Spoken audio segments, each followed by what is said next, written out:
Order! Order! Questions to the Secretary of State for Scotland, Miss Anne McIntosh. Yep. I have regular discussions with colleagues on issues affecting the energy sector in Scotland, including with the Scottish Government on energy supply issues.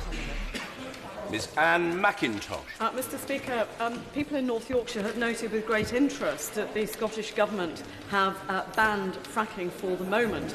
Will my right honourable friend update the House on progress towards a debate on the energy supply not just for Scotland but the whole of the United Kingdom? Indeed, the key words that my honourable friend highlights there are, for the moment, what the Scottish Government have come forward with is a moratorium, and I'm sure we shall all watch that debate with a very keen interest. I would remind her and the House that, in fact, we removed the Scottish provisions from the infrastructure bill that the power to licence onshore exploration for oil and gas will be devolved under the Scotland Act that will come after the next election. Mr Brand-on-a-hoe. To you, Mr Speaker. Will the Secretary of State, when he meets the First Minister, just get the information that is not in the public arena as to how much is being given and paid to the wind farms in Scotland by compensation from yours and my electric and energy bills as a consequence of the fact that they are, I think, inefficient? I'm sure if the honourable gentleman seeks that information from my right honourable friend, the Secretary of State for Energy and Climate Change, it would be forthcoming. Mr Charles Kennedy. Thank you, Mr Speaker. I'm sure that the Secretary of State, as a Highlands and Islands MP himself, will share the sense of anger and injustice about the SSE's 2p surcharge on electricity costs, given their £1.5 billion profits last year.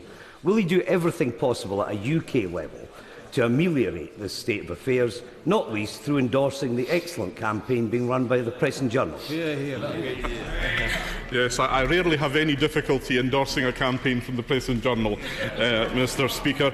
The question of the price paid by electricity consumers across the Highlands and Islands is a complex one, and I do know that we all benefit from being part of the wider UK energy market. Mr Angus Robertson. Thank you very much, Mr Speaker. Scottish generators, including Longannet, provide 12% of electricity to the British network, but they pay 35% of transmission charges. The Secretary of State has been in government. The Secretary of State has been in government now for 5 years. What has he done to end that discrimination? The honourable gentleman is well aware, Mr Speaker, that the question of transmission charging is the responsibility of Ofgem, the energy market regulator. He'll also be aware of the work that Ofgem have been doing with other parts of the energy industry in relation to Project Transmit. Robertson. The First Minister wrote to the Prime Minister on this very subject. She asked whether the UK Government would initiate a dedicated capacity assessment for Scotland, informed by stakeholder views, and take steps to transfer to the Scottish Parliament the authority to set our own national reliability standard for electricity. Having failed to end the discriminatory transmission charges, will the UK Government agree to these reasonable suggestions? Again, the honourable gentleman and the First Minister must both be aware that the National Grid has a constant process of reviewing energy supply. This is something which is constantly ongoing, and indeed I can tell the honourable gentleman that the system operators in Scotland have stress-tested 140 scenarios in which Longannet and other Scottish fossil fuel generators closed. National Grid have the tools to keep the lights on in every one of these scenarios, including in being resilient against 1 in 600-year risks. That's the facts. It's preferable to the sort of scaremongering you hear from the nationalists. We are now better informed, I'm sure. Mr Philip Hollowbone. But is the Secretary of State satisfied that the capacity of the electricity interconnector between Scotland and England is sufficient so as not to act as a brake on competition in both the supply and generating markets? Yes, that is exactly the work that is within the ambit of National Grid and Ofgem.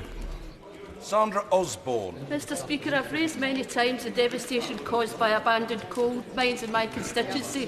The Secretary of State will be aware of the proposal for exemption from carbon price support, which would greatly help with the restoration and create 1,000 jobs. Can we expect good news in the budget in this? And does he agree with me that the Scottish Government should step up to the plate with some of the £500 million surplus they have to help with this restoration? I'm happy, first of all, Mr Speaker, to pay tribute to the Honourable Lady, who has been a doughty fighter for her constituents' interests in this regard. As far as what will be in the budget is concerned, I'm afraid, like the rest of us, she will have to wait and see. I can assure her, however, that my department remains engaged in this issue. We remain working closely with the Scottish Government on their joint task force. That will next meet in March. My right honourable friend, the Parliamentary Under-Secretary, will represent the UK Government on that occasion. Guy Opperman.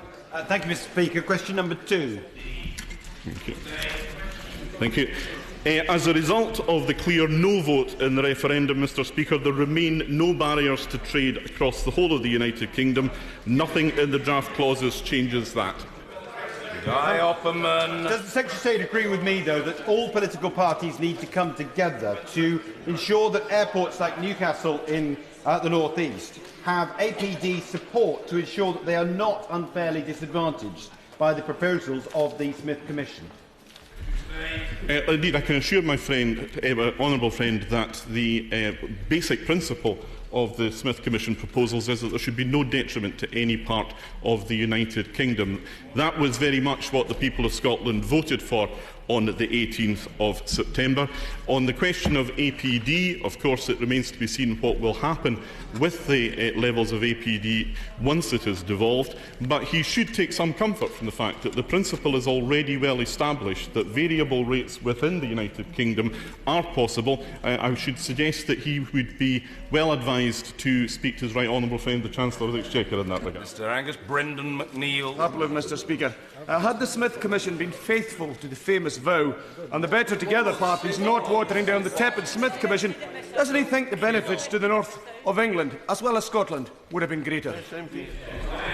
Well, I know it hurts the honourable gentleman. I know it causes him genuine pain.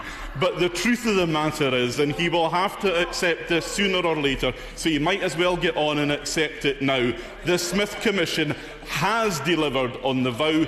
That was why his party signed up to it, even if, having signed up to it, they couldn't run away from their commitments fast enough. Mr Michael Moore. Thank you, Mr Speaker. The single market of the United Kingdom is vitally important to the fish processors and agriculture producers of Berwickshire, the goat hanger manufacturers of Jedburgh and the world-class knitwear manufacturers of Hoyk, amongst others. So does my right honourable friend agree with me that one of the major achievements of the Smith Commission was to bring more powers to Scotland but preserve that single market? Yes, absolutely, and indeed I particularly enjoyed joining my right honourable friend recently in his constituency and to learn from him the challenges but also the opportunities that there are facing the knitwear industry, something which I know is of great importance to the economy in his area and for which he has been a remarkable champion over the years. Mr Russell Brown. Thank you very much, Mr Speaker. Can I say to the Secretary of State there is obvious eagerness within the local authorities in the south of Scotland to have those closer trade links with their counterparts in the north of England, and I gather that this appears to be evidenced by the work of the Scottish Affairs Select Committee. But does the Secretary of State intend to engage with the Scottish Government to ensure that the borderland areas are able to fully exploit their full potential? Indeed, Mr Speaker, I am well aware of the work of the Borderlands Initiative and I am more than happy to engage with it in any way that they consider to be helpful. That has been very much the approach that I have taken in dealing with Scotland's island communities, the Western Isles, Orkney and Shetland, in relation to their Our Islands, Our Future campaign. I would suggest, in fact, that the willingness of this Government to hand power back to communities in Scotland bears very favourable contrast to the Scottish Government in Edinburgh, who seem determined to centralise everything. Jim Sheridan. Question number 3, Mr Speaker. Too late. Mr Speaker, I have regular discussions with the Scottish Government on a range of employment issues. The UK Government supports businesses that choose to pay the living wage where it is affordable and does not cost jobs. Jim Sheridan. Thank you, Minister, for that response, which seems somewhat aspirational rather than ambitious. But he will be aware that the Scottish Government at Holyrood refused to support the call for a living wage put forward by the Labour administration in Scotland. But can he follow the example set by my own Labour-controlled Renfrewshire Council, who have introduced a living wage, but also used a procurement process to encourage their suppliers to pay the living wage? Well, Mr Speaker, there are some excellent examples of local authorities taking forward initiatives with the living wage. South Lanarkshire Council is another such example, but perhaps the honourable gentleman heard my colleague Ruth Davidson's speech to the Scottish Conservative Conference on Friday, where she called for help and support for businesses that promoted the living wage, and I hope Scottish Labour and the Scottish Government will support her in that regard. Yes, Gemma Doyle. Thank you, Mr Speaker. A Labour Government will ban the use of exploitative zero-hour contracts, which leave people not only not making the living wage, but unable to make a living on the minimum wage. Why won't this government do the same? Well, the honourable lady forgets that there was actually a Labour government up until 5 years ago, and it took no action whatsoever on zero-hours contracts. What this government has done is to ban the exclusivity of zero-hour contracts, which is what does lead to exploitation. Mrs Margaret Curran. Thank you, Mr Speaker.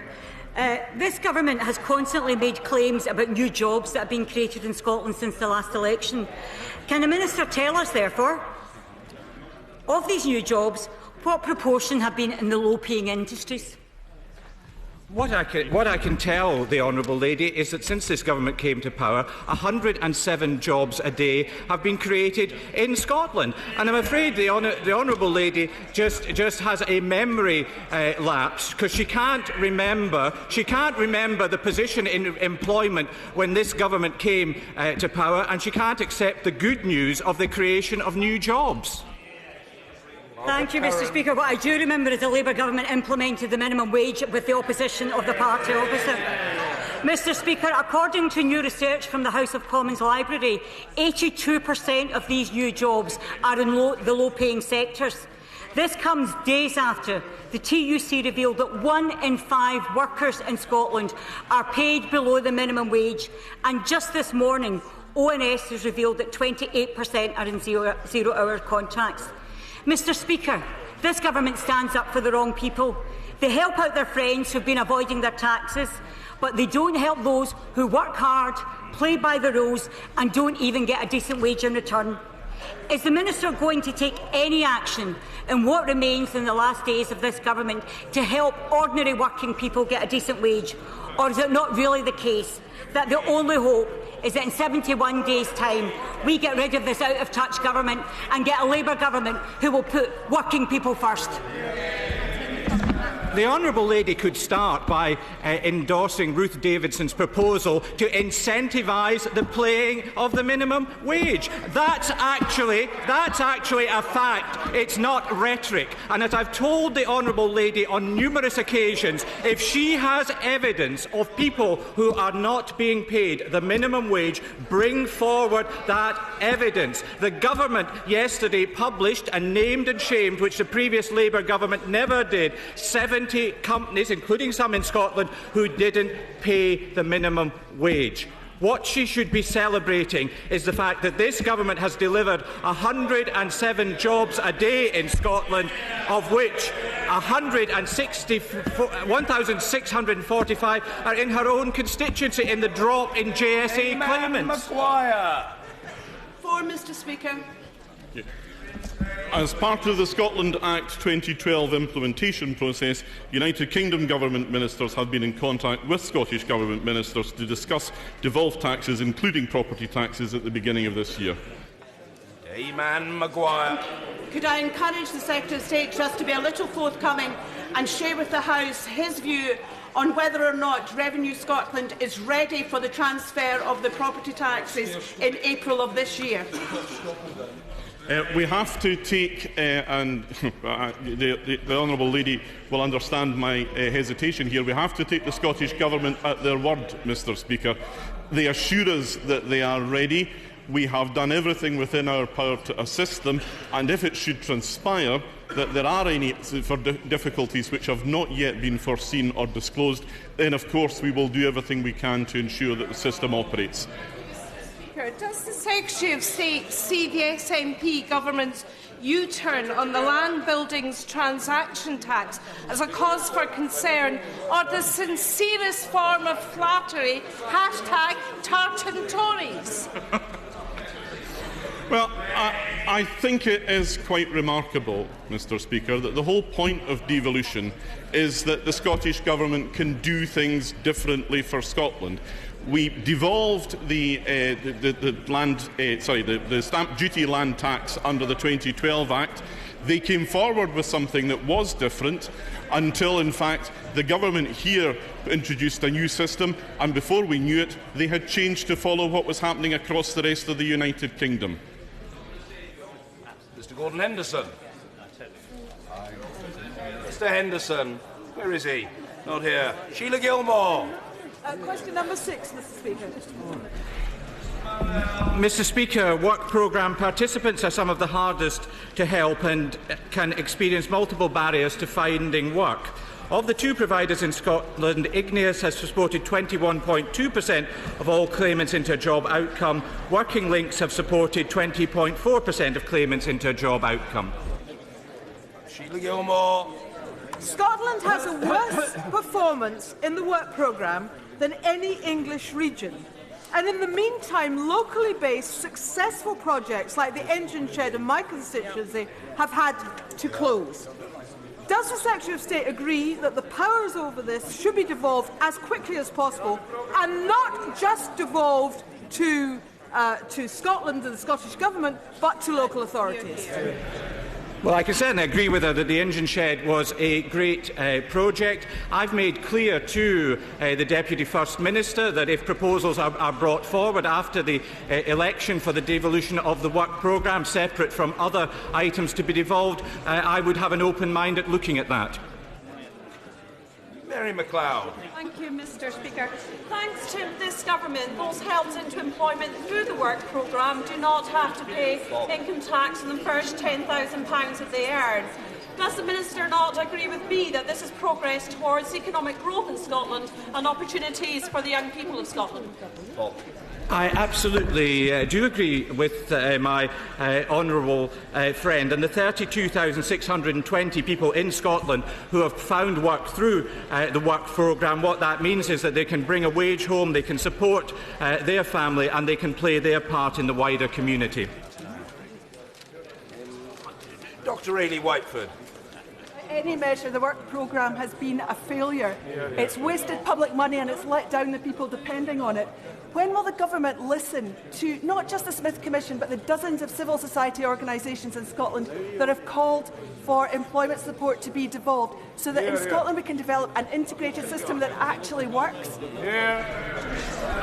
I don't think the 32,620 people who have found work through the work programme would agree with the Honourable Lady's assessment. But the time now is for the Honourable Lady and her party to come forward with the proposals of what they're actually going to do. Not just criticising the government, not just calling for more powers, but to come forward with what their alternative is to the work programme. And the commitment I give, Mr Speaker, this government gives, is to effect a transition to that programme, but we need to know what it is. McGovern.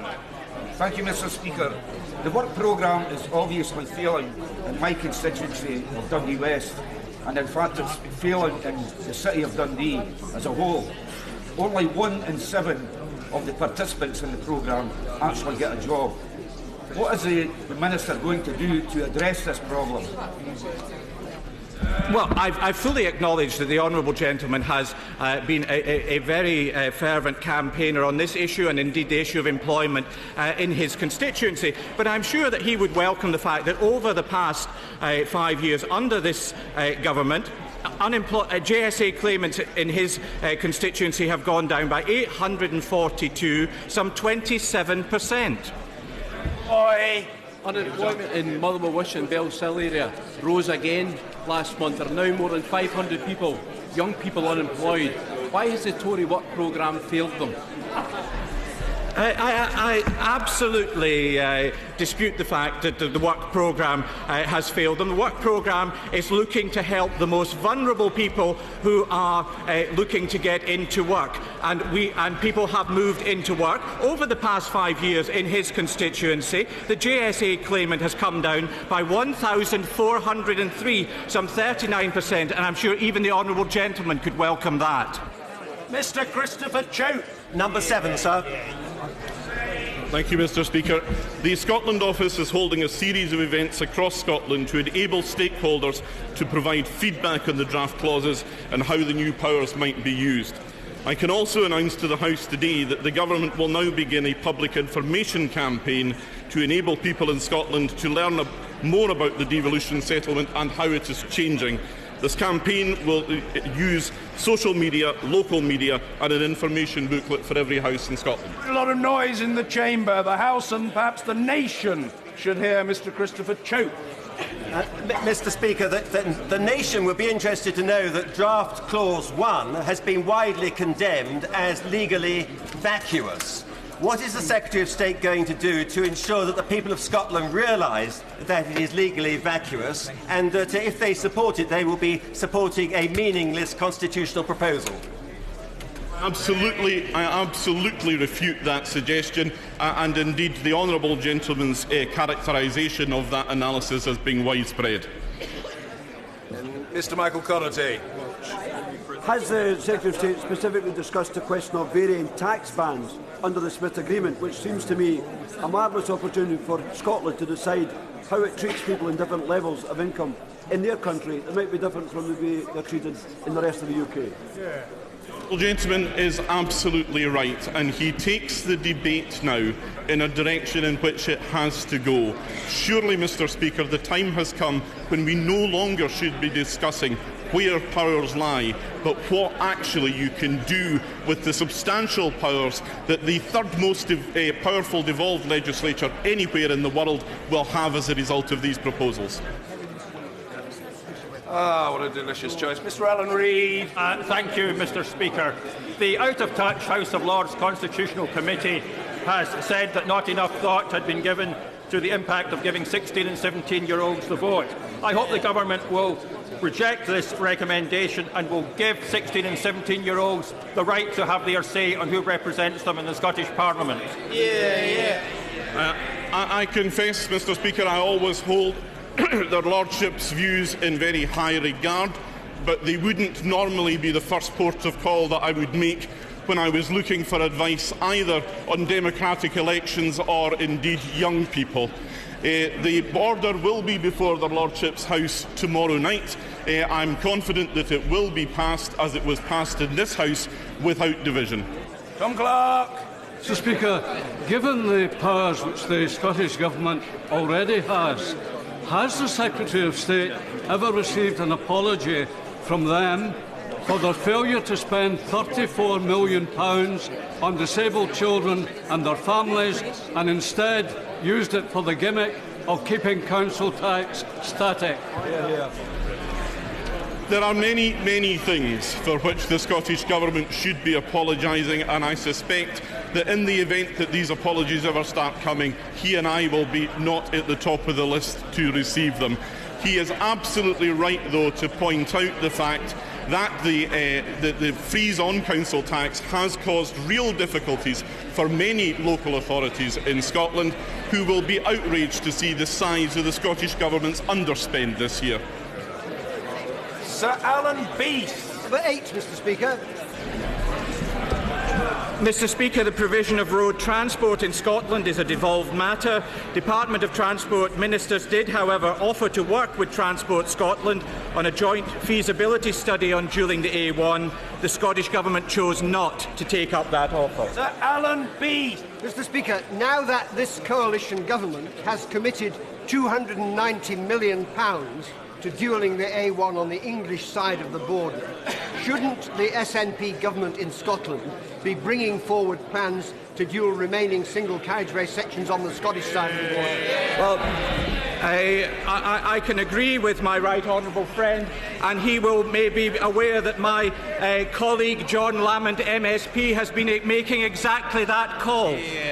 Eat Wishart! Mr. Speaker, as we await the duelling of the A1, I wonder if the Minister's had a success of the average speed cameras on the A9.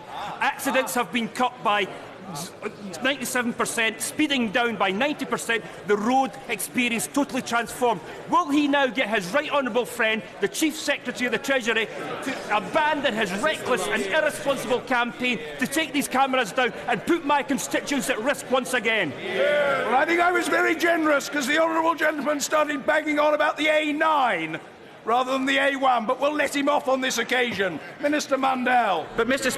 Speaker, it's worse than that. We hear constantly from the honourable gentleman complaints about this place intruding in the affairs of the Scottish Parliament, and yet he raises an issue which is solely the responsibility of the Scottish Parliament. Mr. Andrew Turner. Number 10, sir. There is clear consensus that change is needed to address the anomalies in our constitutional arrangements, but no consensus on what form this change should take. The solution must be fair to all parts of the United Kingdom and strengthen the links between our family of nations so recently reaffirmed in the referendum in Scotland. Mr. Andrew Turner. The Minister for that reply. Does he agree that most Scots, unlike the Labour Party, recognise the unfairness of their MPs at Westminster intervening to affect English schools, English health and English councils, now that those matters from England have been devolved to Scotland?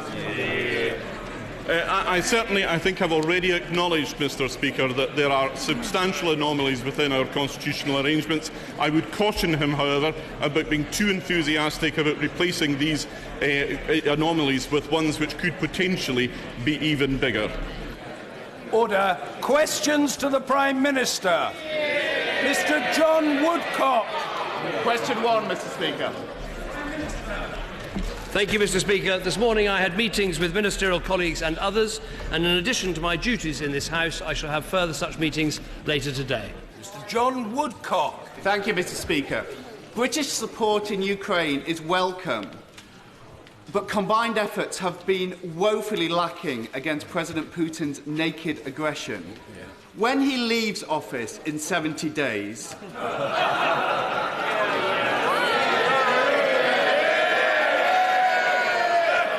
When he leaves office in 70 days, is he content for his place in history to be the Prime Minister whose weakness left Britain mired in years of conflict? At the end of this Parliament, I believe those on this side of the House can be proud of the fact that we closed the massive black hole in our defence budget left by the party opposite. We can be proud of the fact that we see Voyager airplanes flying out of Bryce Norton. We can be proud of the fact we're building 2 aircraft carriers. We can be proud of the fact we've got the Type 45 destroyers. We can be proud of the fact that submarines are rolling out of his constituency and into the seas of the Atlantic to keep our country safe. Sir William Cash. Thank you very much, Mr. Speaker. My right honourable friend strongly supported my Gender Equality Act last year to protect women and girls from FGM and similar abominations. My amendment on report to the Serious Crime Bill to protect young girls and women at risk from FGM in this country gained 272 votes. There were many deliberate abstentions, but it was defeated by a 3-line coalition whip. Following a letter from the Minister before the report stage, several matters remained unresolved. I tried to intervene, but I wasn't allowed to do so. Will my right honourable friend write to me and explain how these young girls and women will be fully protected under these guidelines, under this Act and otherwise? Well, first of all, can I commend my right honourable friend for his bill and for the campaign that he has waged in favour of that bill and for equality in how we deliver aid and in this vital area. On the specific issue of the piece of legislation he's referring to, my understanding is that we believe that the law as drafted covers the point that he is concerned about. I will, of course, write to him, but let me be absolutely clear. I think the work that we're doing, I think supported right across the House in terms of combating FGM and forced marriage and making sure there are real rights for women in our country and across the world, is of vital importance. Ed Miliband.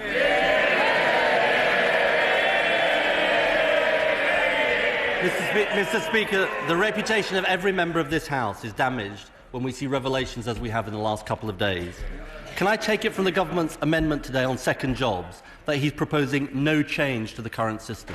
Well, first of all, let me start by agreeing very much with the Right Honourable Gentleman that the allegations made against two very senior members of this House of Commons are extremely serious. They need to be properly investigated. I believe that both the Right Honourable Gentleman have done the right thing in terms of referring themselves to the House of Commons Standards Commissioner, in terms of having the whip withdrawn and indeed retiring from this House. I think that's vitally important. I think the most important thing we can do, and I certainly don't rule out further changes, but the most important thing is to make sure we apply the rules. Paid lobbying, banned. Non-declaration of interest, banned. Making sure wrongdoing is investigated and punished. We're not making no change. We've just passed a lobbying act, and we've also passed a recall act so people can sack their MP. Mr. Ed Miliband. He doesn't rule out further change, and he has a chance to vote for change tonight. This is what he wrote in 2009. Being a Member of Parliament... Order! The questions will be heard and the answers will be heard. It's a very simple point which I hope everyone can grasp. Mr. Ed Miliband. This is what he wrote in 2009, and I quote, "Being a Member of Parliament must be a full-time commitment. The public deserves nothing less." And he went on to say, and I quote, "Double-jobbing MPs won't get a look-in when I'm in charge." What's changed? I think the difficulty, he says we should look at the specifics. The difficulty with his specific proposal is that it would allow, for instance, someone to be a paid trade union official, but it wouldn't allow someone to run a family business or a family shop. Like many of his proposals, it's not thought through, it's whipped up very quickly. If he thought it was such a good idea, why didn't he put it in place 4 years ago? Ed Miliband. Well, let's agree now that we'll rule out anyone being a paid trade union official, a paid director, or a paid consultant. Say yes, and we can restore the reputation of this House. Let me give him I'll answer very clearly. Very clearly.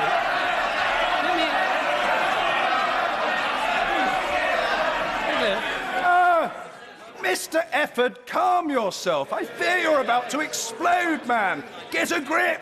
We must hear the answer from the Prime Minister. I'm afraid it's not the only problem with his proposal. Let me take another problem with his proposal, with his cap on earnings, and let me say this. Let me take a specific example. Let me take a very specific example. The Honourable... I've got as long as it takes. Let me take a very specific proposal. The Honourable Member for Stoke Central, who is Labour's education spokesman. Now, he earned last year over a 10% cap in terms of being a college lecturer. Now, I happen to think that's a very good thing.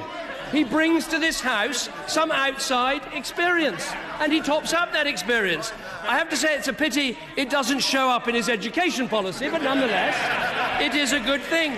But fundamentally, there is a disagreement between the Right Honourable Gentleman and me. I think Parliament is stronger when we have people with different experiences coming to our House. But we must impose strict rules and punish people when they get it wrong. Definitely make progress. Let's agree to the principle of a cap, and we can consult on the level of the cap. But what's in the motion today is something very specific, which is being a paid director or a paid consultant. Now, I've said from this dispatch box that we will also ban people being a paid trade union official. The offer he made to me I repeat the offer to him. Let's get it done. Let's agree this to restore the reputation of this House. Yes or no? The problem is the proposal in front of us allows paid trade union officials, but doesn't allow someone to run a family business. I have to say, Mr. Speaker, one or the other. The problem with his proposal is not just the nature of the proposal, there's also a problem with the timing of his proposal. He first put it forward 2 years ago. In the previous year, and I've done some work, the person with the highest outside earnings on the Labour side was David Miliband. So he hasn't thought it through, he hasn't worked it out, it's totally inconsistent, it's like almost every other policy he comes up with. So he's worried about the precise text. He's worried about the precise text of the motion. I'm very happy, by whatever means we can, a manuscript amendment, to insert paid trade union official, and he has the chance, and all of his honourable and right honourable friends tonight in the lobby. This is a very big test. You can vote for 2 jobs, or you can vote for 1. I'll be voting for 1 job. What will he be voting for? Where I think the Leader of the Opposition is absolutely right, and he put this in his letter to me this week, is he says this: the British people need to know that when they vote, they're electing someone who will not be swayed by what they may owe to the interests of others. And I think the biggest problem we have on that front is the fact the trade union movement own the Labour Party, lock, stock and barrel. Can we make an amendment to that? Let me.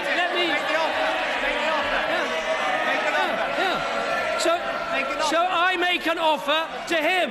No more support for trade unions for the Labour Party, then we've got a deal. If he wants to talk about party funding, let's talk about a party bought and sold by the hedge funds. A man who appointed a self-declared tax avoider as his treasurer. That's the Conservative Party. Now, he's got one more chance. He talked big in opposition about change. He's going to be judged on the way he votes tonight. He should vote for 1 job, not 2. Last chance, yes or no.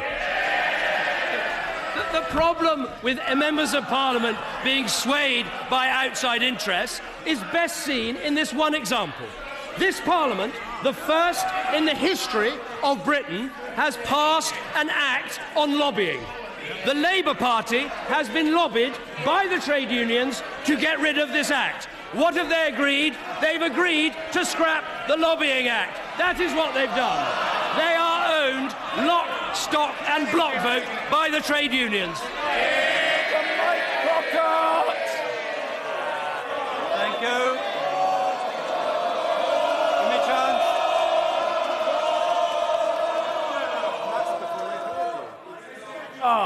Thank you, Mr. Speaker, and thank you for the welcome. I have harangued the Prime Minister on many previous occasions to do more on nuisance calls. So it is right today that I thank the Government for the announcement made on the subject by GCMS this morning. But of course, vulnerable consumers will still be targeted today and tomorrow by vicious scammers who will pay no heed to this announcement. So can I politely ask that he will do all he can to help me set up a national call-blocking scheme to protect these vulnerable consumers, both in his constituency and in mine? Well, I will certainly look at the specific suggestion that the honourable gentleman makes, but I can announce today we are changing the law to make it easier for companies to be hit with fines of up to £500,000 if they pursue these nuisance calls. I think this will be welcomed up and down the country. I say this as I'm sure parties on all sides of this House will be doing a little bit of late-light telephone canvassing and talking to people, but it should never be done nagging people or being a nuisance, which is what can happen, and proper punishments are being brought in today. Naomi Long. It costs 40% more to train a teacher in Northern Ireland than it does in England. Does the Prime Minister share my concern that despite commitments to tackle the costs of division in the Stormont House Agreement, other parties have blocked Alliance attempts to desegregate teacher training in a way that would save money? And does it suggest to him, as it does to me, that their commitments to a shared future are not worth the paper they're written on? Well, what I would say to the Honourable Lady, and I think we're in absolute agreement of this, is what we've got to do is make sure we do break down the barriers between communities, and that's what the Shared Future agenda is all about. And the Stormont House Agreement should make that move faster. We're beginning to see shared campuses for education institutions in Northern Ireland, but now I think we need to see the sorts of things she's talking about, shared approaches on teacher training and other things which can reduce costs and deliver a better service. That's what the agreement should be about. Andrew Stevenson. Thank you, Mr. Speaker. Last Friday was my 4th Pendle Jobs and Apprenticeship Fair, which was attended by over 30 local companies and over 700 job seekers. Will the Prime Minister congratulate all those who have got jobs or started apprenticeships in Pendle since 2010, where unemployment has fallen by 36% in just the last year, showing our long-term economic plan is working?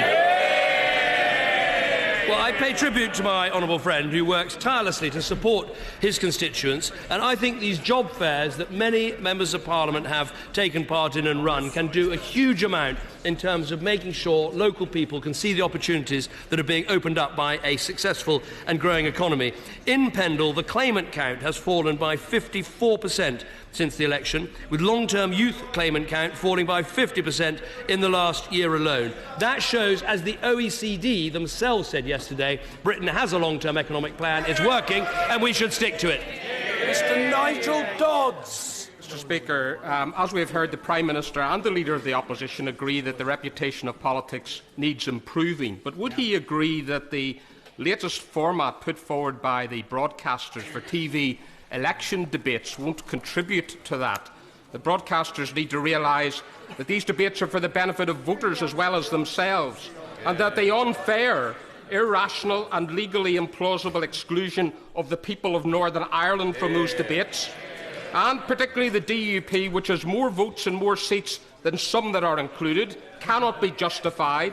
So will he agree with us to go back to the broadcasters, demand a rethink on the basis of justice and fairness, and that they come forward with the proposals that he and the rest of us can agree to? You know, I have a lot of sympathy with what the honourable gentleman says. I mean, my argument was that you couldn't include one minor party without another minor party, and obviously I was referring specifically to the Greens on that occasion. But now, having decided to include Plaid Cymru and the SNP, there does seem to be a difficulty in not addressing the question of the DUP. Certainly my party stands in every part of the United Kingdom, so I do think that is important, but I'm sure his case will be taken seriously. Sir Richard Ottaway. Following the Chancellor's significant commitment to London last week to create 500,000 jobs, to build 100,000 new homes and to invest £10 billion in transport infrastructure, will he agree that this isn't just a long-term economic plan for London, but in stark contrast to other parties who only offer London a mansion tax, will he agree it's a commitment to make London the greatest capital city on earth? I think my right honourable friend is correct, because this plan for London is about being incredibly ambitious and trying to outpace the growth of New York, adding £6.4 billion to the London economy by 2030. That is what we're trying to do, to see a higher growth rate. We've created something like 500,000 extra jobs since the election in London. We need to keep on with that progress. And as the OECD said yesterday, and I quote, the UK is an actual textbook case, or is fast becoming, of best practice how good labour market and good product market reform can support growth and job creation. My message to you today is well done. Well done so far, but finish the job. You have a long-term economic plan, but you need to stick with it. That is the view of the OECD, and that, I believe, should be backed by everyone in our country. Rushanara Ali. Thank you, Mr. Speaker. Last week, 3 young women from my constituency left their homes, travelled to Turkey. Order. I think we must start this question again. The honourable lady has an extremely serious question to ask, and it must be heard by members on both sides with courtesy. Rashanara Ali. Thank you, Mr. Speaker. Last week, 3 young women from my constituency left their homes, travelled to Turkey, and now thought to have been smuggled into Syria. Their families are devastated. I know the Prime Minister is making every effort to find them and encourage their return. Will he set up an urgent inquiry into these events to ensure families, schools, mosques, youth clubs, internet companies and all agencies are guided on how they can better protect our young people? No, I think the Honourable Lady is absolutely right to raise this heartbreaking case, which we also discussed in the House on Monday. Clearly, anyone who saw the parents on the television talking about their children couldn't help be moved by their plight.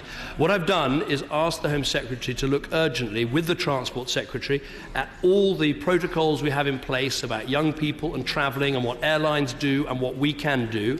My understanding is that the police did respond relatively quickly in terms of informing the Turkish authorities, and what the Turkish Deputy Prime Minister has said about a 3-day delay is not accurate, but there are always lessons to learn on this occasion. I suspect the lessons will be not just that we can tighten arrangements on aeroplanes and at our borders, but also we all have a responsibility. Schools, parents, families, communities, universities, colleges all have a responsibility to fight this poisonous radicalisation of young people's minds. Sir David Mowat. Thank you, Mr. Speaker. Tomorrow, the Minister for Cities will be in Cheshire to sign our local growth deal, a deal which will deliver 2 bridges for Warrington, infrastructure that has been much needed for the past 30 years. Would the Prime Minister agree with me the fact that we're finally addressing infrastructure needs like this demonstrates a commitment to the North West which was completely lacking in the last government? No, well, I pay tribute to my honourable friend who's campaigned consistently on this issue, and when I visited his constituency with him, he showed me the difference that it's going to make to Warrington South from the announcements being made. As a result of implementing the Cheshire and Warrington local growth deal, we expect to be able to proceed with construction of a high-level bridge crossing the Manchester Ship Canal.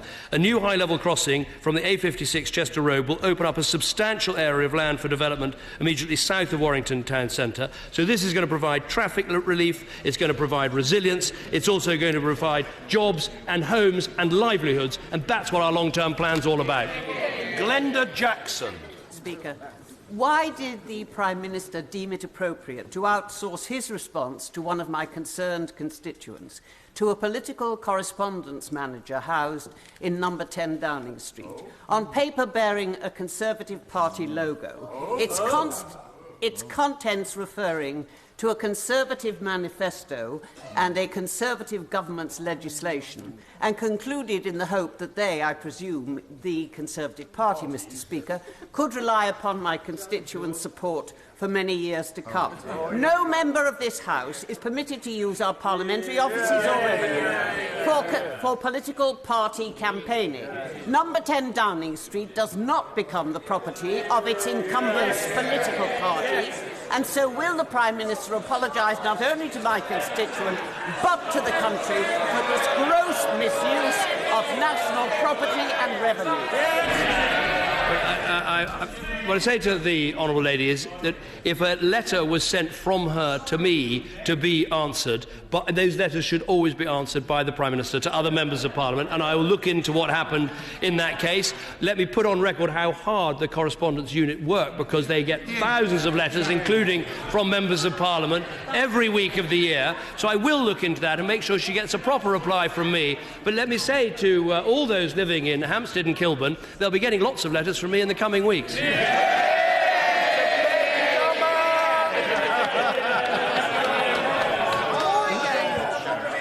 For Mr. Gummer. Last week, my right honourable friend launched the franchise competition for rail services in East Anglia, including a demand for state-of-the-art rolling stock. He may be aware that some people in this House want a long review of franchise competitions, leading possibly to a renationalisation of the railways. I wondered if he understood the delays and misery this would cause to commuters and travellers in Ipswich, Norwich, Colchester, up and down the Great Eastern Main Line if this were ever to happen? Well, first of all, let me thank my honourable friend for the work that he's done and other MPs in East Anglia have done to press for better rail services. We have a very clear view, which is we want to achieve Ipswich in 60 minutes, Norwich in 90 minutes, and that is what these reforms are all about. I think on this day, because he always makes quite a lot of noise opposite, it is worth saying happy birthday to the Shadow Chancellor. And part of the aim of this, when he has plenty of time after the election, he'll be able to get to see Norwich City in just 90 minutes. I think it's only fair. He gives me a birthday present every week, so I thought I'd give him one today. Mr. Gavin Shuker! Extremely grateful, Mr. Speaker.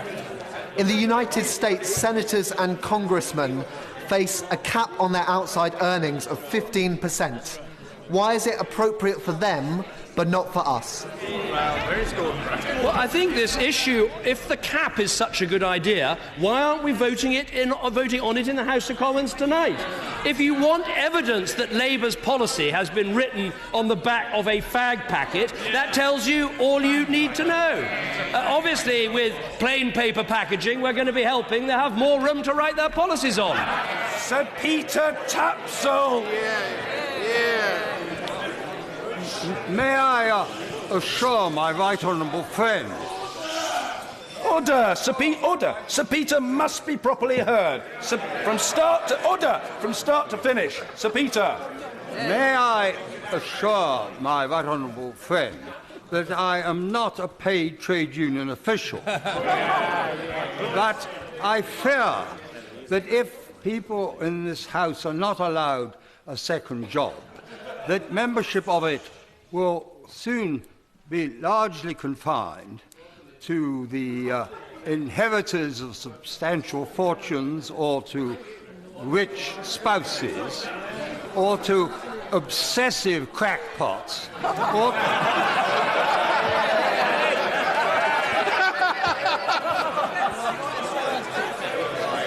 or to those who are unemployable anywhere else. I just want to be clear, the father of the house does not fit into any one of those categories. But I think he makes an important point. I think Parliament is stronger because we have people with different experience. When you look around this Parliament, we've actually got practising doctors in this House, we've got practising dentists, we've got people who take part serving our country in Afghanistan or Iraq, and we do have people who run family businesses or have other interests. What you want is a Parliament that actually where people can come and share their experience and make some points, instead of just having a whole lot of trade union-sponsored ciphers. Mr. Phil Wilson! Thank you, Mr. Speaker. I've asked the Prime Minister this question before, and he didn't answer then. How many jobs should an MP have? What I would say is, at the moment, I am both the Member of Parliament for West Oxfordshire and I'm the Prime Minister. Now, to be honest, I do constituency work every day, but I would be misleading the House if I said I spent more time on my constituency work than being Prime Minister. And I think that's worthwhile reflecting on. Sir Tony Baldry! It's being so successful, I wonder if my right honourable friend, for the convenience of the House, and particularly for members opposite, could set out the details of our long-term economic plan. Well, I'm grateful to my honourable friend. The plan is about skills, it's about infrastructure, it's about jobs, it's about cutting taxes, but above all, it's about people's livelihoods. It's about securing jobs and livelihoods for people across our country. And the fact that Labour cannot talk about the economy any week when they come to this House is because we've created 1,000 jobs every day this government has been in office. They're keen to talk about second jobs because they don't want to talk about the jobs revolution in our country. They don't want to talk about the apprenticeships. They don't want to talk about the business creation. They don't want to talk about the OECD and the fact that our economy last year grew faster than any other major economy in the West. They can't talk about the economy because they got nothing to say about it. Mr. Speaker, is the Prime Minister aware that as a result of a 40% cut in the disabled students' allowance, many disabled students say that they will not be able to, they might have to drop out of the courses they're on? Will he undertake to take an urgent review of that problem? Because obviously I'm sure he doesn't want that to be the case. Now, I have looked specifically at this issue and had a constituency case connected to this issue, and I will go back and look over it again and perhaps write to the honourable gentleman. But it is important to recognise with the reform of disability living allowance going into personal independence payment, actually there will be more of the most disabled people getting paid at the higher rate. Glyn Davis. Thank you, Mr. Speaker. I know the Prime Minister shares my enthusiastic support for organ donation and shares my joy that there has been a 63% increase in what is the most wonderful gift that anyone can give since the Organ Donation Task Force reported in 2008. Will he take an opportunity? Order! I apologise for interrupting the honourable gentleman. It is discourteous to interrupt an honourable member in the middle of his or her question. Let's hear what the honourable gentleman has to say. It's a matter of manners. Thank you, Mr. Speaker. Will the Prime Minister take an opportunity, should one arise, an early opportunity, to join me in helping raise awareness of this wonderful achievement and to help drive on the creation of ever more and greater success in the future? Well, I absolutely agree with my honourable friend. I think we have seen a very substantial increase in organ donation, and that's been done without moving to a system of presumed consent, which I know the House discussed and voted on previously, which I was not in favour of. But I am in favour of doing more to lead by example, to make sure the best hospitals are pursuing the best practice, and there has been a remarkable increase. So if there's anything I can do to help with his campaign, I'd be delighted to do so. Thank you, Mr. Speaker. The Lobbying Act, which the Prime Minister mentioned earlier on, did absolutely nothing to affect those who are lobbying for commercial gain, specifically for commercial gain. Will you now introduce a register of professional lobbyists so we'll all know, not to stop it, but so that we all know what they're up to? Well, first of all, before I answer his question, can I first of all congratulate him on being appointed as the new chair of the Parliamentary Labour Party, where I hope that in 70 days' time he'll be able to conduct a root and branch inquest into what went wrong. But let me answer his question very specifically. If he supports the Lobbying Act, can he explain why trade unions in Britain have lobbied the Labour Party to get rid of the Act? If we want an example of what's wrong with British politics, it's the massive money that goes from the unions to the Labour Party that buys their candidates, buys their policies, and the only reason their leader's sitting there is a bunch of trade union barons thought he was more left-wing than his brother. That's what's wrong with British politics, and that's what needs fixing. Tessa Munt. Thank you, Mr. Speaker. When the Prime Minister wrote to my local newspapers heralding the work done to bring superfast broadband to Somerset, was he aware that, according to the government's own figures, Somerset has 41% coverage at the moment, but BT's monopoly means that it'll be the only organisation which is able to bid for the next phase of connections, which offers very little hope for residents and business people in my area without access to superfast broadband. And what's he going to do about that? Well, what we're going to do is continue spending record sums on broadband rollout. We've seen across the country he's almost doubled from the 40% that we inherited. There's more to do in the most rural areas, including in her constituency. All local councils now have searchable websites so people can see when they expect broadband to get to their area, and we need to look at creative solutions to make sure we get to the last 5%. It's a very important part of our long-term economic plan, and that can only be secured by a Conservative majority government. Clive Efford. I welcome the fact that the government has been forced to accept our demands for people to be protected when buying tickets on the secondary ticketing market. If they had listened to us last year, thousands of Rugby World Cup fans and Ashes cricket fans would have been saved from having to pay over the face value for tickets. Why is the government always on the side of people like bankers and tax dodgers and the organised gangs behind ticket touting on the secondary ticketing market and never on the side of ordinary people in the street? This is something that's happened after 4.5 years of a Conservative Prime Minister that never happened after 13 years of a Labour Prime Minister. But I tell you whose side we're on. We're on the side of working people because we're getting them jobs, we're cutting their taxes, we're helping with childcare, and we sit opposite a party. That's the party of Len McCluskey and the trade unions. John Leach! Thank you, Mr. Speaker. Does the Prime Minister agree with me that, hot on the heels of devolving powers on transport and housing, the welcome announcement that Manchester will take control of its £6 billion NHS budget shows the Coalition's commitment to local decision-making for Manchester, in stark contrast to the Labour government that oversaw the closure of Withington Hospital from Whitehall? Well, I think my honourable friend is absolutely right to say this is an important breakthrough. It's made possible by our reforms. It's going to help bring the NHS and social care together. The Shadow Health Secretary, who presumably knew absolutely nothing about this, doesn't understand that 8 Labour authorities in Greater Manchester have been talking to us and working with us about how to make this a reality. What a contrast. People working together to improve the NHS instead of trying to weaponise it across the dispatch box. Thank you, Mr. Speaker. Last year, more than 3,000 desperate migrants drowned in the Mediterranean. Several hundred have died this year already, trying to reach a place of safety.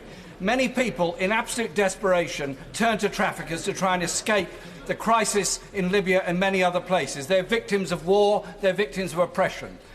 The European Union is closing down Mare Nostrum, which has saved a very large number of lives, and instituting instead something that will only protect Europe's borders, not search and rescue people. Will he go back and ensure that Europe adopts a humanitarian approach of saving these desperate people and supporting these desperate migrants that are trying to survive, that's all, survive in Libya?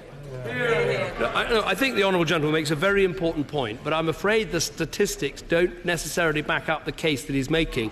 Mare Nostrum was a genuine attempt by the Italians to try and help deal with this problem, but I think I'm right in saying more people died during the operation of that policy than when it was brought to an end. I think there are answers here. We need to make sure we press ahead with the modern slavery bill, which is doing a huge amount, a historic piece of legislation taken through by this government to deal with the problem of people trafficking. And yes, we need to do more to stabilise countries like Libya and other countries on the Mediterranean from which many of the problems are coming. And that only underlines the important work that our development budget does.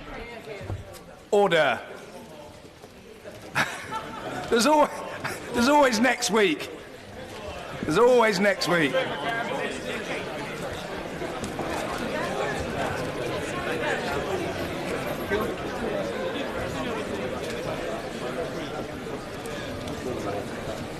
I heard about them causing trouble at Whip's dinner the other night. Yeah. I'm not sure.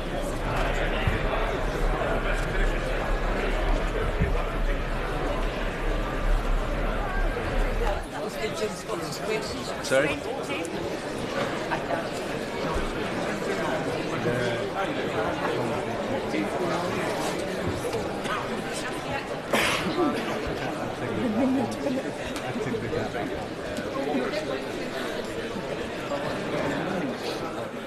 Order. Urgent question, Kevin Jones. Thank you, Mr. Speaker. Can I ask the Secretary of State for Defence, will he make a statement on the deployment of UK personnel to train Ukrainian forces? Secretary of State for Defence, Secretary Michael Fallon. Thank you, Mr. Speaker. The government's position has been from the outset that we deplore Russian aggression in Ukraine. We do not believe there is a military solution to this. There needs to be a diplomatic solution which can be enabled through sanctions and pressure and the economic weight of Europe and America. But, as the Prime Minister has said, obviously, where we can help a friend with non-lethal equipment, we should do so. The second Minsk agreement of 12th of February provided a framework for stabilising the situation in eastern Ukraine. We want it to succeed, and we urge all sides to take the necessary steps to implement it. In light of continued Russian-backed aggression in Eastern Europe, the UK is committed to providing additional non-lethal support to the Ukrainian government to help their forces deal with the pressures they're facing. As the Prime Minister confirmed yesterday in Parliament, we are providing additional non-lethal support by sending advisory and short-term training teams. This support, provided at the request of the Ukrainian government, will help their armed forces develop and maintain the capacity and resilience they need and help reduce fatalities and casualties. Support to the Ukrainian armed forces, Mr. Speaker, is not new. We've been providing that for some time, including support on anti-corruption, on defence reform, strategic communications and procurement. Over the last year, we've also provided personal protective equipment, winter fuel, medical kits and winter clothing to the Ukrainian armed forces. As part of the wider government effort to support Ukraine and ensure a robust international response to Russia's aggression, the United Kingdom personnel will now provide medical, logistics, infantry and intelligence capacity building training from mid-March to the Ukrainian armed forces. Most of the advisory and training support will take place in Ukraine, but well away from the areas affected by the conflict in the east of the country. The number of service personnel involved will be around 75. In terms of medical support, we will be providing combat life support training through a Train the Trainer package to multiply the numbers trained. The logistics team will identify and help improve deficiencies within Ukraine's logistics distribution system. The infantry training package will focus on protective measures to improve survivability, and the intelligence capacity building team will provide tactical level analysis training. We are currently considering further requests from the Ukrainian government for support and assistance, and we will work closely with key allies through the Ukraine, US, UK, Canada Joint Commission. Meantime, Russia must abide by its commitments at Minsk. That means making the separatists withdraw their heavy weapons, stopping continued separatist attacks so that an effective ceasefire can hold, and allowing effective monitoring to take place. Can I start by apologising to him and the House on behalf of my honourable friend for Gedlin, who he knows is currently on a scheduled visit to our armed forces involved in Operation Tosca. Members across the House are rightly concerned about the serious and ongoing situation in eastern Ukraine and about the imminent ceasefire. On these benches, we have been clear that the international community must be ready to increase diplomatic pressure on the Kremlin should Russia fail to implement this and change course. So, Mr. Speaker, we support these non-lethal steps to improve the capacity of the Ukrainian armed forces. But the public will want to know not only the strategic rationale behind this announcement, but also want to ask questions around the specific operation itself. For this deployment to succeed, it must be part of a broader NATO strategy. So can I ask the Secretary of State how this announcement fits into the broader NATO strategy towards Ukraine, and how and what discussions has he had with his NATO partners regarding this deployment? Can I also ask the Secretary of State what the overall strategic objective of the deployment is, and how long has it been in the planning? Further to this, can he also explain how it also fits into the ongoing diplomatic efforts to bring a peaceful resolution to the current crisis that faces Ukraine? Mr. Speaker, can I now turn to the specific questions around the operation itself? Could the Secretary of State inform the House what force protection arrangements will be in place for UK personnel who are involved in this operation, and how long does he envisage the deployment to continue for? Could he also inform the House what the legal status is of UK forces who are going to be deployed to Ukraine? Mr. Speaker, we support these non-lethal steps to reinforce Ukraine forces' logistic, medical and intelligence forces. In doing so, we also pay tribute and recognise the professionalism of our armed forces who will be taking part in this very vital operation. Well, I'm grateful to the honourable gentleman. Let me make it very clear from the start that Ukraine has the right to defend herself and to defend her sovereign territory.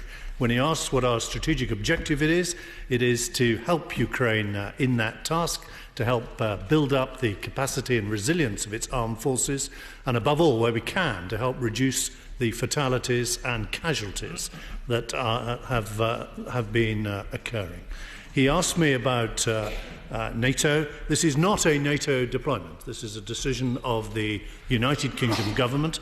Obviously, we consult our allies very closely, and I will be doing that, I hope, in Washington very shortly. But and NATO, of course, has set up a couple of trust funds to which we have contributed as part of its partnership with Ukraine. But this is not a NATO deployment. This is not a NATO operation. A number of other allies are considering providing such non-lethal assistance, and the United States is already doing so. He asked me how this fitted in with other efforts. This goes alongside our continuing diplomatic efforts, and I should emphasise that this country has been at the forefront of the effort to impose sanctions on Russia, and is leading the efforts to make sure that those sanctions are renewed, and to make Moscow understand that unless this aggression ceases, they will face further sanctions and additional international isolation. He asked me about force protection. This training will take place either around Kiev itself or in the west of the country, an area in which we know well, where exercises and training takes place. But we will continue to assess, obviously, for each particular mission, what force protection is required. He asked me about the status of our trainers, and I want to make it very clear that we are providing this training capacity at the request of the Ukrainian government. Each of these things has been asked for by Ukraine. We are answering Kiev's call. Sir Edward Lee. The trouble with sending advisors is that, as the Americans found in Vietnam and many other nations have found since, mission creep results in eventually combat troops being sent. Given that the Ukraine is an area the size of France, where whole German armies of tens of thousands of men were enveloped and destroyed in the Second World War, is there not a real danger of this, that we must rule out sending ground troops, and we should concentrate our efforts on promoting peace, self-determination in the East within the borders of Ukraine, and solving what the Foreign Secretary described as a sink of corruption in Kiev? Send advisors to help sort out corruption, not wage war.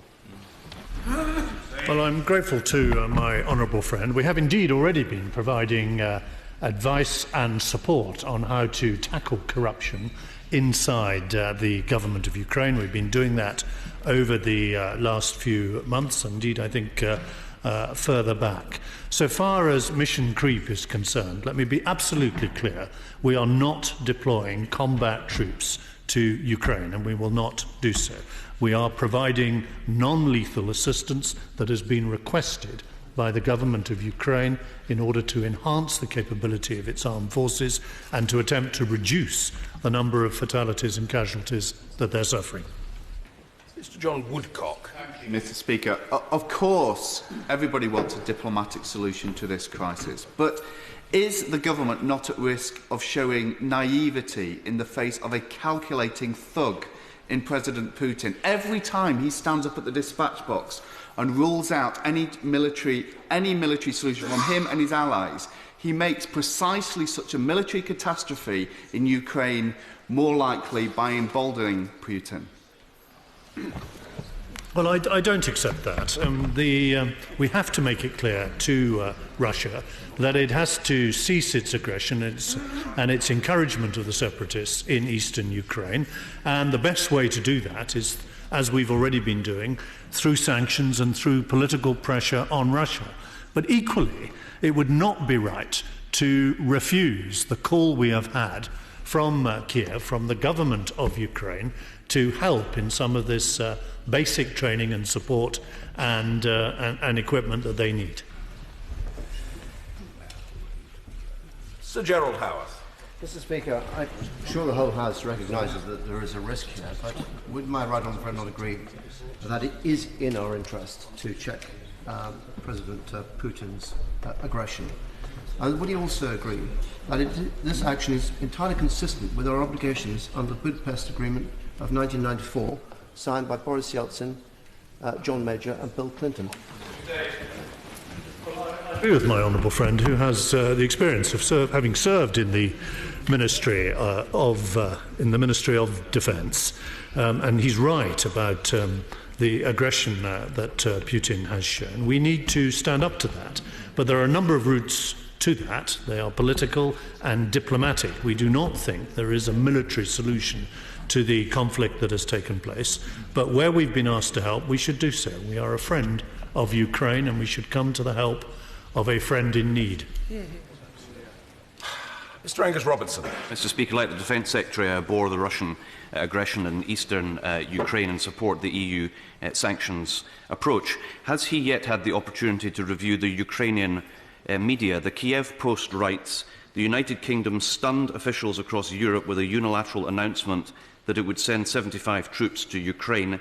EU officials in Brussels first learned of the decision when contacted by the Kiev Post for comment and were unable to provide it." Why do our allies seem to have been so badly informed, and why did his government not come to this House and make a proactive statement to Parliament?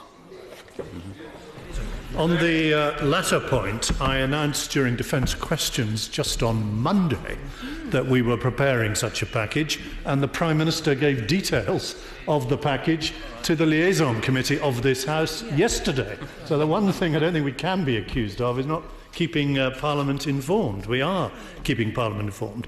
So as far as consultation with allies are concerned, yes, of course we talk to our allies. I meet my fellow defence ministers in NATO all the time. I shall be meeting another one of them later this afternoon. I saw the High Representative Federica Mogherini yesterday.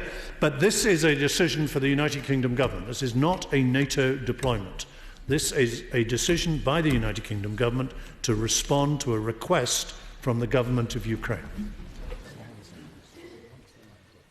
Dr. Liam Fox. Mr. Speaker, I welcome the government's initiative on this, particularly if it's along with our allies in the United States.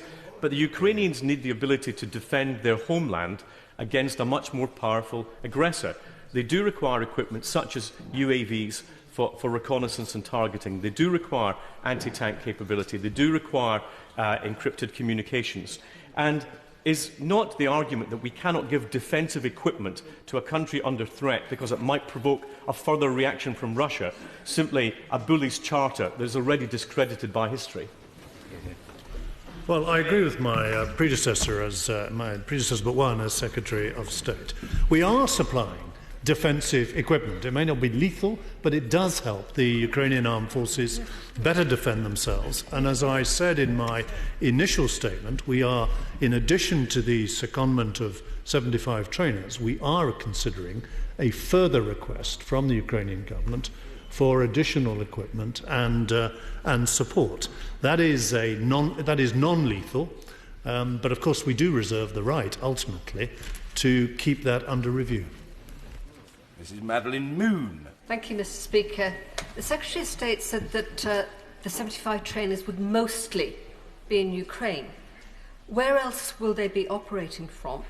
And can we have an assurance that if any Ukrainians are coming to the UK for training, that absolute assurance can be given to citizens of the UK that we won't face another incident such as those in Sittingbourne, where we were training Libyans, where members of the Cambridge community were assaulted? Can we have that assurance about how many are coming to the UK and where else they're going to be trained?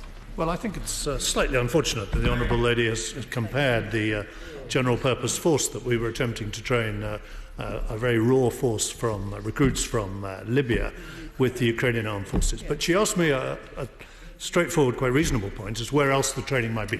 There will be some training, has already been some training in the UK, but there can also be training in countries alongside the Ukraine itself, and we are looking where the training can best be provided. But it is likely that most of it will be provided in Ukraine, but in the Kiev area or elsewhere in the west of Ukraine, areas that are very familiar to the British military because we've been exercising there in the past. Mr. James Gray. Mr. Speaker, it is, of course, very important this should be non-lethal support, it should be training. All those things are absolutely correct. But in a parallel situation in northeast Iraq, where we are training the Peshmerga in Kurdistan, we've discovered that the Americans and other EU allies are in fact training on the front line, and they're finding that much more effective than the kind of training we've been providing about 100 miles behind the front line. Is there not an argument in favour of saying that while it's non-lethal, we might nonetheless find a way of moving the troops forward so they can actually advise the Ukrainians where they're doing the fighting? Well, I don't think it's right for other countries to get involved in the conflict in eastern Ukraine. On the contrary, I think Russia should now be withdrawing its heavy weapons from eastern Ukraine and should be putting pressure on the separatists to lay down their arms. So far as the location of the training is concerned, we're not putting combat troops anywhere near the front line, and the training that we've been providing to the Peshmerga in northern Iraq has, as he says, been well away from the front line. We've trained over 1,000 Peshmerga, as well as supplying them with machine guns and ammunition. Mr. Derek Twigg. Thank you, Mr. Speaker. We do know for a fact that the Russians are supplying lethal weapons to the rebels. NATO's response has been pretty woeful. But can I ask a question specifically to what the Secretary of State said? He mentioned, I'm sure he said, that you're considering what else can be done on further requests. So could he enlighten the House on what more might be being considered at the moment to put in place in the future? Well, we've had a series of requests from the Ukrainian government, lists of equipment of all kinds, and I don't want to give too many details about that, but we are looking at these shortfalls in their capacity, and we're looking again also at what further training we might be able to provide in addition to the infantry training, logistics and medical and intelligence capacity building training that I described. Sir Nick Harvey. Thank you, Mr. Speaker. Could I welcome the announcement the Secretary of State has made? I think these are proportionate and sensibly judged measures for us to take. We're good at this sort of thing, and if we've been asked to help, it's only right that we should do so. But let's not, Mr. Speaker, exaggerate the scale of what we are doing. The idea that 75 are going to creep into a mission in an area the size of France is clearly very far-fetched, but we should be willing to respond to anything more of a similar kind, and we should do so on a pan-governmental basis to help Ukrainian government build up its capacity more widely.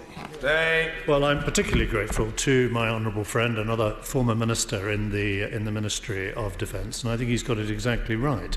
We should respond to requests. Ukraine is our friend, they are in need, and we should respond to requests, whether it's for equipment or additional training. And I want to assure the House that that is exactly what we will continue to do. Dennis Skinner. But is the Minister aware that mission creep knows no boundaries? So many times, as evidenced by the point that was made much earlier by one of his honourable friends, in Vietnam it started, it was only a little request. In Libya, not so long ago in this House, I asked about mission creep, didn't get a satisfactory answer, I never could, and now I know the result. It's ISIL roaming over large areas of Libya. That's what mission creep did. And as sure as night follows day, Ukraine will now realise the United Kingdom is a participant in the battle and will ask for more. What's he going to do then? I think it's rather odd to describe the operations in Libya as mission creep. This was a mission to get rid of Gaddafi, to help the Libyan people get rid of a brutal dictator, a dictator indeed, a dictator I believe the former Labour government rather cozied up to. This was a mission. Order.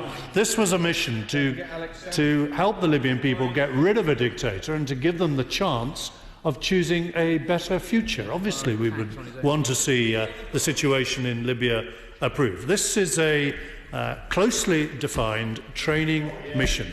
We think it's right to respond to the call for help.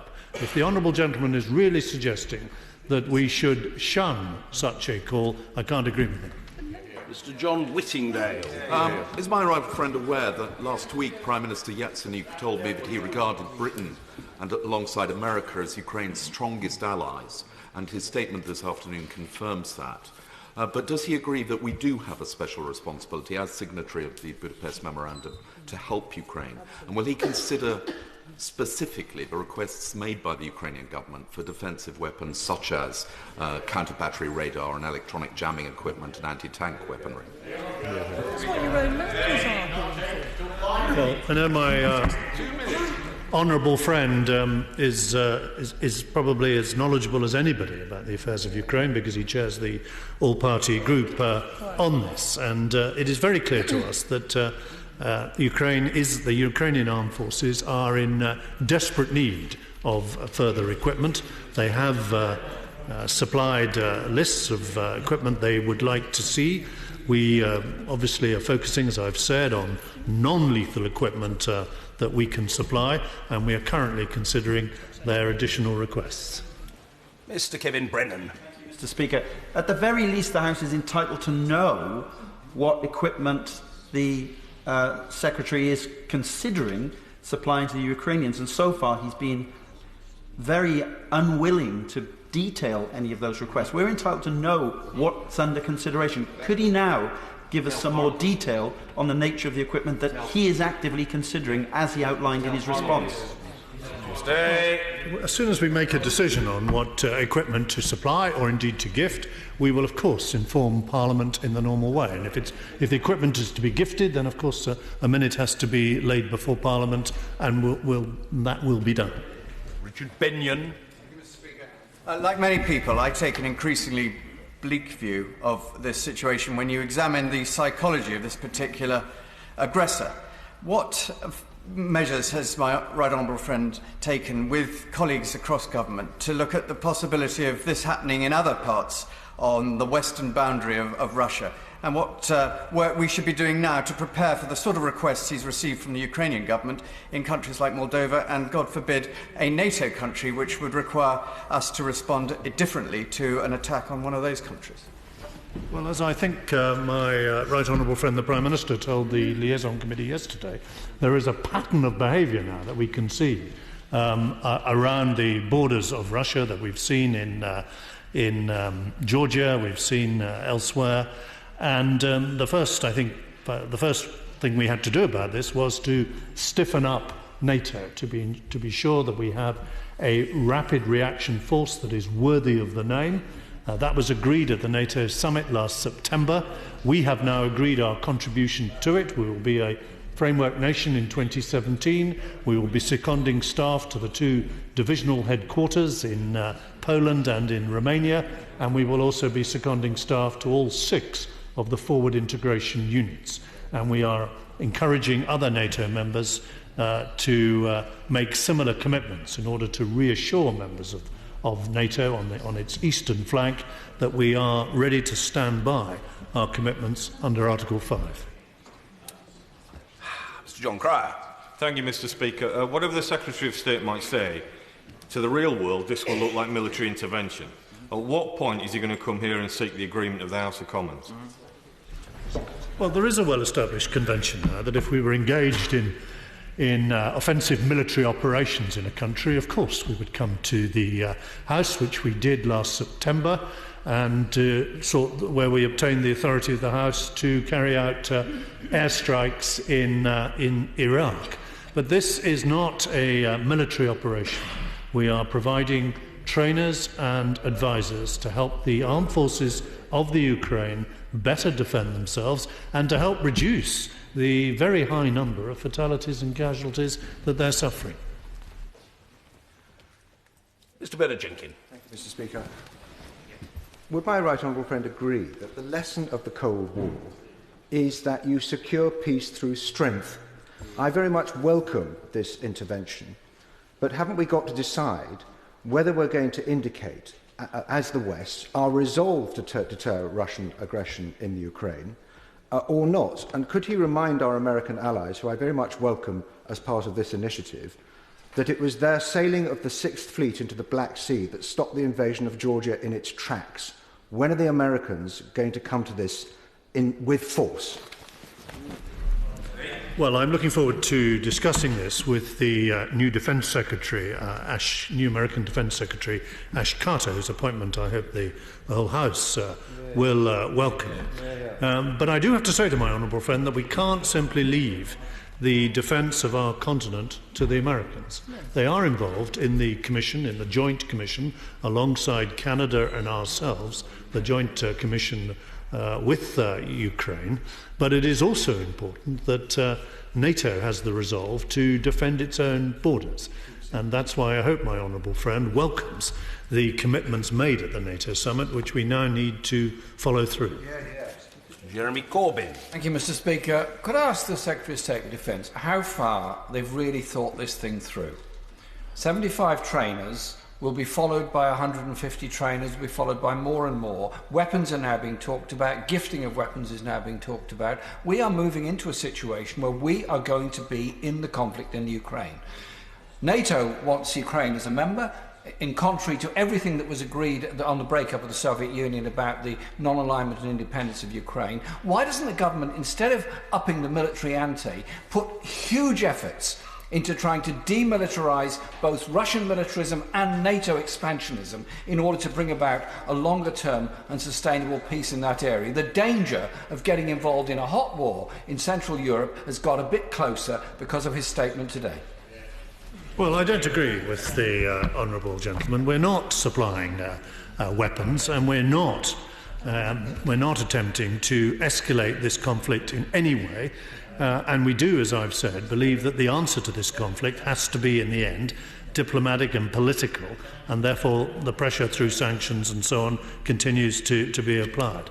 When he invites us to help demilitarise eastern Ukraine, I think he ought to ask who has militarised the eastern Ukraine, who has supplied weapons, tanks, heavy artillery across the border.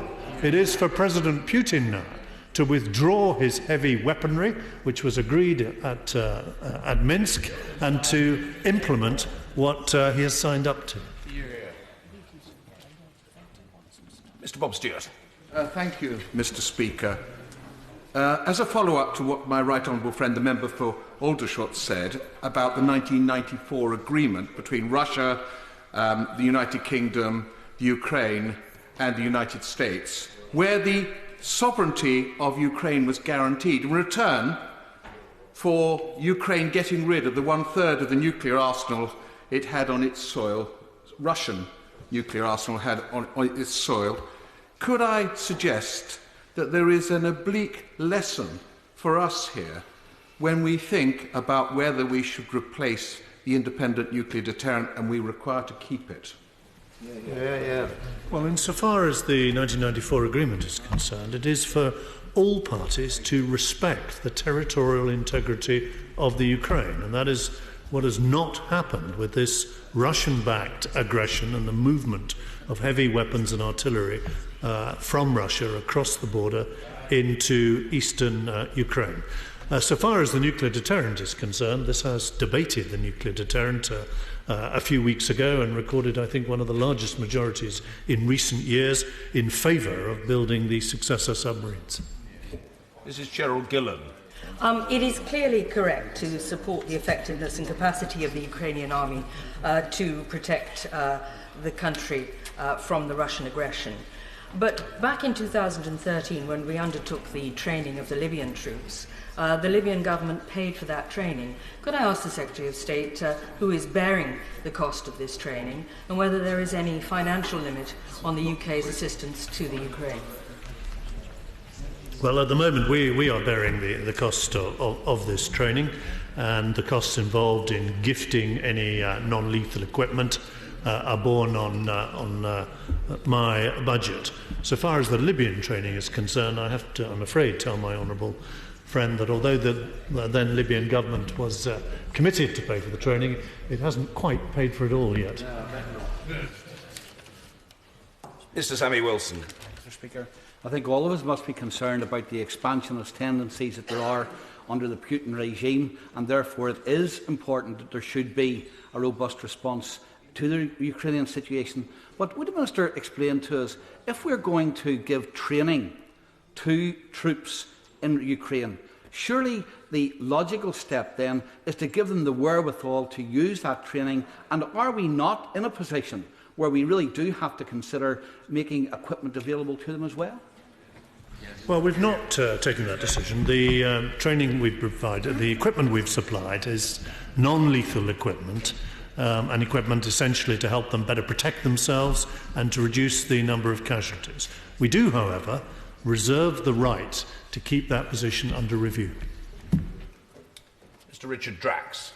Mr Speaker, my right honourable friend has assured the House that we are giving non-lethal aid. It was asked for and we have given it. Have we been asked for lethal aid?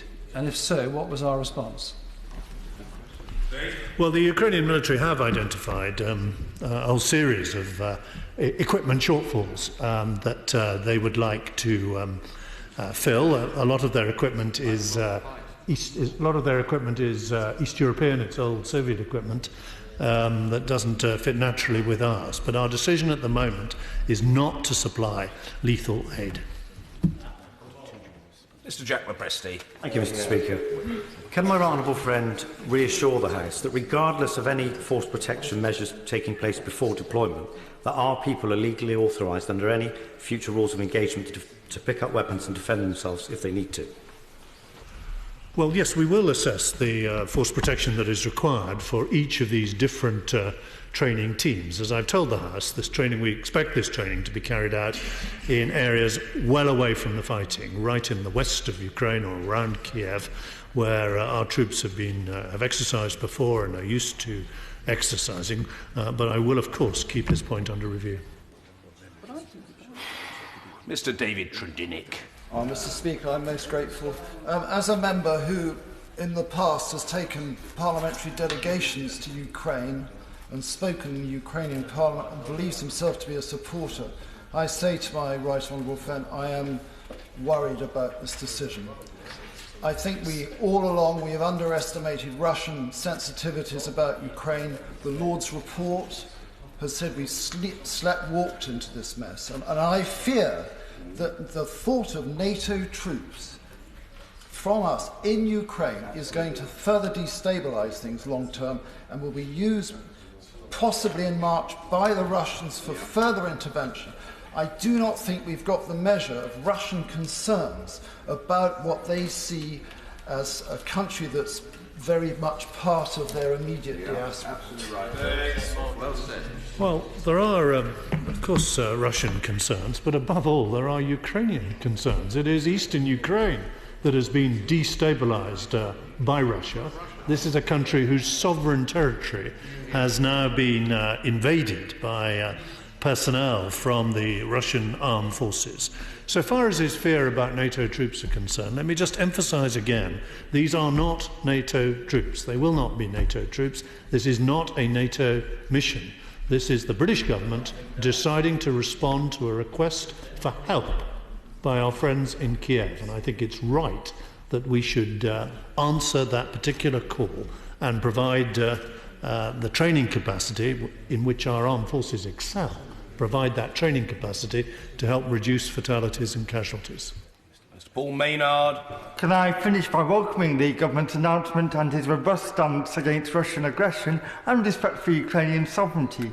But can he indicate to me what engagement his ministry or the government more widely has had with the newly elected Moldovan government, given the very great uncertainty and concerns over Transnistria on the border between Ukraine and Moldova? Well, indeed, there is exactly that concern, and as I've said, it seems to fit a pattern of Russian interference right along its southern and western border, and we need to be mindful of that. I've not yet had the opportunity to meet or talk to my Moldovan counterpart, but I look forward to doing so in due course. Order. 10-minute rule motion. Debbie Abrahams. I beg to move that leave be given to bring in a bill to require listed companies, public bodies and voluntary agencies to report annually on the number and percentage of people they employ who have disabilities and for connected purposes.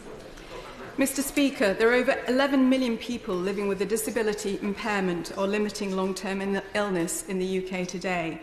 Nearly 7 million are of working age. That's nearly 1 in 5 of the working population. People with disabilities continue to face many barriers in accessing work, whether they have a visible or invisible disability or illness. These barriers may be physical, but they are also cultural. This is in spite of the 1995 Disability Discrimination Act and the 2010 Equality Act, which provided a legal platform to challenge discrimination based on disability. Even before that, the 1944 and 1958 Disabled Persons Act prohibited employment-related discrimination against disabled people. However, although some progress has been made, only 47% of working-age disabled people are in employment, compared with nearly 80% of non-disabled people, and this varies considerably for different disabilities. This is a disability employment gap of over 30%, and it has widened slightly in recent years. Although 4 million people with disabilities are working already, there are another 1.3 million who are available to and want to work, but are currently unemployed, and the vast majority of disabled people used to work, and this is such a waste of their skills and experience and talent. Attitudes, perceptions and judgments can get in the way of identifying someone's talent or skills, and for people with disabilities, this can be even more magnified, particularly in a job interview or at work. A man in his 40s from Oldham told me that after an operation to remove a benign tumour left him disabled, he applied for hundreds of jobs, but kept being knocked back. His experience was ignored, and instead he was made to feel like a liability. He said, "I'm ex-army, disciplined and driven to work like millions of other disabled people. I just need a chance." Adrian, who's in his 50s from Saddleworth, left work in 2013, suffering from severe depression as a result of bullying. Now fully recovered, he's desperate to get back to work, but said, "I think many employers look at mental health issues in your medical records and see it as a weakness." Working-age disabled people are twice as likely to be living in persistent poverty compared with non-disabled people. This has implications for disabled people's families as well. Families with one disabled member make up 1/3 of all the families living in poverty. With the recent changes to social security support introduced by this government, including £24 billion to be cut from 3.7 million disabled people by 2018, the levels of poverty for disabled people and the inequality they experience is set to get worse. There are also implications for the economy and society as a whole. Research from the Social Market Foundation has estimated that halving the disability employment gap and supporting 1 million more disabled people into work would boost the economy by £13 billion a year.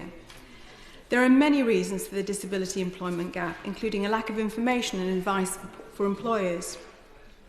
However, discrimination of disabled workers is still prevalent, with a recent survey showing 15% of disabled people felt that they had been discriminated against when applying for a job, and 1 in 5 while they were in work. Information is not enough. It needs leadership. Governments set the tone for the culture of society explicitly through their policies and laws, and more subtly through the language they use and what they imply. Collectively, this tells us who they think are worthy or not. This government has made their views abundantly clear, from their swingeing cuts to social security support for disabled people to their overhaul of the work capability assessment process that managed to both be dehumanising and ineffective. Their new sanctions policy has targeted the most vulnerable, bringing people to the brink and under which people have died. And we mustn't forget their closure of employ factories for disabled people and replacement with, well, nothing. The chaos and inadequacy of the Specialist Employment Support Programme Access to Work, which last year supported only 35,000 disabled people into work and at work, and the Job Centre's Disability Employment Service, with one advisor providing support to 600 disabled people, again reveals this government's priorities. But what I and many others find so deeply offensive is the pejorative language that's been used by this government as they refer to people receiving social security support as shirkers and scroungers. And this includes people with disabilities and limiting illnesses. The government and anyone else who willfully misrepresents the facts should be ashamed of themselves. My bill is a very modest step to help address this prevailing culture. People with disabilities should be able to access the same opportunities that everyone else can, including being able to use their talent and skills to the best of their ability. No one should feel they are unable to reach their full potential, or that hopes and dreams don't matter. By requiring employers with over 250 employees to report the number and proportion of people with disabilities that they employ, my bill is seeking to raise their awareness of the disability employment gap in their own organisation, prompting them to consider the information and what they may do about it. As we know, what's not measured or reported is rarely acted on. That's not about red tape, it's about what sort of society we want. On its own, reporting will do little to address the disability employment gap. In addition to leadership from government, we need leadership from organisations to shift attitudes to disability in the workplace. Training for employers and more widely can help develop empathy and change attitudes and behaviour. There also needs to be practical measures to support disabled people at work, enabling them to thrive and protect them from prematurely leaving the labour market. Some disability charities have recommended more flexible leave arrangements as well as extending access to work, which currently only supports a tiny minority of disabled people. Although there are a number of employers who do exceptional work in recruiting and retaining disabled employees, how does this apply to their procurement policies and supply chains? And of course, more needs to be done to help disabled people into work, as has been reported in recent Work and Pension Select Committee inquiries. The work capability needs replacing with a more holistic, whole-person assessment. Instead of the increasingly punitive sanction system, there needs to be more appropriate support provided. One employment advisor helping 600 disabled people is just not going to cut it. It's over 70 years since legislation was first introduced to prohibit employment-related discrimination against disabled people. Sadly, we're still fighting to address this discrimination and the inequality in employment people with disabilities still face. Changing attitudes and behaviour needs cultural change. It needs leadership. My bill takes another step along this path for fairness. Order. The question is that the honourable member have leave to bring in her bill. As many as are of that opinion say aye. Of the contrary, no. I think the ayes have it. The ayes have it. Who will prepare and bring in the bill? Dame Anne Begg, Sheila Gilmore, Glenda Jackson, Teresa Pearce, Alex Cunningham, Peter Hain, Mike Kane, Caroline Lucas, Alison McGovern, Graham M. Morris and myself, sir.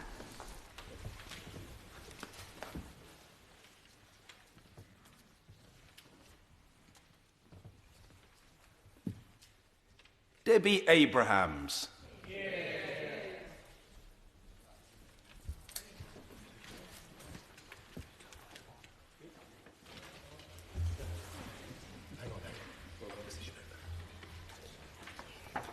Employment of People with Disabilities Reporting Bill. Second reading what day? Friday the 27th of March, sir. Friday the 27th of March. Thank you. Order. We now come to the first Opposition Day motion in the name of the Leader of the Opposition on the subject of bankers' bonuses and the banking industry. To move the motion, I call Cathy Jameson. Here. Thank you very much, Mr. Speaker, and I rise to move the motion which stands in my name and that of my honourable and right honourable friends. And as we enter this year's bank bonus season, I was just reminded of the fact that it used to be that seasons were for football and fashion, but it now seems that we have a season for bank bonuses as well. So I'm delighted to have the opportunity today to set out everything that a Labour government would do to reform the banking sector in this country, and indeed to highlight those areas where the current government has failed to make the necessary reforms. Now, earlier this month, in our Opposition Day debate on tax avoidance, my honourable friend for Birmingham, Ladywood, with whom I have traded places today, explained how the tax system is underpinned by the principles of fairness, of trust and transparency. And I think that those principles are equally applicable to the banking sector. And just as a Labour government will restore these principles to the tax system, ensuring that tax loopholes are closed, that tax dodgers are caught and that everyone pays their fair share, so we will restore them to the banking sector. And in doing so, we will be acting in the best interests of businesses, of consumers, the wider economy and, of course, the banks themselves. I will give way. I'm most grateful. Her motion seeks to increase competition in banking. Can she therefore explain why the Labour opposition voted against the 2012 Financial Services Act, which specifically encouraged the competition in banking services? Thank the honourable gentleman for his intervention. Having sat on the Bill Committee for that particular piece of legislation, I remember well the considerable amount of discussion that there was. And of course, if the honourable gentleman has indeed read our reform, our paper on banking reform, he will know that we support the reference to the CMA to ensure that we get new challenger banks into the system. And I think that is going to be an important feature of the reforms that we will take forward in government, because our programme of reform, as I've just said in our recent paper in banking, is designed to undo the reputational damage that's been inflicted by the financial crisis and indeed by the subsequent scandals that have been unearthed. And I think our approach will help to restore the trust and confidence of savers, of businesses and investors. I'll just make my final point on this, then I will give way. And I think it will help also to ensure that fair dealing, integrity, prudence and probity are once again the pillars on which Britain's banks are founded, because in a global industry, an international reputation for good practice can only be a competitive advantage. And I'll give way to the honourable gentleman. Thank the honourable lady for giving way. Does she believe, though, that the tripartite system brought in by the former Prime Minister and the Shadow Chancellor was one of the reasons that our banking system was left so much more vulnerable in the difficult time that we had? And does she accept that the Labour Party ought to take responsibility for that? Well, as I'm sure the honourable gentleman is very well aware, we did have a global financial crisis. The Labour Party and we in this side of the House have accepted that perhaps the regulation could and should have been tighter. We've said that on numerous occasions. But I don't recall, if we look back at the time, I certainly don't recall, I was not in this place at the time of the financial crisis, but I don't recall many on the Conservative benches at that stage making the case for tougher regulation. Indeed, the opposite. They were actually looking for a light touch regulation. So I hear what the honourable gentleman is saying, but perhaps he ought to look at his own party's record on this as well. I want to make a bit of progress, but I will give way once more to the honourable gentleman. Clearly, regulation is needed, but it is only because we have relaxed some parts of the regulations that we've been able to allow up to 20 new challenger banks to be established since 2010. Does she really think that her proposals are actually going to encourage or discourage challenger banks? Because the evidence thus far is that the Labour Party have voted against every single part of efforts to make greater competition in banking. Well, I'm now becoming a bit confused as to what it is the government side is arguing for here. Do they want more regulation or do they want less regulation? I think the two interventions that we have... Well, did I hear someone saying both? So I think the important issue here is to look at regulation being fit for purpose and ensuring that we do not... I will in a moment. And ensuring that we do not simply have more of the same when we talk about new entrants into the banking system. And I will come to that in a moment, but I'll give way to the honourable gentleman. If I can help clarify for the honourable lady, I think the point that she was trying to make is that you can have sectors where you have enormous amounts of regulations and it's ineffective or bureaucratic, and you can have situations where there's too little regulation. That doesn't work. What we need is effective regulation. But one of the most effective parts of regulation, changing behaviour, is the potential for criminal prosecutions for those who do wrong. That isn't mentioned in her motion. Could she perhaps address that sometime during her speech? I thank the honourable gentleman for giving some clarity to the situation. And he's absolutely right that regulation is part of a process. But we also need to see a culture change and attitudinal change. And I think he is correct to identify the lack of prosecutions or the lack of ability to do that. And although it's not mentioned specifically in the motion, I would certainly recommend to him, if he hasn't had the opportunity to do so up until now, to read the document which we did publish, which takes account of that particular point. Now, it's maybe useful just at that stage also, though, to highlight that we are not setting this out to be, in that sense, an entirely punitive agenda, because it is one that is driven by economic imperatives, because we all know that the performance of the banking sector is vital to the health of Britain's economy. It employs over 1 million people, each of whom has an important role to play in advising businesses, advising customers, the consumers, helping them to manage their money, helping them to invest wisely, and indeed helping them to plan for their futures. And without the banks, of course, individual consumers would be unable to save and borrow in the way that they would wish to. And businesses wouldn't have access to the patient finance they need to grow and create high-quality, well-paid jobs. All of that's important. But I think it has to be said that too often in recent years, banks, not all of them, but many of them, have fallen short of the very high standards that we expect of them. And I think that's something that we would share across the House, I hope. In many instances, they haven't acted with trust, they haven't acted fairly, and at times they have acted recklessly and indeed unethically. Instead of helping their customers, they exploited them. Now, banks and their employees operate in a high-skilled environment, dealing with sophisticated financial instruments, often beyond the ken of the average consumer and indeed small business owners. But rather than using that knowledge to guide and advise consumers, they have in some instances abused that knowledge to exploit them.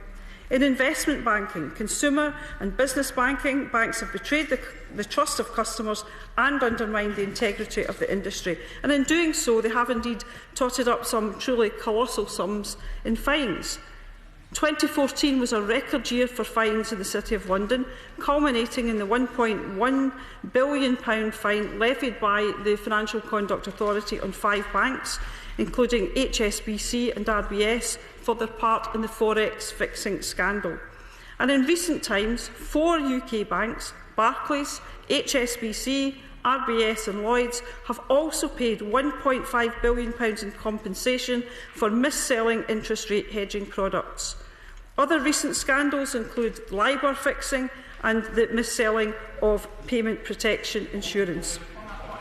I'll give way to the honourable gentleman. Thank you. I'm very grateful to the honourable lady for giving way, and I would say she's making an intelligent speech. Can I just, though, on those particular points about the fines that have been recently levied, is it not fair to say that in the vast majority of the cases, the actions that led to those fines were perpetrated under the Financial Services Authority, the old regulator, and actually the bringing to justice, if you like, in terms of doing the fining, is under the new regulatory regime, which reinforces actually just how bad the old system was and just how good the new system is. Yeah. Well, first of all, can I thank the honourable gentleman for what I think was a bit of a compliment in terms of making an intelligent speech. Of course, he then went on, of course, to, I think, make a bit of a party political point by trying to shift the emphasis back again onto what had happened before. And really what I'm trying... I would understand that he would do that. However, I do think it's important to recognise there have been changes, and I will acknowledge that. There have been changes, but nonetheless, the behaviours, there isn't evidence yet to suggest that all of the behaviours that led to those things going wrong and that led to wrong decisions being taken have changed. And I think we still need to keep an eye on that. And I'll give way. I thank the honourable lady for giving way, and I'd like to give her an opportunity to rise above the party politics that no doubt the Right Honourable Member for Morley and Outwood would indulge in if he were here, but I note he is not here. Would she welcome the £5 million of funding that has come from LIBOR sources to benefit charities up and down the country, including the East Anglian Air Ambulance in my constituency? Well, I thank the Honourable Lady for her comments. Of course, it is the case that she has pointed out that the Shadow Chancellor isn't here, but not indeed is the Chancellor. So I'm not really sure what point she was trying to make in relation to that. And I hope also, while recognising that there has been a significant amount of money gone into supporting very valuable organisations, including indeed the one that she has referred to, I do hope that we would not be suggesting in any way that the banks should not be paying attention to their current ways of operating and ensure that we never have to have situations again where those fines are in evidence. And hopefully things will change. I'll give way for one last time and then I'm going to make some progress. Thank you, Honourable Lady, for giving way. Will she confirm, though, that the Forex and LIBOR scandals actually took place before this government was elected, and it's this government's regulatory regime which has taken action to deal with it? And will she also agree that bonuses tripled in 4 years under her government, and under this government they're a fifth of what they were? Much progress has been made, and she ought to give the credit for the work this government has done. Well, I will always give credit where credit is due, but I do think that we have to look at what's happened under also the watch of this particular government. And as the Honourable Gentleman knows, and I think if we look back at what we saw with HSBC in the last few weeks, it can take some considerable time for some of those issues to come to light and to be dealt with. And the important thing is that we have a regulatory environment in place that can deal with those issues quickly and that they're not simply put to one side. But we also have to have the change in culture in order to ensure that these things don't happen again. And I will give way to my honourable friend. I'm very grateful to my honourable friend, and she's making, I think, a very important point. She will remember that after the LIBOR scandal, the Parliamentary Commission on Banking Standards set out a programme of reform for the banking sector. Is she as concerned as I am that actually those reforms haven't gone nearly far enough in their implementation? And the fact is that we need a proper investment bank, we need proper competition in banking, and we also need to make sure that there's lending to businesses. Well, my honourable friend makes, again, a very useful point, and I'm sure that he has, I'm absolutely confident that he will have read the paper which we have published, which makes the very points in relation to ensuring that finance gets to SMEs in particular, and the important role that a proper British investment bank can play. But I want to just come back to the point that I was speaking about in relation to earlier this month, when we saw the new and startling example of impropriety with allegations that HSBC's Swiss subsidiary actively advised customers on how to avoid and indeed evade tax. And I just want to emphasise again, all of those activities are symptoms of a wider culture that has seeped from investment banking into retail banking. And that culture has been characterised by short-termism and the pursuit of profit at the expense of all else, and in many cases at the expense of the bank's own customers and indeed the wider economy. And this is the culture that's led to banks exploiting their consumers and ripping off the taxpayer. It's also caused banks to lose sight of what should be their core function. And those core functions, the high street banks, or it should be twofold. They have to serve the needs of the consumers, providing basic borrowing and saving facilities and loans, mortgages to buy homes.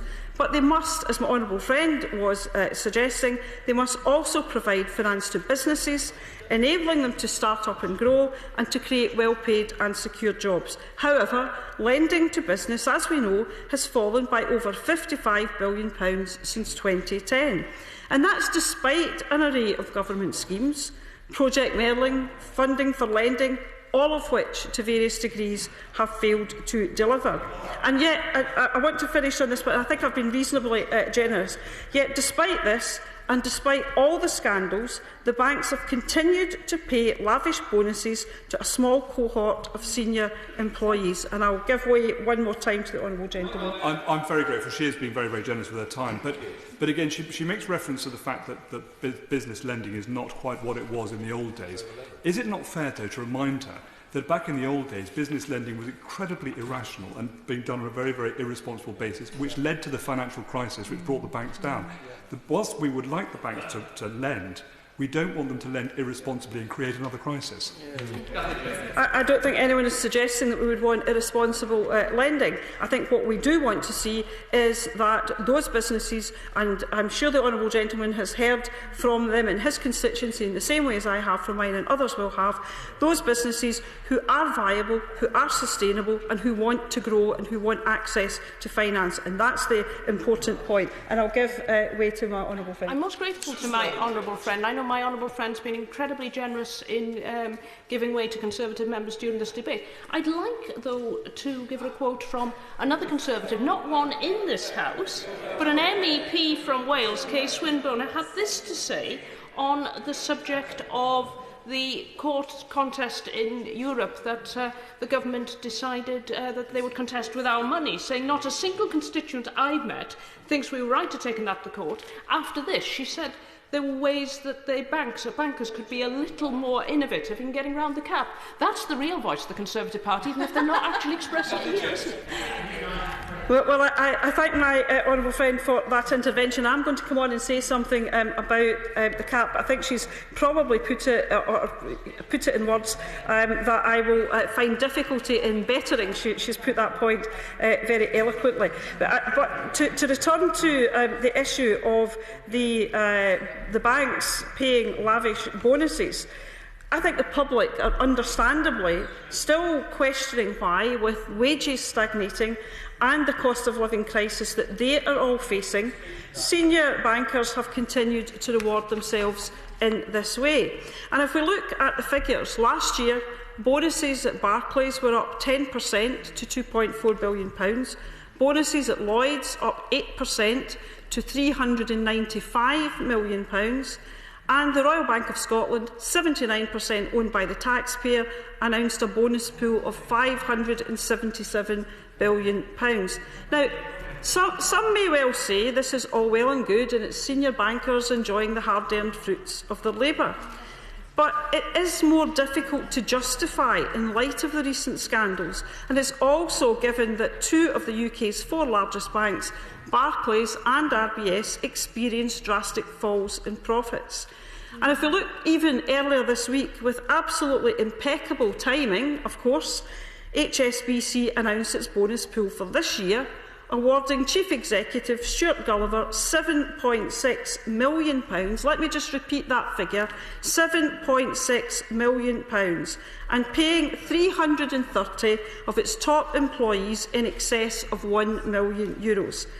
This despite the revelations of recent weeks and a 17% fall in profits. Now, I do want to make a bit of progress here. It would, of course, be remiss of me if I wasn't to refer to the role that the government had played in all of this, because as well as the failure of their schemes to galvanise lending, the government has failed, and this point was made by my honourable friend who intervened earlier. The government has failed to implement all of the reforms recommended by the Independent Commission on Banking and indeed the Parliamentary Committee on Banking Standards. They ignored Labour's pleas to act to regulate benchmarks when the LIBOR scandal first came to light, and they've actively aided and abetted bankers' efforts to safeguard their bonuses. As my honourable friend pointed out, the Chancellor launched an ill-fated and misguided legal challenge to the EU bonus cap, which limits bonuses to 100% of fixed pay or 200% with shareholder approval. That still seems to be fairly generous, wouldn't you say? And I'll give way. I'm very grateful to her for giving way for a third time. What troubles me with a lot of what she's saying is it's confusing how much bankers are being paid with how you go about paying them. And whilst I think many of us would agree that the pay packages of millions of pounds is an issue in itself, it's not to do with bonuses. Bonuses, as the Honourable Lady is probably going to propose in due course, should be clawed back over a period of 10 years, as I recommended as part of the Parliamentary Commission on Banking Standards, and I agree with her entirely on that. But if you cap the bonuses, you reduce the amount of money you can claw back. Actually, you want to have more of, if you're going to pay a banker £1, pay 90p of that as a bonus, because you've got more to claim back, and therefore you've got more lien over that banker to behave better. I thank the honourable gentleman for that intervention, and I know that during the course of the work that he did indeed make those points, and I'm glad to hear that he is in agreement with us on some of that, and I will come on to deal with some of those points, because I do think that we still have to look at what the actions of this government were in taking out or taking on that legal challenge to the EU bonus cap, and I'm sure that the honourable gentleman is not suggesting for a minute that that was a sensible thing to do, because I don't think the public saw it in that way.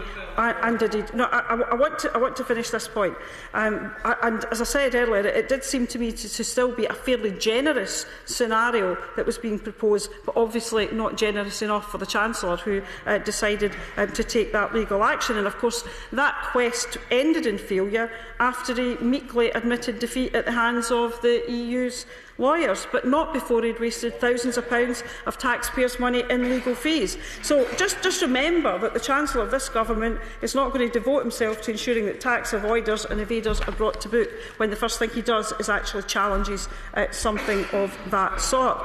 But he will devote himself to defending the right of bankers to receive high bonuses, and he will spend your money, taxpayers' money, while he does it. And he's of course been a diligent defender of bankers on the home front too.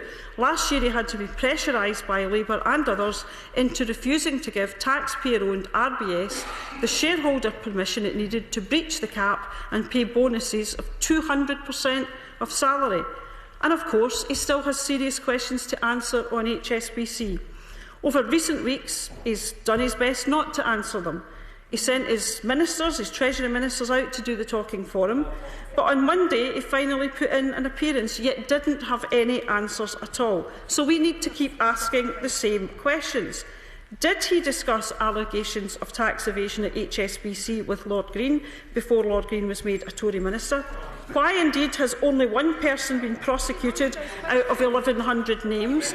And why has he signed a deal with Switzerland which could prevent HMRC from getting its hands on similar information in the future? He has been the Chancellor for approaching 5 years, and it is his responsibility. He needs to start taking his responsibility seriously, and if he doesn't, then people are going to draw their own conclusions. So let me move on to talk about Labour's reforms. It's clear, as it has been since the government took office, that indeed this government, in its present position, doesn't have the stomach for the serious reforms that we need. But as our motion makes clear today, a Labour government will do things very differently. Our starting point, as I outlined at the beginning, will be trust and fairness. We believe that banks should serve the needs of their customers and the economy, and that bonuses should be a reward for exceptional performance, not a compensation for failure. I will give way in the hope that the honourable gentleman is going to agree with me on that last point. I will agree that there is a need for greater competition. I've asked her once, I will do so again. The Financial Services Act 2012, why did she troop through the lobbies, I presume she trooped through the lobbies with the rest of her colleagues, against the provisions that put forward greater competition in the Financial Services Act? Well, I think, as I outlined to the honourable gentleman earlier, perhaps he does want to take some time to actually read the report that we produced last week, which shows that we need to make a number of changes in order to ensure that greater competition is there. And I don't see that there's anything inconsistent in that. If the honourable gentleman wants to read that, hopefully he will do so. And I want to go back to the point again about bonuses should be a reward for exceptional performance and not a compensation for failure. I want to finish this. I think I have been very generous and time is moving on, and I do want to finish this point. I'm going to finish the point that I began, because not only in relation to bonuses being a reward for exceptional performance in the banking sector, it should be the case in other industries, and therefore it should be the case in banking as well. However, despite the scandals that have emerged over the past year, most recently HSBC, it looks like this year's round of bank bonuses will once again be very generous. So there needs to be more accountability in banking, and pay must be more closely aligned with long-term performance. So a Labour government will embark on a serious and far-reaching programme of reform in the banking sector. We will reintroduce our successful tax on bankers' bonuses, which generated over £3 billion in 2010. We will act to ensure that this tax incorporates role-based pay or any other payments made by banks in an attempt to circumvent the EU bonus cap. No, I am going to finish the points I'm making because this answers a number of the questions that I think honourable members have put. And we will use the money generated to fund our compulsory jobs guarantee, creating a paid job for every 16 to 24-year-old who's been out of work for over a year, and those over the age of 25 who have been out of work for more than 2 years. Because according to the latest Labour Force survey, youth unemployment was 740,000 in the 3 months to December 2014, an increase of 3,000 on the last quarter. And we know that being unemployed while young damages prospects for those young people years into the future. Research shows that young people who have been unemployed for a year will on average be £125,000 worse off over their working lifetime. That means a person on the average wage would have to work nearly 6 years longer to make up for the cost of being unemployed while young. I'm not going to give way at this point because I'm making some very important and serious points about the future of our young people. I think I've been very generous in giving way, and I want to finish this point. Our bank bonus tax will not only offer a lifeline for thousands of young people, helping them to earn, learn and get a foot on the career ladder. It will help the economy, and it will mean that the banks give something back to society. And in addition to this and our wider programme of reform, we will also extend the deferral and clawback period for bonuses, ensuring that rewards are paid out proportionately and can be recouped when evidence of reckless or inappropriate behaviour is revealed further on down the line. And, as I've said earlier, and just to repeat, the financial crisis and the recent scandals have shown that risky decisions can take up to a decade to have an impact. So the next Labour government will ensure that in cases where bankers have been shown to have acted inappropriately or made reckless decisions, banks will be able to claw back any bonuses awarded. And we will act on the recommendations of the Parliamentary Commission on Banking Standards by extending the clawback of bank bonuses that have already been paid to at least 10 years. And we will also extend deferral periods for senior managers to at least 10 years. And I believe that this will help deter the rash and short-sighted behaviour that we have seen in the past and encourage banks and their employers to take a view to the long term. So to come to a conclusion, I will give way one last time to the honourable gentleman, given his role in the Parliamentary Commission. So I'm extremely grateful to her. She really is being incredibly generous. But it's this point about the bonuses, the capping of the bonuses and the targeting the bonus as a bonus tax in itself. It will inevitably drive behaviour by the banks in order to get the perverse outcomes that you don't want, or that none of us want in this chamber. If you tax the bonuses, they will change them into something else. A balance sheet tax, which this government has imposed, is something which they can't wriggle out of, but they will be able to wriggle out of a bonus tax, and you can't avoid it.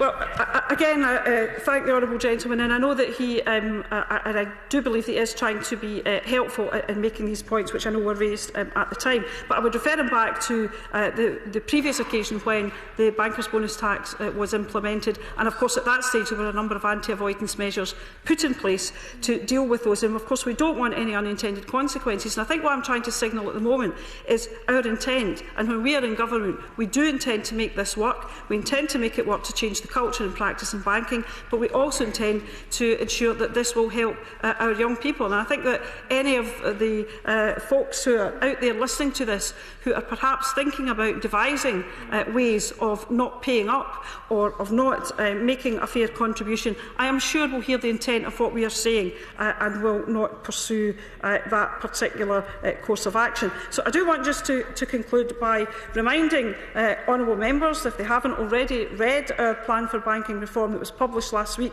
It does set out a series of wide-ranging reforms to the banking sector. It builds on much of the work that has been done by the Commission and indeed speaking to people in the industry. It focuses on 4 key areas of stability, competition, access to finance and culture and pay. The one-off tax on bankers' bonuses is just one part of the reforming process, but it is an important part. Now, last week I hosted a jobs fair in my constituency, and I know that many other honourable members on all sides of the House do this. And I saw first-hand how much those young unemployed people who came along to that want to work and want to contribute to society. I also met with a number of people who have been out of work over a fairly lengthy period of time, who are desperate for the opportunity to get back into employment in order to contribute to society. And they want decent jobs, they want decent pay, they don't want to be on the instability of 0-hours contracts or working for umbrella companies who are more interested in avoiding paying their tax than paying their way in society. And we need to ensure that those young people, not just in my constituency, but right across the UK, and those long-term unemployed, get the help that they need. The young people need their first step onto the careers ladder, and the long-term unemployed need help to get back into the real jobs that they need. And it is absolutely vital that those long-term unemployed who become almost at risk of getting frozen out of the jobs market get that support as well as our young people.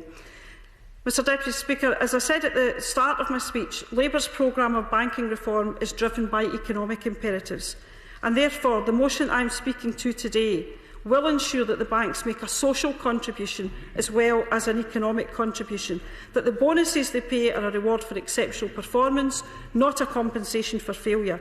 I believe that these are vital steps along the road to restoring the fairness, the stability and the trust to the sector so that banks serve the needs of the wider community. And I hope that the Government would see fit today on this occasion to support our motion. The question is, as on the order paper. Andrea Linson. Thank you, Mr Deputy Speaker. And I have to say I'm extremely disappointed by the Honourable Lady's remarks. I find it absolutely astonishing that the party opposite has the courage to raise the issue of bankers' bonuses. Perhaps they've forgotten that it was under their light-touch regulatory regime that the worst excesses of the banking sector were allowed to flourish. And I wonder whether the Honourable Lady regrets the fact that the Shadow Chancellor isn't in the House today.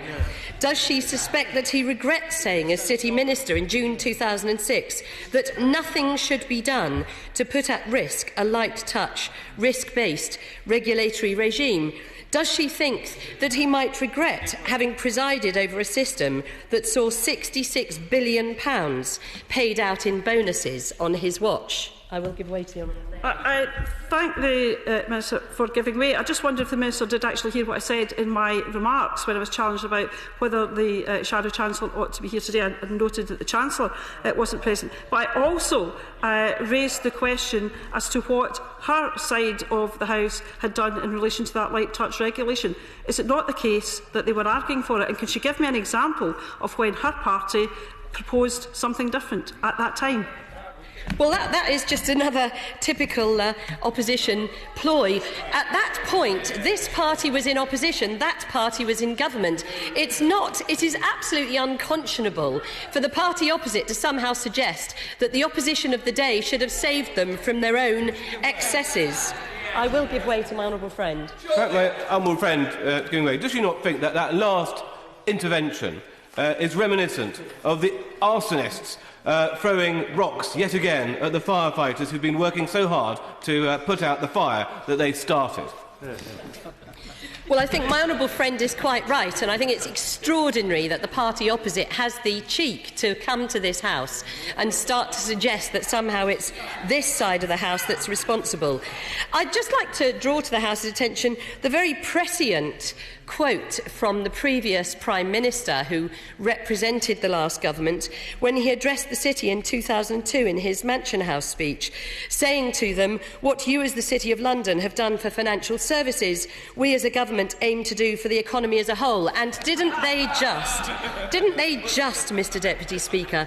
So I think it is absolutely extraordinary that it was under the intensely relaxed administration of the party opposite that bankers were rewarded for taking excessive risk, and if it failed, were allowed to get away with it. Heads they win, tails the taxpayer loses. I will give way. I thank my honourable friend. Isn't this debate a displacement activity for a party that doesn't really have any coherent narrative to deal with jobs, growth and the economy? And doesn't she think it's reckless of Her Majesty's opposition to keep recycling this bankers' bonuses 10 times over without ever having to account for where that money is going to go to? Yeah, my honourable friend is exactly right in his point that the opposition are simply trying to recycle something as a distraction. And what I'm truly delighted about today is that this motion, in fact, gives me the opportunity to set out the wide-ranging measures that this government has taken to sort out the appalling legacy of the party opposite on banks and their remuneration. And it is an extraordinarily wide-ranging set of measures that we've taken to sort out once again a mess left by a Labour government. I will give way to the honourable lady. Grateful to the Minister for ultimately giving way. Could she just remind the House how much more the government is borrowing compared to 2010? Well, the honourable lady will know that this government has taken steps to significantly bring down the amount that the government is borrowing each year in order to get our economy onto the road to recovery after the disaster left by the party opposite. So going back to the point of today's debate, the real fact is that the public are quite rightly furious about the behaviour and misconduct of banks. Absolutely rightly so. And it still feels as though every day there are fresh examples of shameful practices that went on in the bad old days. And so the public will want to know what this government has done to sort the mess out left by the previous government. So I can tell the House that under this government we have the toughest remuneration regime of any major financial centre in the world. That under this government we are making banks raise their standards, rebuild their reputation and get back to the job they used to do prudently and respectably for centuries. And under this government we are making sure we never go back to the bad old days of banking. Now, at this point, I will give way in a moment. I just want to be very clear, because always in this debate there is some sense that somehow all bankers are terrible people. And, of course, the truth is that financial services employs up to 2 million people, the vast majority of whom do an honest day's work and always have done, and would not seek to rip anybody off or to distort anything that they do. They're honest, decent people. And I want to pay tribute to the work that financial services does, not just in oiling the wheels of our economy, but also in contributing so much to our economy as a whole. So notwithstanding the very real issues of misconduct that have disgusted all of us right across the country, it is true to say that it is a small number of people who are responsible for that wrongdoing. And I will go on after giving way to talk about what we've done to put that right. I'm most grateful to my honourable friend for giving way. Would she also make the point that it is this government that has made sure that the LIBOR funds that were previously not given back to the good causes, like the air ambulances that my friends and I were all with at number 11 Downing Street last night, or the 96 military charities who benefited by reason of the changes that this government has brought in, a magnificent innovation supporting wonderful charities. Yeah, I'm very grateful to my honourable friend for raising that point, and we on this side of the House are extremely proud that, unlike under the party opposite, where any fines for misconduct were passed straight back into the hands of the people who committed the misconduct, under this side of the House, under this government, we have ensured that fines for misconduct have gone to good causes. So the LIBOR fines, as my honourable friend points out, have gone to military charities and to supporting air ambulances, and the fines for the appalling foreign exchange rigging are going to go to supporting NHS and particularly GP surgeries. So let me explain to the House what we have done. I will give way. I'm grateful to the honourable lady for giving way. She's a well-informed minister, and I wonder if she could tell the House what she did as a banker at BZW and Barclays, and latterly as head of corporate governance, what she did to lobby for tighter financial regulation in those years. Well, I'm very grateful to the Honourable Lady for giving me the opportunity to talk about the fact that for the last 10 years of my career at Invesco Perpetual, I was responsible for writing a quantitative bonus scheme that specifically measured the performance of fund managers over 3, 5 and 10 years, according to team, to the performance of the business and to individual performance, with clawbacks as appropriate. I started that work in 1999 and finished it in 2009, so I think I can speak with some confidence that I did my bit for remuneration.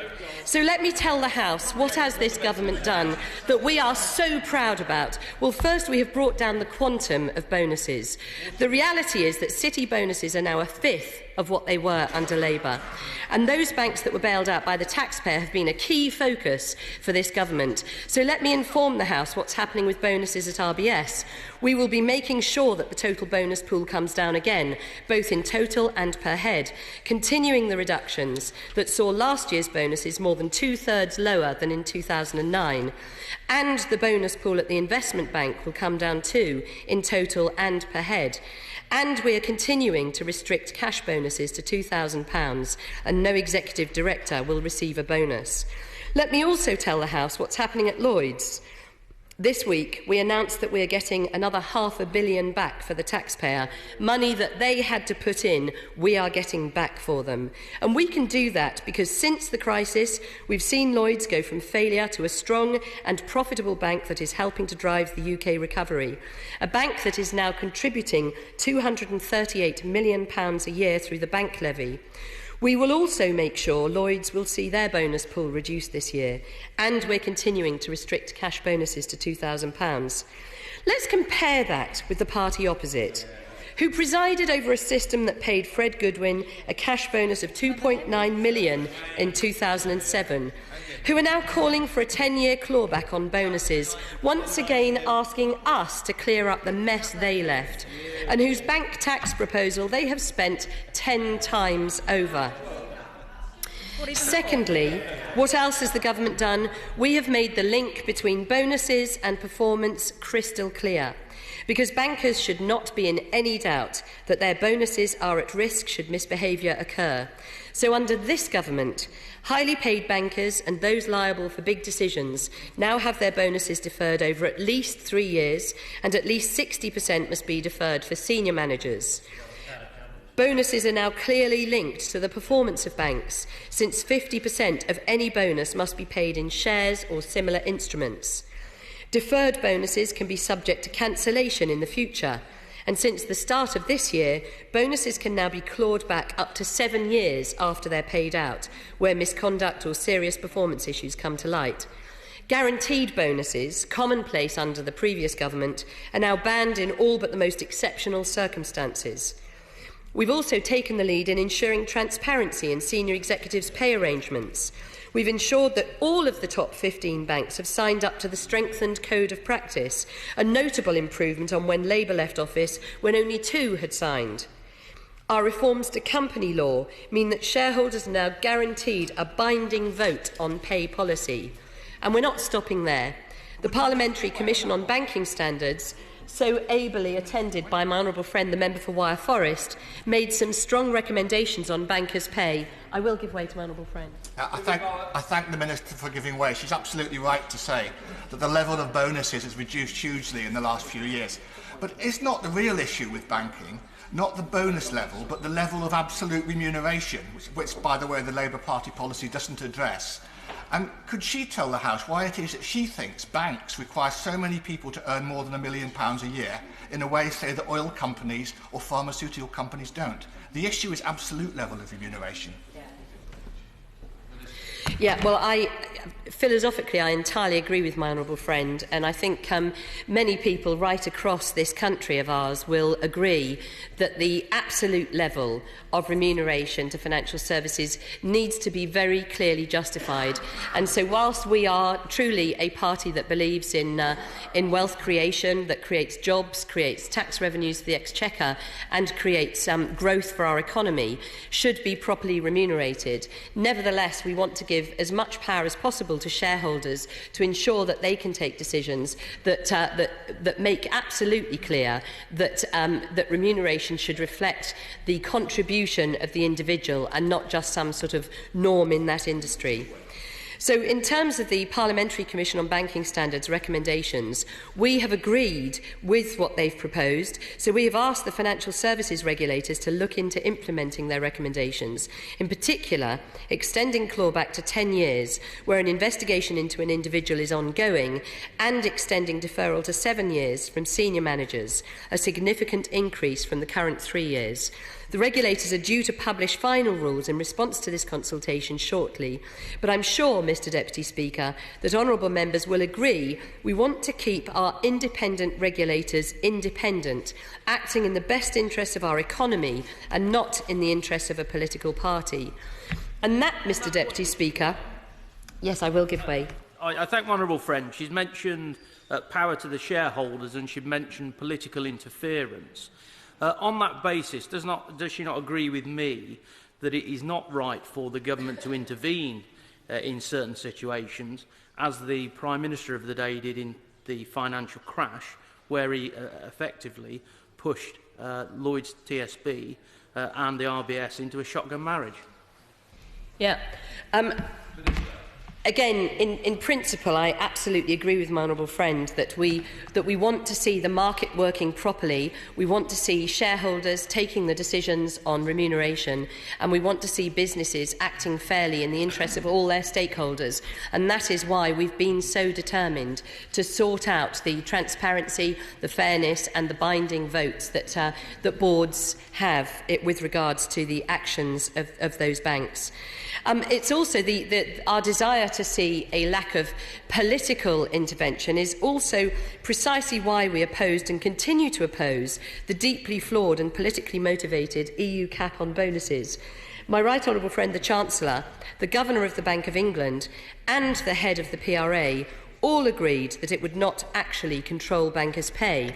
Instead, it would push up fixed pay, make it more difficult to claw back earnings when things go wrong, weaken financial stability, and make it more likely that the taxpayer, rather than the banker, pays the cost of mistakes. We continue to believe that the cap is fundamentally flawed. However, members will know we've withdrawn our legal challenge to the cap, and now instead we're looking at how else we can build a system of pay in global banking that encourages responsibility rather than undermining it. I will give way. The right honourable lady could explain to the House and to the country why it's wrong to cap bankers' bonuses, but it's right to cap nurses' pay.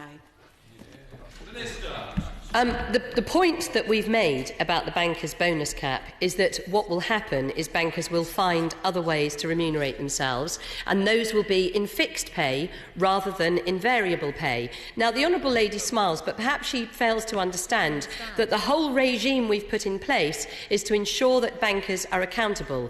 The way for them to be accountable is through variable pay, which is performance-related, rather than fixed pay. The problem with the cap on bonuses is that it will put up fixed pay. I won't take another intervention on that point. I've explained it now twice, and I'd like to move on. So the cap remains fundamentally flawed. And so what we are doing now is we are looking at other ways that we would be able to ensure accountability, notwithstanding our fear that there is some evidence of that fixed pay is going up. So last November, the Chancellor wrote to the Governor of the Bank of England to ask him to encourage this work through his role as Chairman of the Financial Stability Board. Such methods at global level could involve standards to ensure non-bonus or fixed pay is also put at risk, at maximising clawback or paying senior staff in performance-related bonds. Any such solution must be international in nature to be effective, and that's why we're pushing for the Financial Stability Board, which is uniquely well placed to pursue these issues with urgency. And I will give way. Thank the Minister for giving way, and I welcome all of the action that the government has taken to clamp down on excessive banking bonuses. But isn't it also the case that, as she said earlier, there's more than 2 million people employed in the financial services industry in Britain, and not all of those people are millionaires? And so that it's important consideration that we take into account the fact that there are people on relatively low pay in the banking sector. Not every banker is earning £1 million or over £1 million a year. Yes, I'm glad my honourable friend raised that point, and I'm very happy to reiterate my own remarks that, of course, financial services, in fact, employs up to 2 million people in this country, most of them, in fact, outside of the city, and many of them doing quite regular jobs in banks, in call centres. Even recently, I had the pleasure of visiting a new dealing room set up in Birmingham, outside of the city. And all of these people are as mortified as the rest of us at the behaviour of a few. And so it's very important always to remember that we're talking about the behaviour of a few, not the behaviour of the many. So I'm grateful to my honourable friend for that. So moving on, thirdly, what the government has done is to improve the accountability of bankers. Now, I know, and I hope honourable members will agree with me, that the vast majority of people in the financial sector are decent people, and they have played by the rules. They just want to get on with providing a valued and trusted service to their customers. So we must have high standards in banking, because it's that will help the UK to continue to thrive as a leading and trusted financial centre, one which remains a huge asset to the British economy, contributing almost an eighth of total tax receipts and giving us a trade surplus of £16 billion last year. Banking oils the wheels of the economy. It helps our businesses grow. It fosters investment. It boosts aspiration. When bankers get it right, it's a driver of this country's growth. When bankers get it wrong, the damage is consequentially enormous, because it threatens the livelihood of millions of people in this country, as we saw during the financial crisis.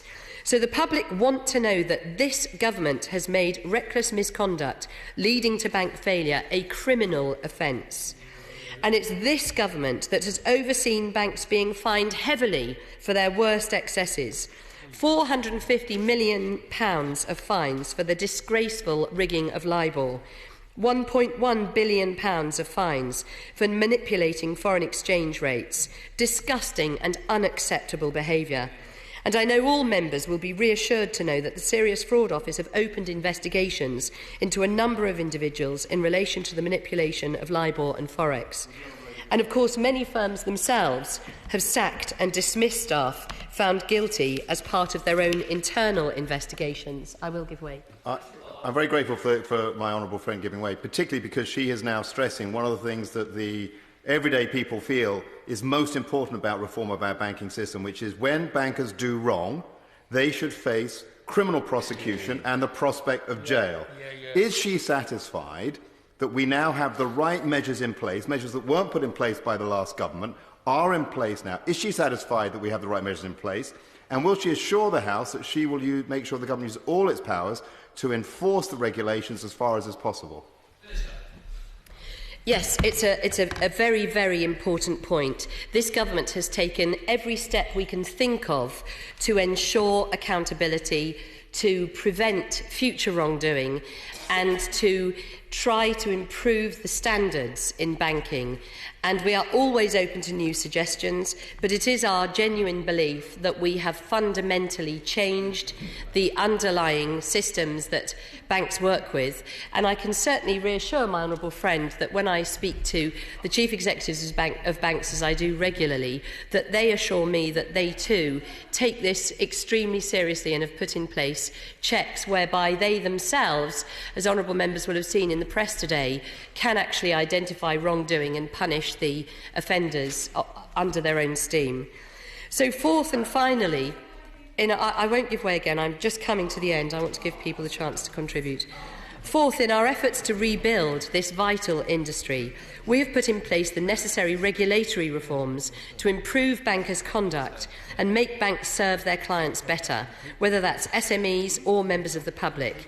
So we've legislated for a new senior managers and certification regime to strengthen the accountability of senior management and raise the standards of individual conduct.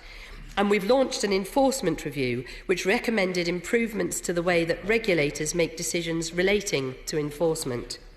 We've promoted choice and competition in the retail banking sector too, putting it at the heart of our regulatory system. By making it easier for customers to switch banks, we are incentivising banks to look after their customers better. And by opening the door for new and smaller banks to compete with the established names, we're making sure that the entire sector ups their game, not least in helping our small and medium-sized businesses to grow and expand. This is good for the customer, good for the sector, and good for the wider economy.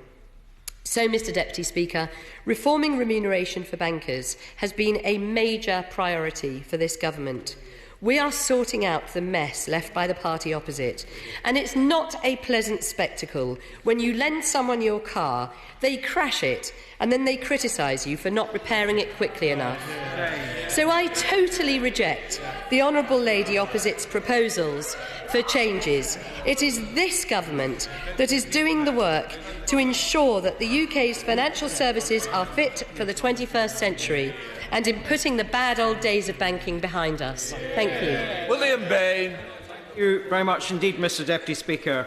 I think it's fair that many of us, when we have been speaking to ever-rising numbers of constituents in the last few weeks, and I'm confident that that will continue in the weeks to come, will acknowledge that the sense from the doorstep, the sense from the high street, is that there will only be a recovery which genuinely touches every part of our country when that talent which is wasting away in each of our communities can find fulfilment again in the dignity of decent work.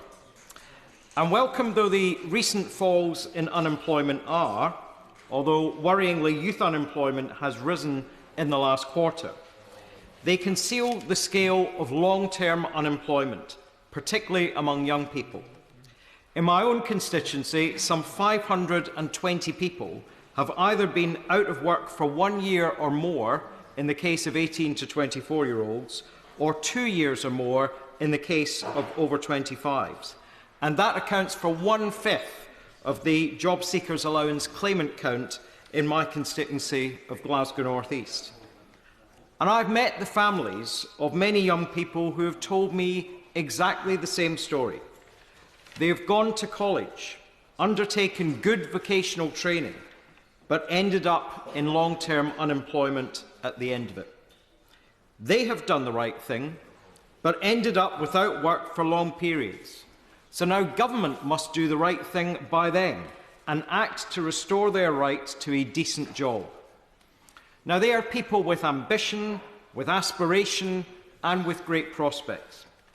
But they are denied the right to work at present by a way of running the economy that lets inequality rip, with the majority of the gains from growth going to people at the top of society, while low pay, insecure hours, and terms and conditions at work of increasing insecurity feed a persistent gap between rich and poor.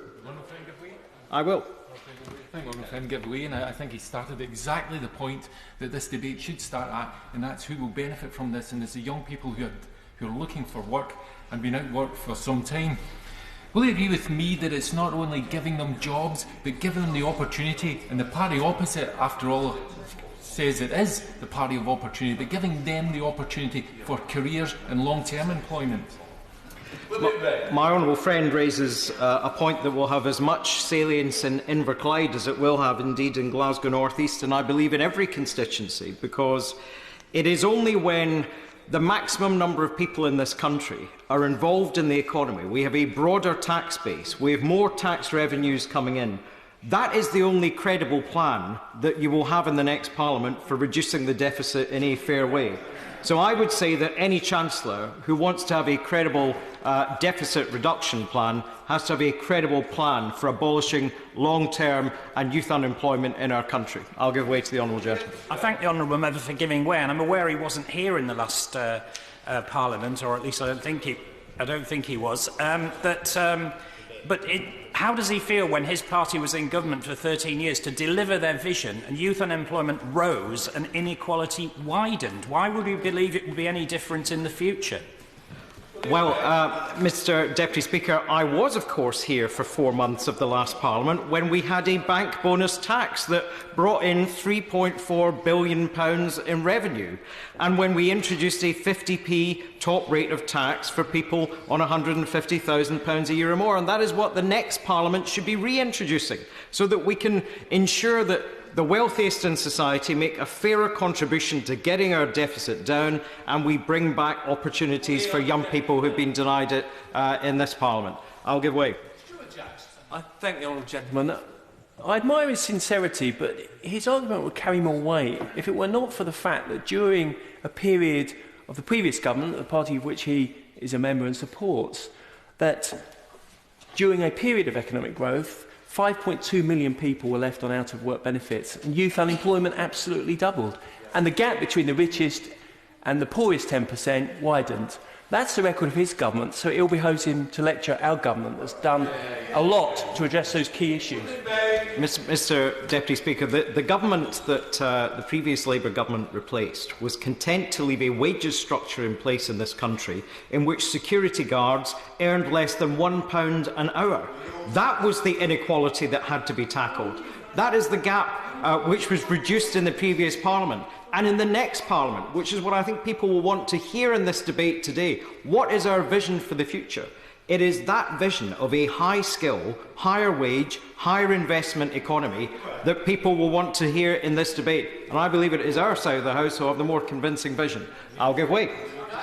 Well, I have here the unemployment stats for February 2015 from the House of Commons in relation to Glasgow North East. And surely the long-term economic plan of this government has done something when all claimants have reduced by 19.6% in his constituency. Youth unemployment 18 to 24 is reduced by 27%.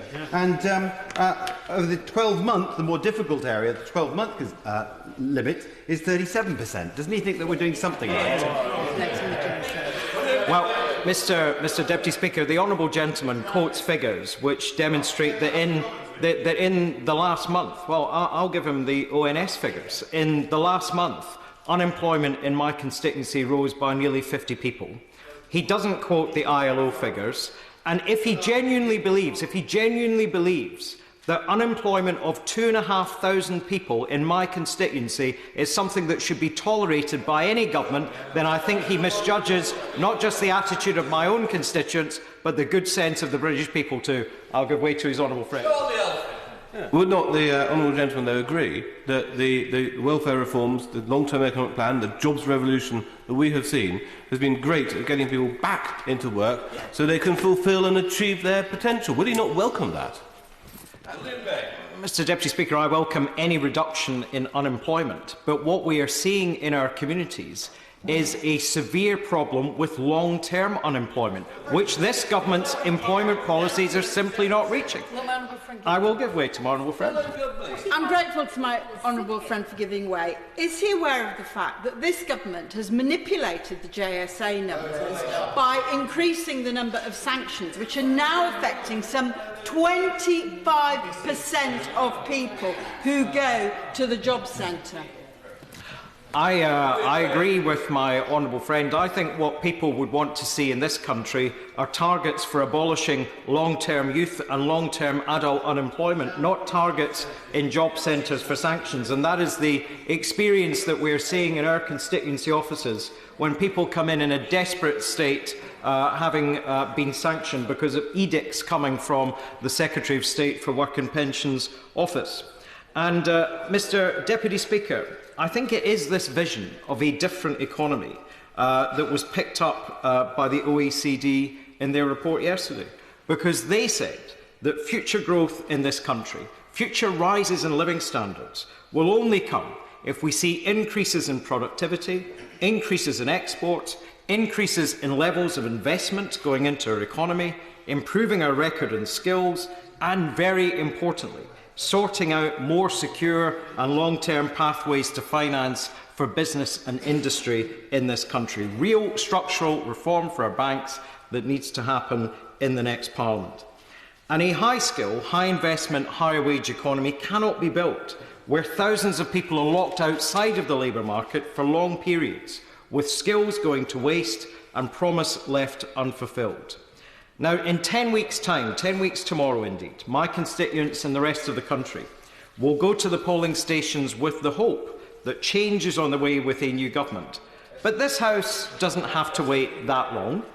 By passing this motion today, this House can send a powerful message to the Chancellor that a budget that is to command support in this country in a few weeks' time is one which must have the purpose of abolishing the scourge of long-term unemployment, which is so destructive of long-term prospects for income and indeed is corrosive of the very human spirit. And it should do more, Mr Deputy Speaker. It must restore fairness to our taxation system. It should reintroduce that tax on highly paid financiers who've pocketed some of the biggest gains from this government during the last 5 years. With the 50p tax cut, for the last few years they've had a government which has been on their side. Now the British people, meeting the burden of high long-term unemployment costs through our social security system, need a new government which is on their side instead. And with as much as £34 billion a year in taxes going uncollected under this government, we need policies which maximise revenues and encourage excluded parts of our society back into the labour market. Now, Sweden's equivalent of the Jobs Guarantee policy, first introduced in 1983 under a social democratic government in Sweden, helped balance the books there in the mid-1990s, while restoring the right to work to thousands of people. And this is a jobs guarantee that's been followed in Norway, Finland and Denmark. Now, we should match that ambition in this country by having more people in work, paying into the system, getting better off at the same time and improving our public finances. And with the scale of the bonuses paid by the financial sector since the onset of the financial crisis in 2007 having reached £100 billion this year, with a few at the top pocketing the biggest gains, the case for asking for a greater contribution from them in terms of the taxpayer assistance that was provided to the banks and the financial sector since 2008 is unanswerable. And with the OBR having revised down by £48 billion at the autumn statement the levels of revenue from income tax and national insurance from the next financial year through to 2018-19, the case for more people being in work and for the very super rich paying their fair share makes the best economic sense. And that's why it's right, Mr Deputy Speaker, to increase the clawback period for bonuses paid to people guilty of misconduct in the financial sector from 7 years to 10 years, and crucially, to introduce penalties in law for breaches of the general anti-abuse rule on avoidance. As the High Pay Centre has shown in recent months, Mr Deputy Speaker, the link between company performance and executive remuneration and bonuses at the very top is tenuous at best.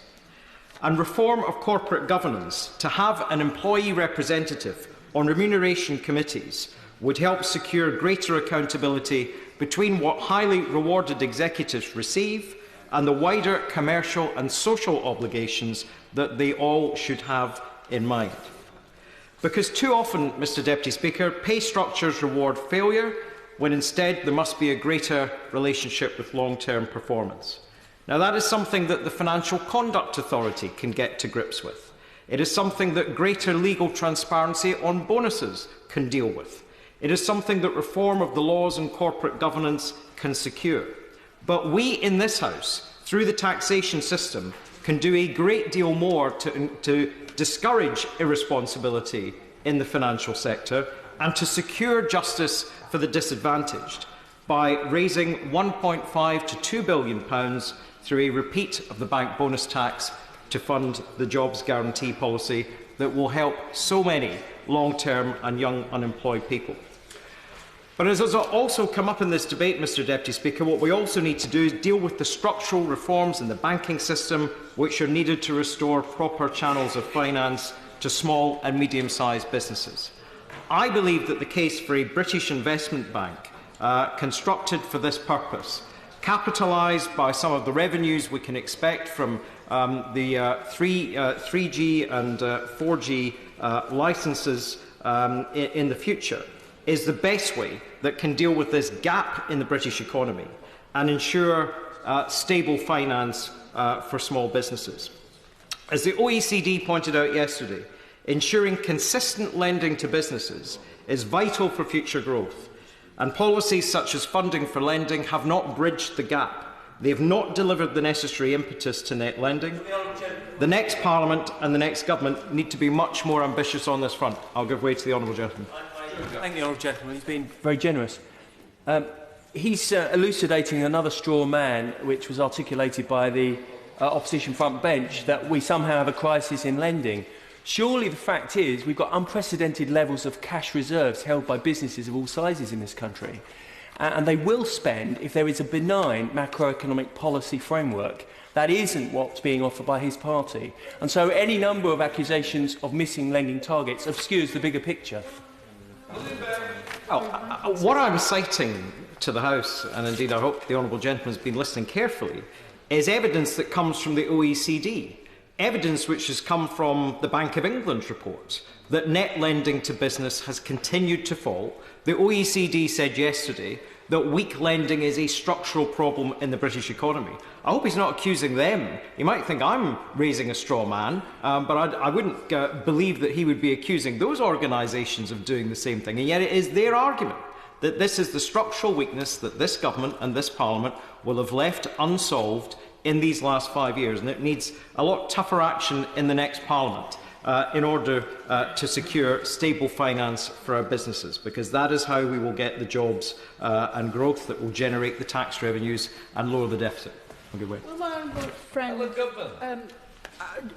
my honourable friend say that, in fact, if it is the case that there are very high cash balances in some firms and shortages of investment in other firms, that is far from being an example of the successfulness of the current banking system, a demonstration of its failure? What business has said to me, and indeed to many honourable and right honourable members on this side of the House, is that the absence of a strong investment bank in the way that Germany has one, in the way that France has one, in the way that South Korea has one, in a way that the Federal Reserve acts within the American economy, is equivalent to business in this country having one hand tied behind its back. And it is that structural flaw that has got to be addressed in this next Parliament. And that was what is apparently so absent from the government's thinking in terms of what the Minister said in her remarks. And, Mr Deputy Speaker, the OECD also raised a further problem yesterday, which was the risks that the shadow banking sector could cause to our own banking sector. And we heard nothing from the Minister in this debate about closing loopholes which hedge funds have been able to exploit. We heard nothing from the Minister about strengthening the tools to oversee the shadow banking sector, given the risk, the potential risk to financial stability, which the OECD considered is a possibility yesterday. Mr Deputy Speaker, this debate is important because the Government has the perfect opportunity in the coming weeks to aim for fairness with a proper jobs guarantee policy and a bank bonus tax that will extend opportunity as well as responsibility. If they fail to take it, those of us on these benches will take our case for change to the country and to the British people. And I am confident that they will vote for change and vote for a new government on May the 7th. Opperman. Thank you, Mr Deputy Speaker. It is a pleasure to speak in this debate, and I should at the outset make a reference to the Register of Members' Interests and to point out that I am attempting to create not one but two banks in the North East at the present stage.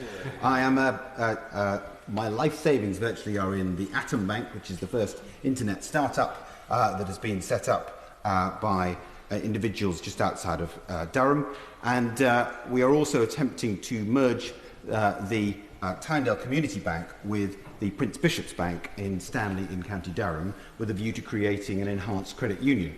So, having made that declaration, I should like to try and take the House on a journey, because the very first constituent who came to see me when I was elected in 2010 was an individual who had had his bank finance taken away, and by reason of that, ultimately, his business failed. Not because of any fault by reason of the business, but because of the bank lending provisions that were going on. The bank itself was local, but then Newcastle, then London, and was one of the large banks. It made it patently clear to me that we needed greater competition. To that end, we have spent a great deal of time in this Parliament, both as a government and individually, trying to create that greater competition. And it is fair, when we are assessing the Labour proposals, and I confess I haven't had the great joy and pleasure of reading the Honourable Lady and the Shadow Chancellor's proposal on banking reform that she referred to in her paper, but I have glanced at some of the matters, that when we are assessing the quality of that, we must look at the record over the last few years. And that must start, and I twice raised this with her and never got a reply, with the Financial Services Act of 2012. I spoke in this House on the 23rd of April 2012, when this matter was going through, and it is to their eternal shame that the Labour Party put forward Opposition Amendment 28.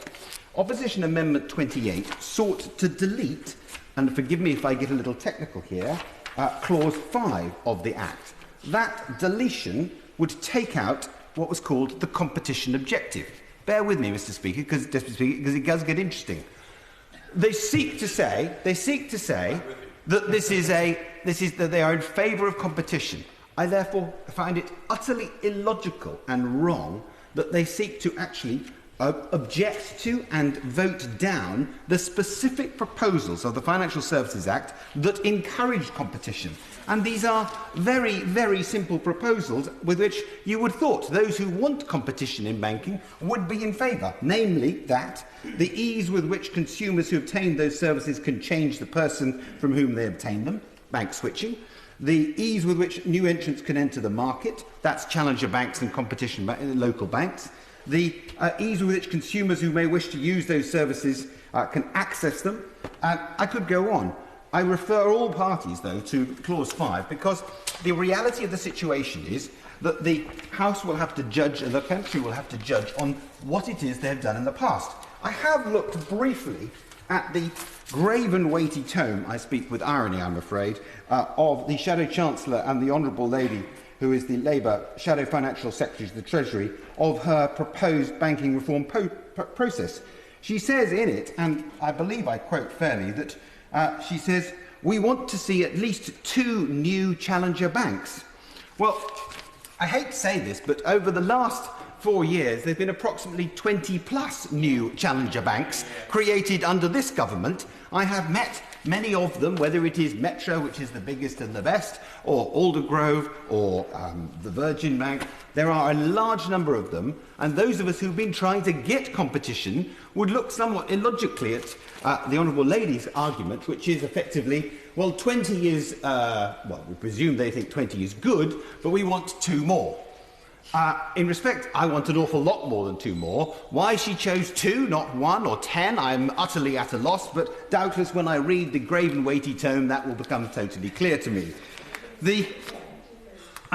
The second point that I wish to try and make is we need to then assess, Mr. Deputy Speaker, the way in which this government has addressed the creation of greater competition, because there were 4 fundamental challenges to the creation of a new bank. I know because I've attempted to navigate my way through them over the last 4 3/4 years. The first was a lack of legislation to facilitate such change. Myself and the Honourable Gentleman for Chichester went to see Sir Hector Sants, the then chairman of the Regulation Authority, and he agreed and changed the rules such that where previously, if I wished to create a challenger bank or a new local bank, I would be judged on the same basis as Barclays or any of the other big banks. I'd have to have capital up front of a massive proportion in excess of £50 million. I'd have to have my whole board set up for years in advance. To say it was bureaucratic was utterly wrong. So the point I was trying to make to the Honourable Lady earlier on was that in some respects, the creation of local challenger banks, new banks, the regulation has to be tweaked very slightly to make better regulation. It's not different. It's not light touch, and returning to the Honourable Gentleman from Kirkcaldy, who as usual is not in his place, but it is different regulation, which is better. So the first thing that we did was to create the Financial Services Act. That provides the framework from which there is an encouragement of the regulatory authorities to have greater competition. Having passed that legislation, notwithstanding the Labour opposition to that, the second was to lengthen the complexity of the authorisation process. Mr Deputy Speaker, if you're going to set up a new bank, traditionally it would take you years to do so, and a huge amount of money. We all want greater competition. So what you would like to see happening was the FSA abbreviating that process, effectively going with, as they do in planning, with a pre-authorisation process and saying, if you have got a potential new bank, then it is the case that we will take you through this process and help you through that process. So the long and the short of it is, the FSA have dramatically reduced the bureaucratic process and the years that it required to set up a new bank. As a result of that, there are some extraordinarily successful ones, whether it is the Hampshire Trust or the Cambridge and Counties Bank, which is effectively a local authority utilising its pension fund to do LEP-style investments in local businesses and communities. All of these have just come forward in the last few years. Thirdly, and the third big change, is the capital requirement. As I made the point earlier, you previously needed huge amounts of money to create a local bank or any kind of bank. That has now changed. The capital requirement is not as large because they're not being judged on the scale of Barclays, because they don't want to be like Barclays or one of the high street banks. And then finally, the scale and the complexity of the infrastructure and effectively the information exchange between all the bank authorities, that needed to be changed. Again, that has changed. The consequence of that is, and I will be nice to the Honourable Lady for the opposition, that of course I would welcome 2 more new challenger banks. Of course one would. But the consequence of this last 4 3/4 years of regulatory, legal, process, bureaucratic and general climate change in the way in which the FSA have been behaving has been that we've got in excess of 20 new start-ups. We've got, for the very first time, new banks taking people on in the high street. And I see it myself, because not only am I able to play a very tiny part in the creation of a significant new bank in the North East based out of County Durham, but also we are then trying to fill the gap in the high street that is taking place in my community in Northumberland, because we're taking effectively the credit union model, and again, this government has changed the rules on credit unions to make it possible to have effectively 2 types of credit union. You and I, Mr. Deputy Speaker, will know that the traditional credit union requires you to borrow for a very long period of time. It is a very laudable and very good thing and should continue to be supported. But there is a gap in the market. And the gap in the market has been filled, certainly in my communities and up and down the country, by payday lenders. As a result of that, high street banks not being able to lend in one way, credit unions being relatively restricted, there is that gap. The gap can be filled by community banks, which would effectively be bulked-up credit unions. There is a fantastic number of examples, several of them in very large labour areas. In Salford, the Salford Credit Union is going from strength to strength, obviously in Glasgow as well. And I have spent considerable time getting to know the Prince Bishop's Bank, which is based in Stanley in County Durham, which is literally on the high street in Stanley in County Durham, but is competing with what you and I would think, Mr. Deputy Speaker, are high street banks. And that is effectively a bulked-up credit union. And that surely shows that what this government is doing is taking things in the right direction. Now, of course I will.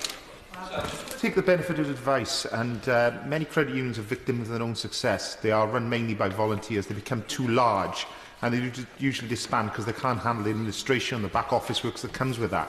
How does he see credit unions, how does he envisage credit unions being able to manage themselves into community banks and potentially building societies as well? What sort of legislation do you think would help that? Legislation is already there, and he should speak to be fair, his honourable friend from North Durham. is on the board of the Prince Bishop's Bank and is doing a fantastic job. I happily praise him for the work he is doing with the local community there, working with the church, working with the local authority, with the housing association, to improve the quality of your credit union and make it viable. One has to, for example, make sure that there's payments to local authorities, to housing associations, through the credit union, so it becomes a clearing bank in a normal way. There has to be the greater degree of lending on a long-term basis. And putting it bluntly, the credit union needs to go after middle-class lenders because they are going to make the deposits. So, for example, in Northumberland, we are attempting to persuade the purchasers of oil, who have, because most of my constituents, a large proportion of my constituents are off-grid, instead of having, because they have to purchase 500 litres, which costs approximately £350, now about £275, because they've got to purchase that, they would then be in a position that a bank won't give to many, many people, the unbanked or, because it's too low a number, the lending facility. So if they were to save with a bulked-up credit union, a community bank, then that community bank can be the lender of choice specifically for that specific purpose. Those persons would be, with respect, because they are mostly homeowners, the sort of new lenders and new depositors, which provides the critical mass and the clout for the enhanced credit union stroke community bank to actually then be able to be much more viable. The traditional problem with a credit union is that it doesn't have the deposit savings unless it has a white knight or a very strong church or a trade union really backing the particular individuals. We can discuss another time. I think this Deputy Speaker will say that I am straying off the substance of the motion, but there are opportunities out there. But the point goes to the substance of the motion, which is competition.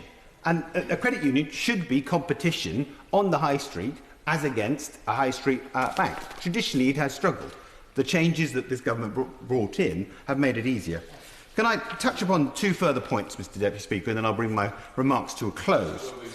Well, of course, Mr Deputy Speaker. The reforms, though, of course, have included the fact that the sins of the bad, all of which we deprecate, are now paying for the good works of the good. And we cannot have this debate without talking about libel and about the terrible things that happen, but the wonderful thing that this government has done, which is to say that the 96 military charities should receive the funds of the libel fines, that the air ambulances should receive a considerable amount of money. And, for example, last night I was at number 11 Downing Street with the Chancellor, and many of the air ambulances throughout the country, including my honourable friend from Essex's air ambulance, was there and receiving significant amounts of money by reason of the Chancellor's decision to allow the libel funds to go to finance the air ambulances going forward. And that is a fantastic thing. This started in the announcement in the autumn statement in December 2012, when it was originally just military charities. It is then developed in also to other things, as the front bench spokesman spoke of, in terms of GPs and other health services. But it cannot be not noted the great work done by the air ambulances, and that the support that we are giving to them is absolutely crucial going forward. Mr Deputy Speaker, I will broadly draw my conclusions to a close, but I can't finish without saying one final point, and that in relation to the motion, it again talks about unemployment and youth unemployment as the purpose behind everything that this has been done. It is hard to read the House of Commons unemployment stats without finding a single member of Parliament who has not benefited from a dramatic reduction in employment.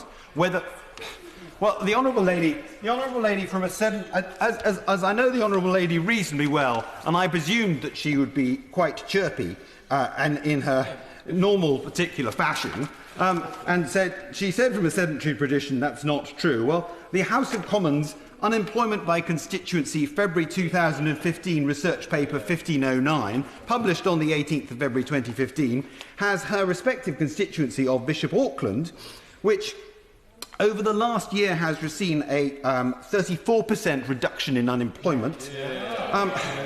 The 50 and over reduction in unemployment is 24%. The 12-month unemployment, which of course is the very difficult area to address, is 45% reduction in the last year, and the youth unemployment, often prayed and aided by the party opposite, and understandably so. We all would agree that we need to address youth unemployment. But let me just... let me just give my own... Whether he's talking about your constituents or not, it's up to Mr Opperman whether he wishes to give way.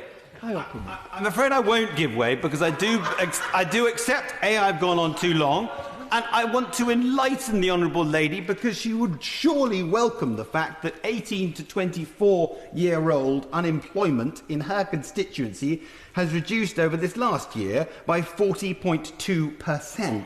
Yeah. Mr Deputy Speaker, I could say much more, but I think you would stop me. Thank you. Liz McIntosh. Mr Deputy Speaker, as the motion states, we believe that bonuses should be a reward for exceptional performance and not a compensation for failure. This is the case in other industries, and it should be the case in banking also. Many industries, particularly those in the public sector, manage to get by without awarding bonuses. So in industries like banking, where there exists a bonus culture, there needs to be more accountability. Pay must be more closely linked with long-term performance. Despite the scandals that have emerged over the last year, certainly I'll give way to my honourable friend. Does she have sympathy for the high street bank worker who has nothing to do with scandals like this, but is taking abuse from the customers for these abuses that we're seeing all the time? Also, as someone who worked in a bank, she will know that those same high street workers have hard pressure to achieve sales targets, and when they don't, they usually face disciplinary action. Does she think that's fair? And also, in the same time, when the senior executives are taking massive bonuses? I thank my honourable friend for that series of questions, and I'll try and remember them in the order he asked them. I think he made some allusion to me having worked in a bank. I worked in a bank. Oh, you worked in a bank. Right, sorry. As I said, I struggled to remember them all. I have two elder sisters, both of whom worked in banks, both of whom were forced out of those banks because of the selling culture that overtook the service to the customer side of banking. And I do fully understand the plight of the ordinary bank worker and the pressure that they're under, and also sometimes the abuse that they suffer because of misunderstanding from the general public about the role of people who work in banking, and I fully appreciate the points he's made. I hope that answers his question adequately. Okay. So I was referring to the scandals that have emerged in the last year, most recently, as we're all aware, at HSBC. Regrettably, this year, it looks like this year's round of bank bonuses will once again be very generous. And that's why Labour is determined to repeat our tax on bankers' bonuses in order to fund a paid starter job for every young person out of work for over a year. And we will extend clawback of bank bonuses that have already been paid to at least 10 years where inappropriate behaviour has come to light. This government has not done nearly enough to rein in excessive pay and bonuses. They have refused to repeat Labour's tax on bankers' bonuses, and they have stopped short of implementing all the recommendations of the Parliamentary Commission on Banking Standards. Instead of repeating Labour's tax on bankers' bonuses, George Osborne has instead wasted taxpayers' money by mounting a misguided and ill-fated legal challenge to the EU cap, which limits bonuses to 100% of salary or even up to 200% with shareholder approval. The next Labour government will guarantee a job for all young people on unemployment benefits for over a year, and on all adults aged 25 and over on unemployment benefits for over 2 years. And this is the only policy we will fund with the proceeds of the bank bonus tax. Being unemployed when young really damages prospects years into the future, so this is a really important policy for Labour to champion. According to the latest Labour Force survey, youth unemployment was 740,000 in the 3 months to December 2014, an increase of 3,000 on the last quarter.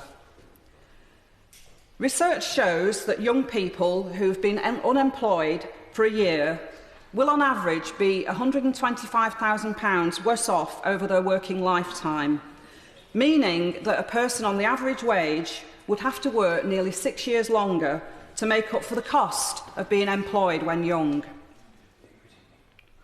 The performance of the banking sector is vital to the health of the UK economy.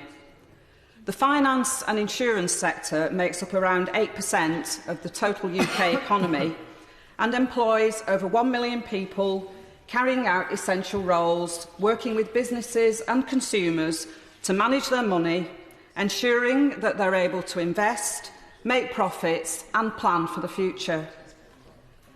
However, too often in recent times, banks have continued to pay high bonuses in the face of falling profits and falling standards. This has led to the level of pay and bonuses to some highly paid bankers becoming disconnected from the performance of banks and their wider economic contribution.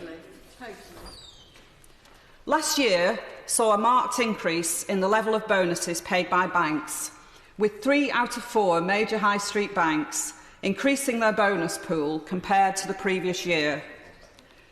This means that whilst thousands of bank employees, along with millions of other taxpayers, are struggling by on modest salaries and facing a rise in the cost of living, those at the top are benefiting from high bonuses, reinforced by the government's tax cut for the top 1%. And bonuses have remained high in the face of a series of high-profile scandals. Barclays, HSBC, RBS and Lloyds have paid £1.5 billion in compensation for mis-selling interest rate hedging products. Other recent scandals include HSBC's role in facilitating tax avoidance, the LIBOR fixing scandal and the mis-selling of payment protection insurance. And yet, at the same time, many banks are failing to fulfil their core functions. Exactly. Lending to businesses has fallen by £55 billion since 2010, with several government lending schemes having little impact. Labour believes that action is needed to ensure that banks act with greater restraint, that pay mirrors performance, and that bonuses can be clawed back for up to 10 years in cases where malpractice has come to light. I mentioned the LIBOR scandal. Following this, the Parliamentary Commission on Banking Standards examined how the culture of the banking sector should be reformed. Although this did lead to some important reforms, such as the introduction of a ring fence between investment and retail banking, the government's implementation of the recommendations has too often fallen short. The government has also failed to implement the institutional reform that we need around access to finance, such as the setting up of a proper British investment bank, which would provide vital financing to small and medium-sized businesses and start-ups. We all know that the banking sector plays a vital role in the UK economy, and, as the global financial crisis showed, the dislocation of the banking sector undermines the whole economy. Financial incentives for bank employees need to be better linked to the long-term stability and performance of their bank. Well done. Thank you, Mr Deputy Speaker. And it's interesting to take part in another Opposition Day debate on this subject. The Opposition had 13 years to deliver their dream for the financial services and banking sector, but of course what they left us was a nightmare, and we've been having to do a lot to tidy it up. But before I do that, and talk about that, and without wanting to threaten coalition entente cordiale, I should say that people who examine this subject do trace some of the problems back to the deregulation that took place in 1986, which was so drastic that it was called the Big Bang. And it's certainly true that my coalition partners were still calling for lighter regulation as late as 2007. However, between us, we have recognised that there's a nightmare to sort out, and a great deal has happened. Principally, the 2013 Banking Reform Act. And just to pick out three items from that, there's now a new criminal offence to cover banks and building societies where those who running them have engaged in reckless misconduct with maximum sentences of 7 years in prison or unlimited fines. We've also worked closely with other countries to tackle risk by introducing strict requirements on the capital that banks must hold. And the government has also prevented banks from engaging in or promoting tax avoidance by getting the 15 biggest banks to sign up to a code of practice. My party wants to see more done on that, and we believe there's space for a new offence in terms of corporate failure to prevent economic crime, and we believe that when people evade taxes, that it shouldn't simply be them that get prosecuted, it should be those that are advising them or enabling them. So we have done a lot. We've also introduced, we still are seeing scandal after scandal, and it is notable that most of the scandals that are still hitting the news took place on the previous government's watch or had their seeds there. So there's been a great deal to do. We've also introduced the banking levy and kept that going, and my party want to see that continue so that banks keep on contributing to rebalancing our budget and helping our economy. Bankers are paid a lot. We've heard some of that from speeches today, and I think there is actually a fundamental cultural problem. When an organisation has money to allocate, it has to think about its stakeholders, it has to think about its customers in terms of services and pricing, it has to think about its shareholders in terms of the reward on the capital they've invested, and it also has to think about investing in its own business. My daughter worked in Barclays about 10 years ago, and in a branch was still using punch card machines that I thought went out in the late 1970s. So staff, of course, are part of that balance, but I think most of us would feel that the balance in some of the big banks between the various stakeholders has been tipped too far towards senior staff. However, bonuses are a lot lower. They've gone from nearly 11 billion in 2007 to less than 2 billion in 2013. They are rising a little as banks are getting their acts in order, but they're nowhere near the level that they once were. And those per head, that rates as 33,000 a head in 2007 and 6,000 a head in 2013. As often with Labour motions, they've connected two completely disconnected things in one motion here. We can have a debate about banking, we can have a debate about youth and employment, but to try and say that one is either dependent on the other or is solved by the other is not logically correct. And of course I support moves to reduce youth unemployment. For me, unemployment is not about percentages, it's about people, and 830 people fewer are out of work in the last year in my constituency. Unemployment remains way too high, and it's particularly high in the North East. But in the North East, unemployment has gone down by an average of about 1,000 people per constituency in the last year. And in my constituency, youth unemployment has gone down 43% since the 2010 election. That was the legacy I inherited. But so we are asked to consider that proposition, and we're asked to consider that the bonus tax will help to sort it out. The bonus tax, of course, has become the magic porridge pot of Labour policy making. I have a list of 9 uses that they've put it to so far, and I think honourable friends can probably get the number up to about 11. And the last time we discussed this, it was quite remarkable because the Shadow Minister who opened the speech had one use for the bankers' bonus tax, and the Minister, they obviously hadn't shared notes because the Minister doing the closing speech had a different use for the bankers' bonus tax. Given that we're this near the election, maybe they'll finally settle down as to what the use of it's going to be. Now we come to the issue of what will actually happen. I think, as I understand opposition policy, they want individuals to be taxed at 50% on their bonuses. They want banks to pay 50% tax on those bonuses. Banks also have other employment costs, particularly around employers' national insurance. And Barclays have calculated that they will be paying 115% tax on their bonuses when you add all those together. Now, is it really likely that a bank is going to continue declaring £1 of bonuses to ensure that a Labour government gets £1.15p? Not likely. And in fact, Matt, the famous cartoonist, must have been very prescient when he prepared his 2015 calendar, because for this very month, the cartoon is a banker sitting behind a desk with somebody standing some distance away, and the banker is saying, I can't give you a bonus, but there's a £2 million reward for the person who finds my umbrella. And there's an umbrella on the floor between them.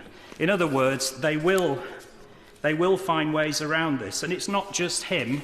The Right Honourable Member for Edinburgh South West talked about the previous Labour bankers' bonus tax and said, I think it will be a one-off thing because, frankly, the very people you are after here are very good at getting out of these things and will find all sorts of imaginative ways of avoiding it in the future. And I will indeed.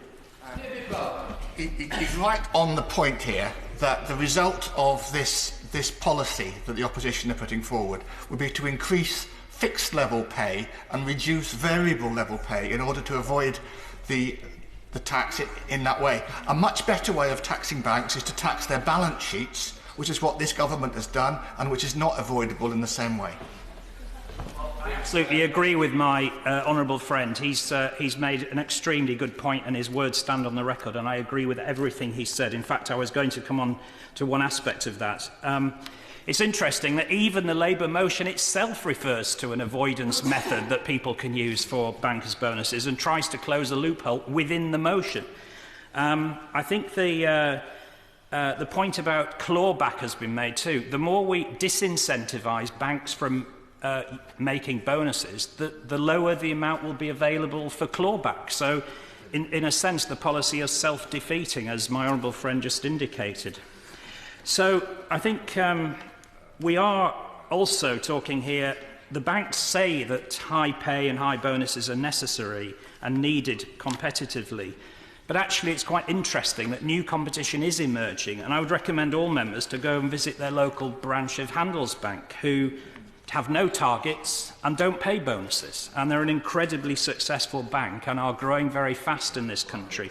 So competition will start to undermine the business models of the large banks and is already doing so. My honourable friend for Hexham has already mentioned Atom Bank, and I too have visited their offices, and I'm trying to support them as much as I can. I think the banks like that will disrupt existing business models. They've got a much lower cost base than traditional banks, and we will see movement. And those banks who feel that life will just go on unchanged, they're going to find that competition gets after them.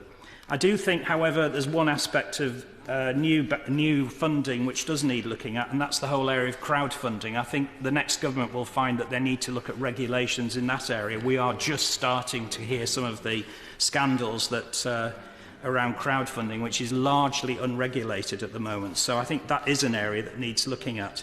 But overall, we do need to encourage competition. We do need to have disruptive business models. And we need to recognise this is the private sector, and competition should be allowed to beat down bad practice and encourage good practice. But we do need a successful financial services sector. We need it to be well regulated. The financial services sector doesn't want a government that's either anti-Europe or anti-business, and they say that very clearly. So overall, my conclusion is, if the question is how do we make our economy stronger and society fairer, nothing we've heard from the opposition today gives me confidence that they are the answer. Okay. Helen Goodman. Thank you very much, Mr Deputy Speaker. I'm very pleased to follow the Honourable Member for Redcar and to have been able to listen to the Honourable Member for Hexham. because this is a debate in which clearly members from the north east of the country are extremely interested. And I think that in itself is significant, because the fact of the matter is that the banking system at the moment is not serving our region well. And the points that the Honourable Member for Redcar made about the Handelsbank are absolutely right, and the work which the Honourable Gentleman for Hexham has been doing with the Atom Bank is needed because of the failure of the current banking system. In fact, I would almost go so far as to say that the Honourable Member for Hexham's concern about finance for SMEs and tackling financial exclusion would make him a far better junior minister in the Treasury dealing with this industry than a complacent former banker who currently seems to hold the role. And I was pleased I'm pleased to agree with what the Honourable Member for Redcar says about the need to regulate crowdfunding. I think he's absolutely right. It's one of these fashionable new things, and people just leap into it, as of course, as he pointed out, people were leaping into the free market in 1986 without thinking about the consequences. What I would say, though, is significant about both the two honourable members' speeches is that while they were both pointing up the inadequacies of banking in this country at the moment, neither of them were defending the level of bonuses and the method of paying those bonuses, which we're seeing in the major parts of the financial sector at the moment. And I really don't understand why they're not going to come into the lobbies with Labour members at 4 o'clock, because that seems to me to be the logic of their position. I would... I mean, to take the what's going on in the North East a little further, it's true that unemployment is down. We did have the highest unemployment in the whole country at 10%, of course. But the fact of the matter is that the cuts which have been made and the depression in the economy in the North East means that earnings are down between 4 and 9% in our region. This is not a thriving situation, and we are not, no one can be happy with it. I'm happy to give way to the Honourable Gentleman. Clearly, there is more that needs to be done in the North East. No one disputes that. But does she not agree with me that in the autumn PVI survey we had the fastest growth of private sector growth? We have the largest amount of exports and with the largest export growth of any part of the country. And after London, the North East has got more tech start-ups than any particular region in the country. So whilst there is more to be done, I wouldn't want to think for a second that she was painting doom and gloom. The Honourable Gentleman is absolutely right. We are indeed a very successful exporting region. But it has to be said, this government is spending 520 times as much on transport industry in London as in our region. This does not make sense, which is one of the reasons why we are looking to having a business investment bank on this side of the House. I thank my little friend for giving way, because when she's talking about low wages, in fact, it isn't just a problem situated in the North East. Of course, it's in the North West and across the country. And I don't know if she's aware, but a third of the hourly paid workers in my constituency are paid less than the living wage. And when it comes to part-time workers, 57% of part-time workers are paid less than the living wage, which means that, of course, they're then dependent on other taxpayers to support them to come up to a stage where they can have a living wage. Well, my honourable friend makes a powerful point, and it's why people watching this debate will find it absolutely incredible that millions of pounds are being paid to bankers in their bonuses in this country. I'd like to come back to the central points in the motion before us. Obviously, pay should be a reward for good performance. But what we're seeing at the moment is a disconnect between the performance of the banks and the pay of many of the senior executives and traders. One of the things that we've discussed a little bit this afternoon is whether or not we've got improved accountability in the banking system. Now, the Minister from the dispatch box was trying to persuade us that this was all sorted, that everything was very fine and was all very good. But it does seem to me that the argument that it was right for the government to resist the EU cap on bonuses because if they don't get their bonuses, they'll just get higher pay anyway, actually reveals that the accountability mechanisms are failing completely. Because if the accountability mechanisms were working properly, then the shareholders would be able to prevent that abuse and that, what is in effect, loophole. Is the Honourable Gentleman? No, I thought the Honourable Gentleman looked as if he wanted to intervene, since this was his point. I thank you for encouraging me. I agree with the point she's making. The issue here is not about bonuses or not bonuses. The issue is about absolute levels of remuneration in banks. And I don't really understand why the Labour Party aren't trying to address that. And it is a good point as to why it is that Barclays apparently need to have 1,000 people earning £1 million a year, whilst other big organisations don't. The only explanation in the end can be the market isn't working properly, and that's why we must have more challenger banks coming in to compete that away. Well, the honourable gentleman, if I might say so, makes a fair point. I think that one of the regrets we on this side of the House have is that all the recommendations of the Parliamentary Commission on Banking Standards have not been implemented. And the weakness in the arrangements which the government have been setting up was illustrated only this week by the statement from Mr Gulliver, who's now heading up HSBC, when he said that he couldn't possibly be expected to know what all his many thousands of staff were doing. Well, if we're to have a proper accountability mechanism looking from the outside in at what they're doing, then they need to have some proper management systems internally as well. Otherwise, the whole thing becomes meaningless. So the fact that he says that, I think he really is hoist by his own petard. Yes, we're happy to give way. Thank you for giving way. And as someone who used to work in a large global organisation, does she accept that actually part of the problem here is culture? It's quite true that you cannot be expected to know what every employee is doing on every desk at any moment. But if you don't have the right culture down your management chain, then these sorts of things happen. What the honourable gentleman says is common sense, and that's why the right culture was not encouraged when the Chancellor toddled off to Brussels to defend high bonuses. That was not engendering the kind of attitudes which we would like to see. I think she made a very important point about Gulliver and the management philosophy that he appeared to espouse, which we could call something pretty close to plausible deniability.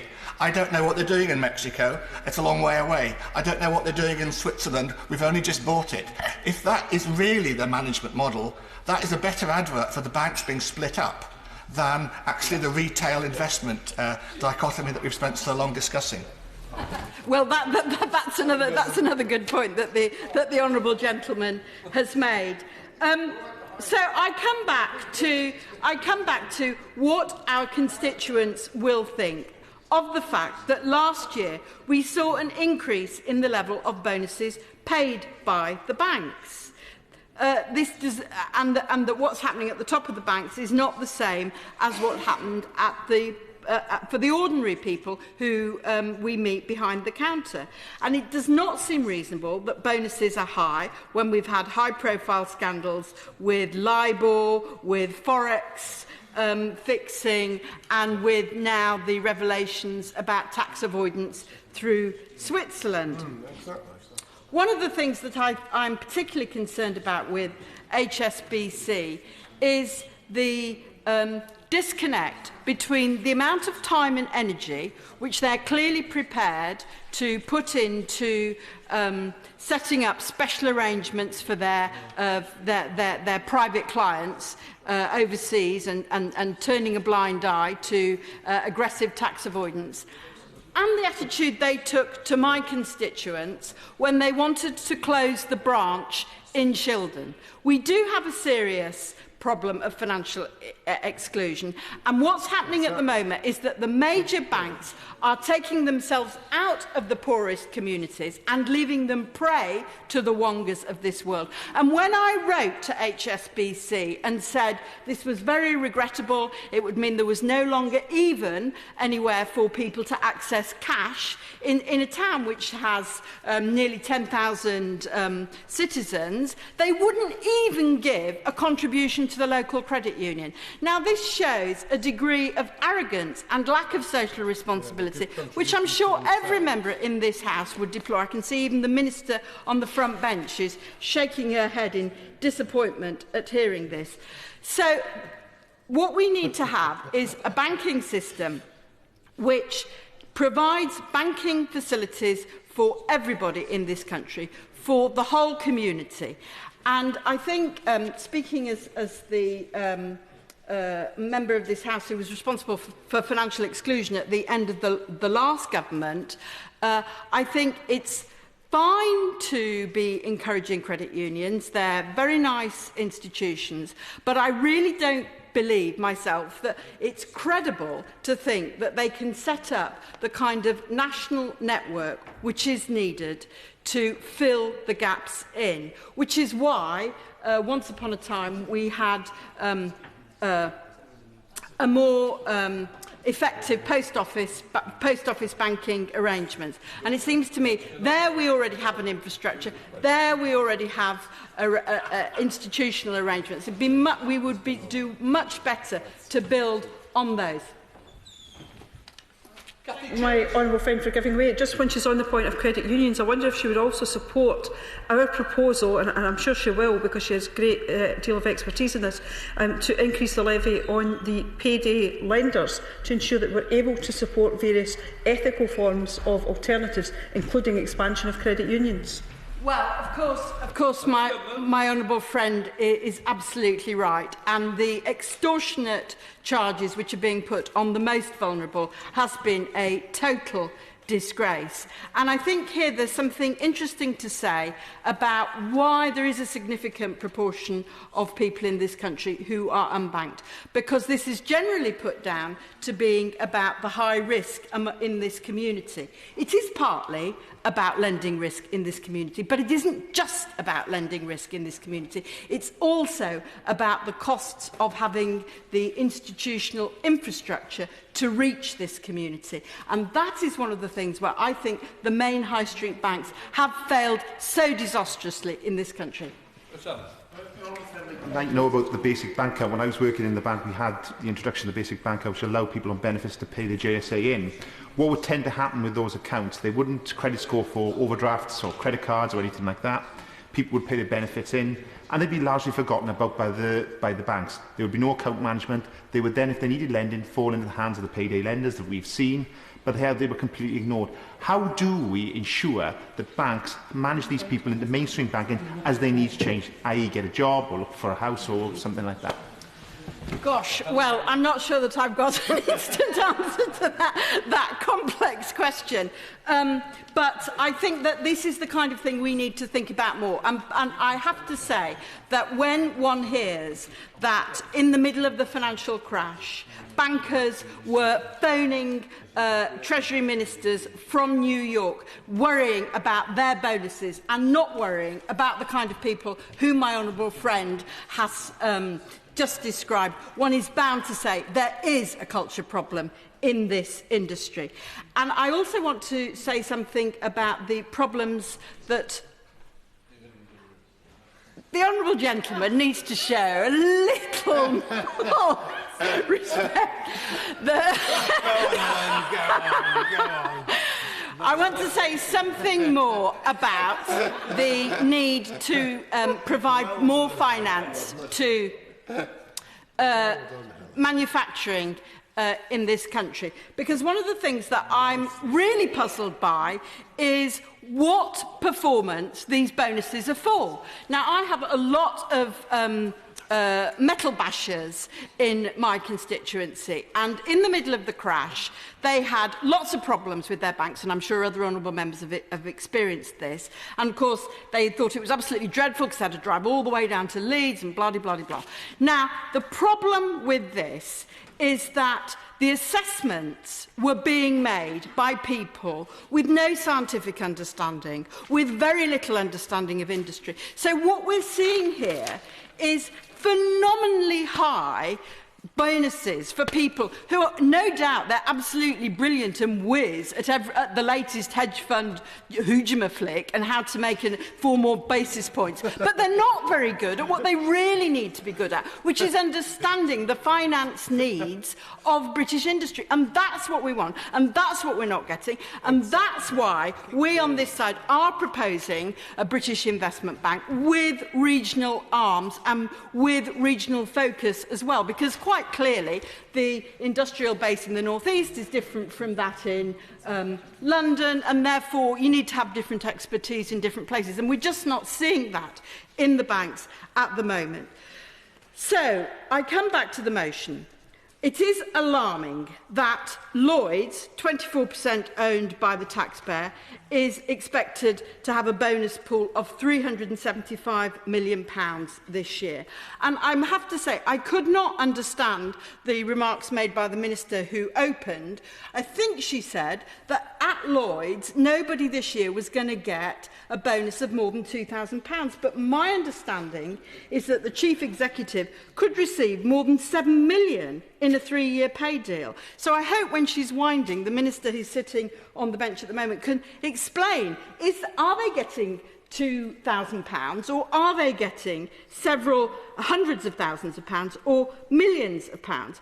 RBS, again, it's owned by the 79% owned by the taxpayer. It was fined £400 million for its part in the Forex fixing scandal.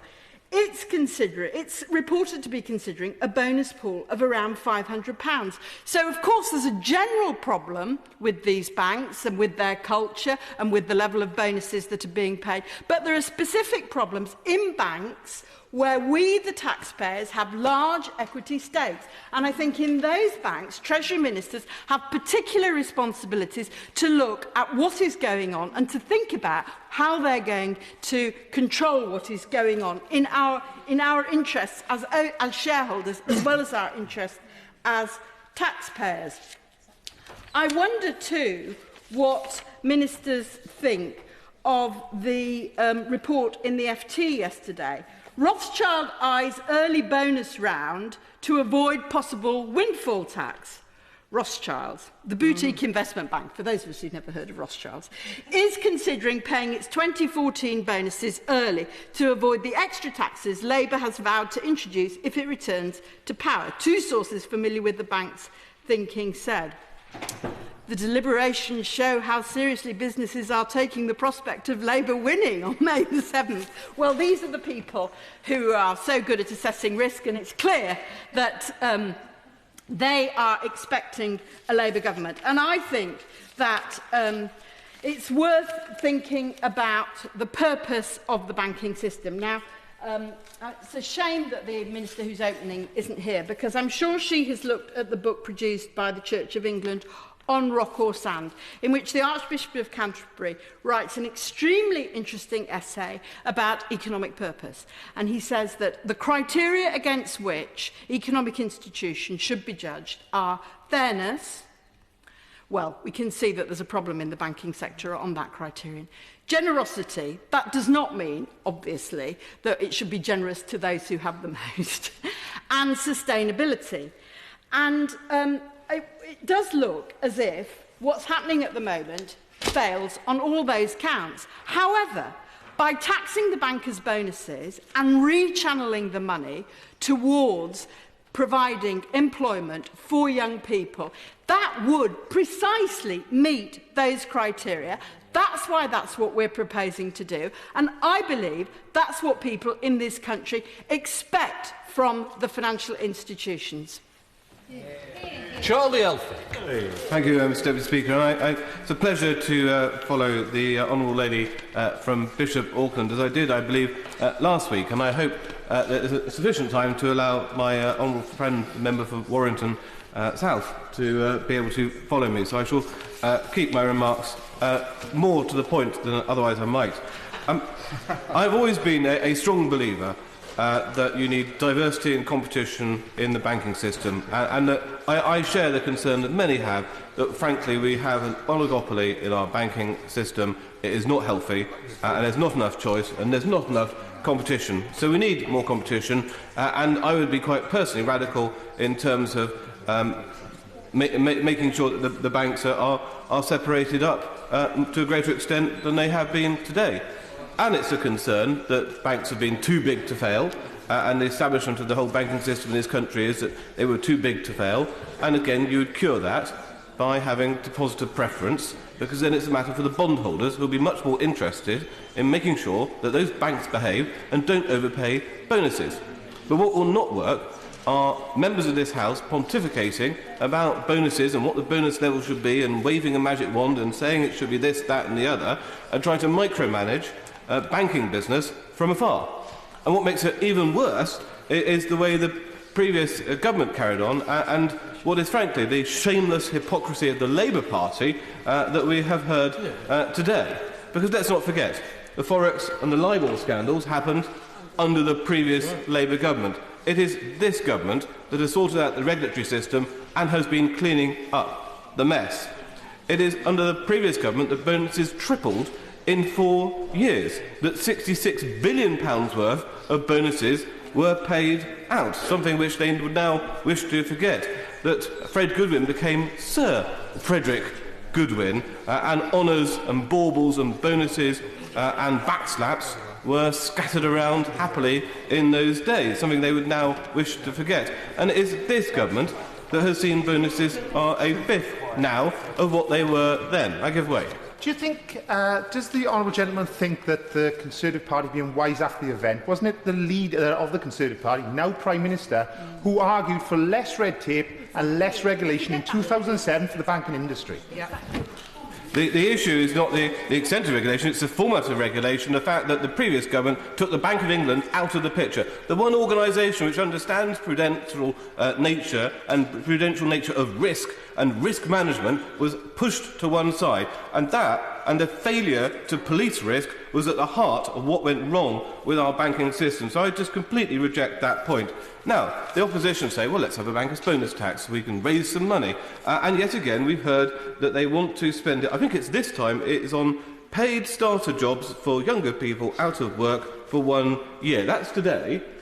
This is, just so members know, the 12th time over which the opposition have spent it. I hate to correct my Liberal Democrat colleague who thought it was only 10 and lost count, and understandably, because previously it's been the Youth Jobs Guarantee, the reversing the VAT increase, more capital spending, reversing child benefit savings, reversing tax credit savings, more money for the Regional Growth Fund, cutting the deficit, turning empty shops into community centres, spending more on public services, building 25,000 new houses, free childcare, but now it's starter jobs for young people. But maybe next week it might be houses again. Who knows? It just depends on the thing of the moment, doesn't it? And I think that just underlines the ludicrousness of the opposition's position, that they simply cannot add up. And they cannot spend their various banking bonus tax ideas in any competent way at all.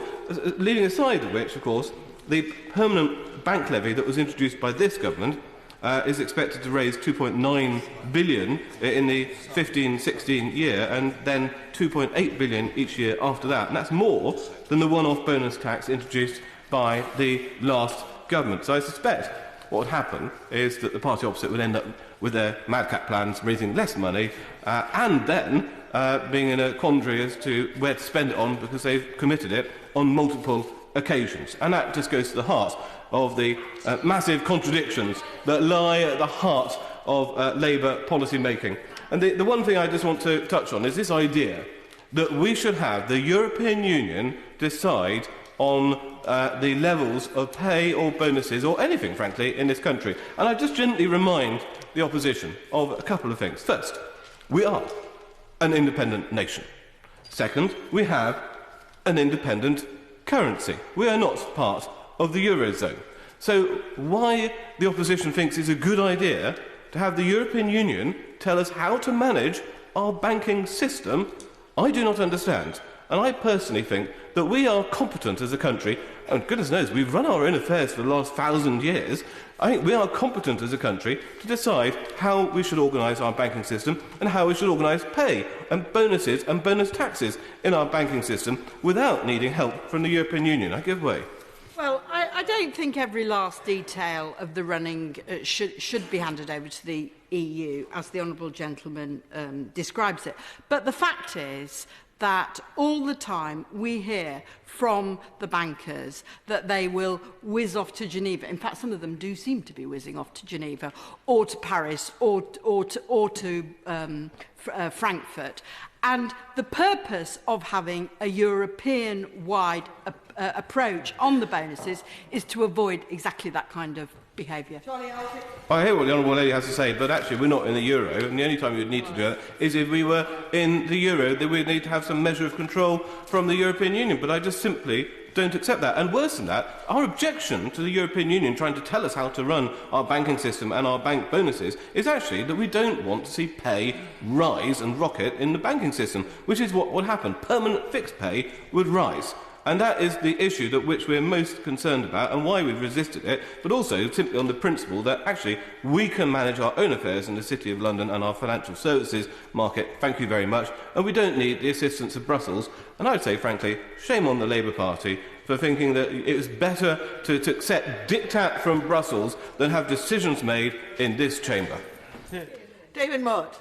Thank you, Madam Deputy Speaker, and I thank the member for Dover for curtailing his remarks so well. I want to make 2 points just at the end of this debate. The first one is that the thrust of the motion is to replace a levy on the balance sheet, which is not avoidable or evadable, with a tax on bonuses, which is both those things. And it's a bizarre policy.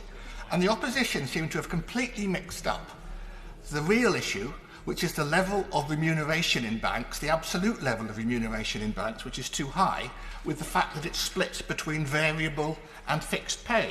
They appear to think that if you pay somebody £3 million a year, that's fine, but if you pay him £2 million a year and £1 million a bonus, that's a problem, and that extra bit needs to be taxed much more. That's just wrong. Apart from anything else, that £1 million can be clawbacked under our current proposals and indeed under theirs. The real issue that the House should spend time thinking about is what it is that's unique in the structure of the banking industry that means that they have to pay so many of their employees so much.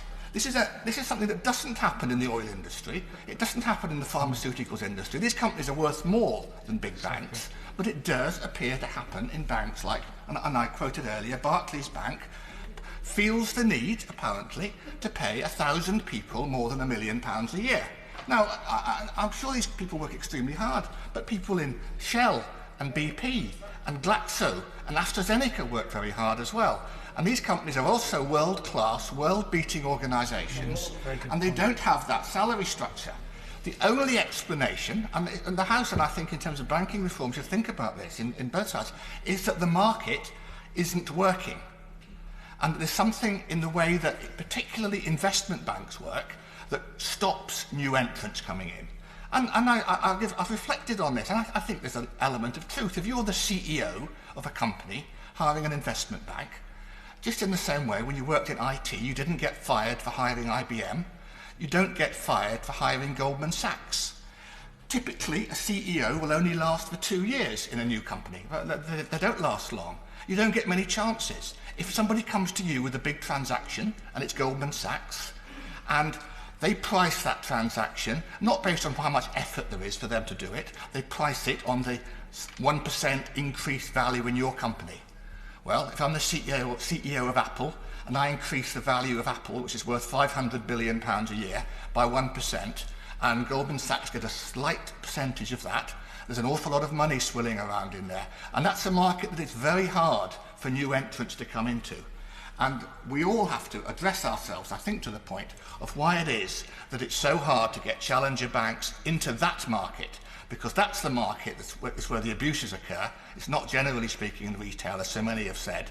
And it's there that we should be addressing why it is that so many people apparently need to earn so much, when, as a matter of fact, the shareholders in these organisations don't earn much either. That's one point I wanted to make. And the second one I'll make even more quickly is just to reflect on what's happened on HSBC over the last little while. Because I think that they've been running a management structure, and I used a phrase earlier, based on a phrase called plausible deniability. There's stuff happening in Mexico. Exactly. We're trading with drug cartels. There's stuff happening in Switzerland. We're doing all this evasion. We just didn't know our guys were doing that. And the question has to be, if that's their management structure, if it's all based on plausible deniability, and we just bought that bank, what is the point of the board? What is the point of the chief executive? And I think we should think about that, because to me, it gives a better argument for splitting up banks than this dichotomy between retail and investment, because that is prima facie a bank that is too big to manage. And here's the truth of it, Madam Deputy Speaker. What they did to the guy that was running Mexico, they said, your target is this. And we don't really care what you do to make that target. That's your target. And if you can't make that target, the next guy will. That's how they operate, these banks. And that's a structure of plausible deniability. And that's the cultural changes that all the work that the ministers on the front bench are trying to achieve. Thank you. Shabana Mahmood. Thank you very much, Madam Deputy Speaker. It's a pleasure to wind up the debate this afternoon and to speak in favour of the opposition's motion today. We have had a very good debate, I think, with some excellent contributions. My honourable friend, the member for Glasgow North East, I thought spoke particularly powerfully about youth unemployment and also the danger of insecure employment, which too often members opposite, I feel, are unwilling to engage with the difficulties posed by insecure employment, not just for the individuals who are working 0 hours contracts, but actually for the economy as a whole. My honourable friend, the member for Haywood and Middleton, I thought made a really interesting point about the experience of members of her family, actually, who have worked in banks and the pressure put on ordinary bank workers to meet selling targets in particular, and how it's ordinary workers in banks who are often the first in line for abuse when a scandal hits, rather than the small number of individuals at the top end of those institutions who may have engaged in the reckless behaviour. And my honourable friend, the member for Bishop Auckland, made a tour de force of a speech. She spoke about how banking has not served her region, the North East, particularly well. I thought she made a very interesting point about the dangers around crowdfunding, which actually the honourable member for Redcar also picked up on. And I also thought that her points about financial exclusion in particular, and the failures of regular banking to serve all of our community, particularly those who are poor and at the lower end of the economic spectrum. I thought those points were very well made, and there were points that had not been picked up by others in this debate. Madam Deputy Speaker, as my honourable friend, the Shadow Financial Secretary, set out in her opening remarks, the time has come for bonuses to be a reward for exceptional performance and not a compensation for failure. And with the bonus season upon us, this is a timely debate and a reminder that the public remain rightly angry about the many banking scandals that we have seen, and that they will be astonished if they see failure continue to be rewarded with sums of money so far out of reach for working people on lower and middle incomes.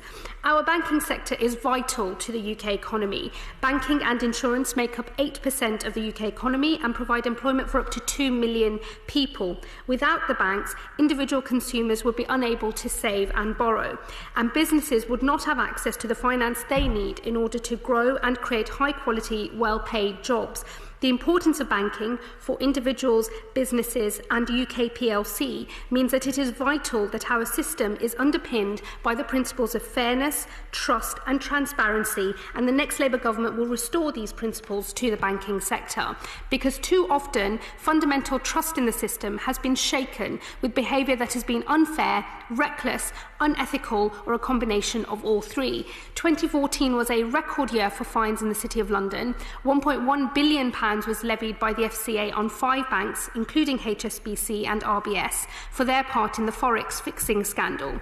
4 UK banks, Barclays, HSBC, RBS and Lloyds, have paid £1.5 billion in compensation for mis-selling interest rate hedging products, a matter which we have debated a number of occasions in this chamber. And we've also had the LIBOR scandal and the PPI mis-selling scandal also. And trust and confidence has been fundamentally shaken by the recent revelations about the Swiss arm of HSBC helping their customers to avoid and to evade tax. So on the one hand, customers have been exploited, and on the other hand, the taxpayer has been ripped off. And this unacceptable state of affairs is made worse by the fact that the sector has not fulfilled some of its core functions. Exactly. Banks must provide basic borrowing and saving facilities for consumers and finance for businesses so that they can either start up or grow. But we know that net lending to business has fallen by over £55 billion since 2010. And the point was made by a couple of members opposite that, of course, we don't want to see irresponsible lending carried out by banks, and actually that businesses are sitting on large cash reserves, and somehow the lack of lending from banks is not a big problem. But I would say to members opposite that actually that's clearly not the government's view, because they keep coming up with different schemes to try and encourage lending by banks, schemes which have unfortunately failed to turn the situation around in any meaningful way. And also, I'm sure members across this House regularly meet with businesses in their constituency advice surgeries who are coming to us with complaints that they are viable businesses looking to grow and employ more people but cannot get access to finance from banks. So this remains a key problem, and it's something that unfortunately the government's various schemes to try and get net lending up have failed to turn around. So we have huge fines for breaking rules and a failure to fulfil core functions of the sector. And despite all of this, senior employees continue to receive huge bonuses. We can all see, Madam Deputy Speaker, that the current state of affairs is very difficult to justify. We know that last year's bonus round exposed the gap between pay and performance.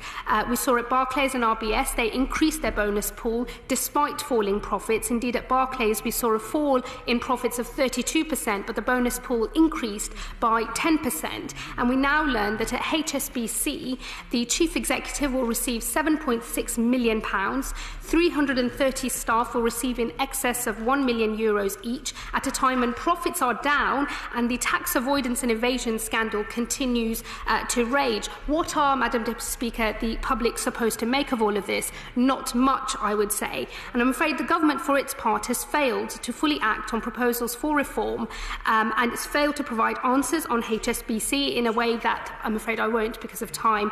The government's failed to provide answers on HSBC in a way that would inspire confidence, and they have wasted money challenging the EU bank bonus cap. So, Madam Deputy Speaker, what can we do to turn this situation around? It's clear that we need to reconnect the level of pay and bonuses to some highly paid bankers with the wider performance of the banks and their wider economic contribution as well. A Labour government would repeat the tax on bankers' bonuses, which we introduced in 2009, to raise approximately £1.5 to £2 billion. This tax, and I will come to that point directly in a moment, actually, for honourable members opposite, this tax, alongside with a restriction on pension... Order! The honourable lady must be allowed to finish her speech. Shabana Mahmood. Thank you very much, Madam Deputy Speaker. This tax, alongside restricting pensions tax relief, would fund a compulsory jobs guarantee. And let me deal with the point made by Honourable Members Chuntering from sedentary positions opposite. This tax is spent only once and only for one measure, and that is our compulsory jobs guarantee. And that has been the case for as long as we have had our compulsory jobs guarantee policy. And I find it interesting that the only line of attack members opposite have about the compulsory jobs guarantee is to imply incorrectly that the bank bonus tax is being spent more than once, which is incorrect, and also a very weak line of attack from members opposite who don't want to engage with with the substance of the policy, which is about having a compulsory jobs guarantee for the long-term youth unemployed in our country. And there was only one point actually made about the substance of our policy, and that was around the potential scope for tax avoidance. And I would say to members opposite that the first outing of the bank bonus tax introduced by the last Labour government had very stringent anti-avoidance measures attached to it, and we would simply repeat those measures again in order to make sure that the tax was not artificially, aggressively avoided in any way, and that all of the revenue that we expect to be raised will in fact be realised in order to fund our proposals for a compulsory jobs guarantee. Such a measure, certainly not to a member who's only just come in for wind-ups, I don't think, if he doesn't mind me saying, such a measure, Madam Deputy Speaker, is clearly needed because we know that the latest Labour Force survey data shows that youth unemployment levels were at 740,000 in the 3 months to December 2014. And for honourable members opposite who try and take comfort from some of the welcome decreases that we have seen in constituencies across the country, that somehow that means everything is all hunky-dory, I would say 740,000 young people in our country unemployed is 740,000 far too many, and it's nothing to be complacent about, and we need a real rocket booster under our approach when it comes to long-term youth unemployment. That rocket booster would be provided by having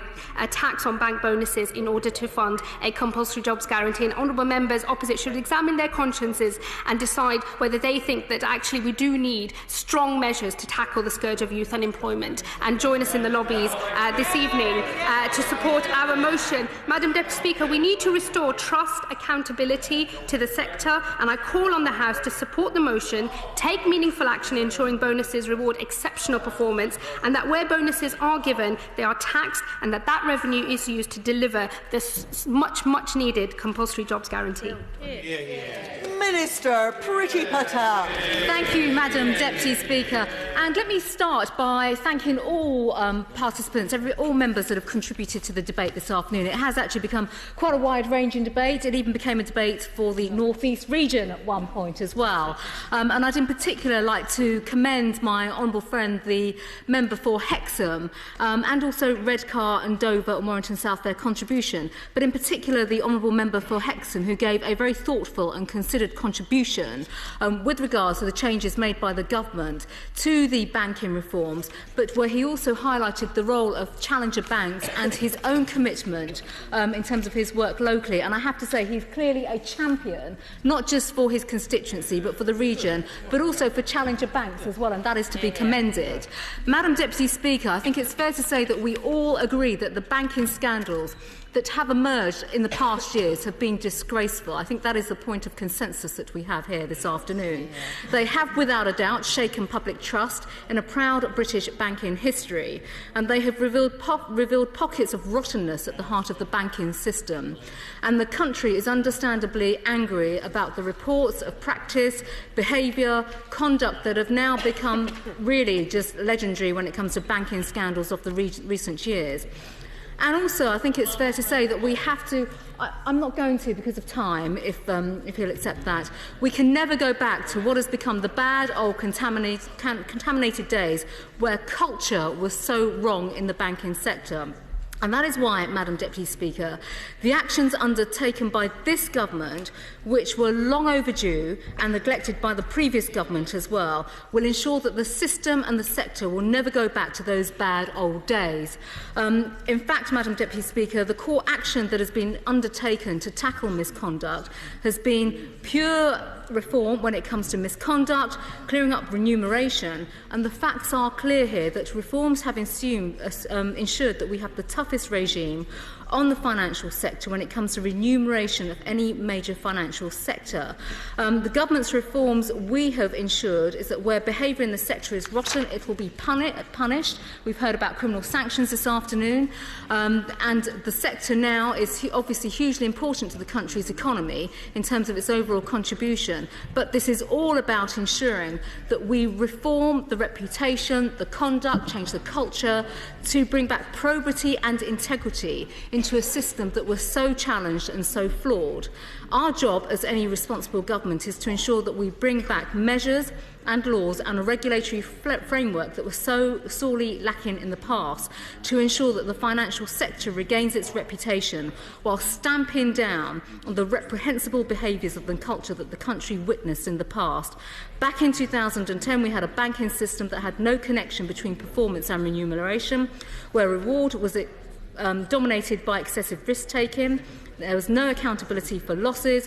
It was a culture where wrong practices and the wrong culture had become institutionalised, and more disgracefully, where people should have known better also turned a blind eye and looked the other way. It was this government that brought in reforms, transparency, a regulatory framework, and the ability to make sure that those who did wrong would not go unpunished. This government has made reckless misconduct leading to bank failure a criminal offence. The government has strengthened the accountability of senior management and the powers of the regulators. We have also increased choice and competition in the retail banking sector to help create a sector which genuinely puts consumers first and brings through the regulatory changes that are required. That also means clamping down on unacceptable pay practices as well. And it's fair to say that throughout this debate and discussion today, we've had plenty of references to that. And I think there are honourable members that specifically spoke about the remuneration of two banks in particular. One is RBS, the other is Lloyds. And I would just like to bring some clarity here, because the Honourable Lady from Bishop Auckland asked for clarity specifically to Lloyds. This week we announced that we're getting another £500 million back for the taxpayer. That's money that we've put in and we're taking out. We can do this because since the crisis we have seen Lloyds go from failure to a strong and profitable bank that is now helping to drive recovery. The bank is now contributing £238 million per year through the bank levy. Lloyds will also see their bonus pool reduced this year, and we're continuing to restrict the cash bonuses to £2,000. And that is absolutely right that that culture is completely reformed too. I think it's fair to say both the Honourable Lady and the Honourable Member for Hexham as well touched on not just challenger banks, but also the issue of exclusion, financial exclusion. And I just want to pay tribute to those organisations, both challenger banks, but also credit unions. I spend enough time in my own constituency with Holdfast Credit Union in Witham, who do so much for those that are excluded. But of course, through our reforms, we are ensuring now that those banks that needed to be punished are punished, and that the reforms have led to greater disclosure, greater transparency, and reform when it comes to the bonuses. We are also consulting on the recommendations made by the Parliamentary Commission on Banking Standards to strengthen the rules further. Actions speak louder than words, Madam Deputy Speaker. There's no doubt about that, and we have taken action. I'd like to refer to the point that was raised across the House about the EU bonus cap. It would not control bankers' pay. It would push up the fixed pay and make it difficult to claw back bank earnings when things go wrong, weaken financial stability, and ultimately make it more likely that the taxpayer, rather than the banker, paid the cost of the mistakes. Unfortunately, that is already what has started to happen. The cap remains fundamentally flawed. However, we are willing to draw a line under the issue, and obviously the challenge was withdrawn. But instead we are looking at other ways to build in a system in which pay global banking that encourages rather than undermines responsibility. Madam Deputy Speaker, over a number of years it's fair to say that bankers got it highly wrong, and regrettably still have got it wrong, and all members touched on the point of HSBC today as well, and of course the Chief Exec is in front of the Treasury Select Committee this afternoon, and I think Madam Deputy Speaker has apologised for what has been some of the failures and the errors that obviously have been pushed out in the public domain as well. The reality is now, though, it is for government. We have taken action to sort out the mess. The job is not over, and we must continue to be firm when it comes to working with regulators to stamp out malpractice. We should continue to go down the path we've set, linking pay and performance, making sure that failure is not rewarded, ensuring accountability by our most senior managers. We should be proud of being the toughest major financial centre in the world on remuneration. We should also be careful not to get carried away with rhetoric and damage the competitiveness as well of what is one of the country's most prized economic assets too. This government has set it straight back on path, which is why, Madam Deputy Speaker, this afternoon I urge members to reject the motion that is tabled by the party opposite, but also they point out about the discussion today being about guarantees for a job. Madam Deputy Speaker, I'd like to conclude by saying that the best guarantee for a job is to stick to the government's long-term economic plan, where youth unemployment and unemployment has decided So I'd urge the House to reject the motion of the party opposite. The question is, as on the order paper, as many as that opinion say aye. Aye. Of the contrary, no. No. Division, clear the lobby.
Order.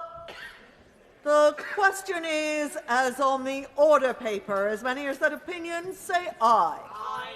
Of the contrary, no. No. Tellers for the ayes, Bridget Phillipson and Susan Ellen Jones. Tellers for the noes, Damien Hines and Laurelie Burt.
Order! Order! The ayes to the right, 234. The noes to the left, 308.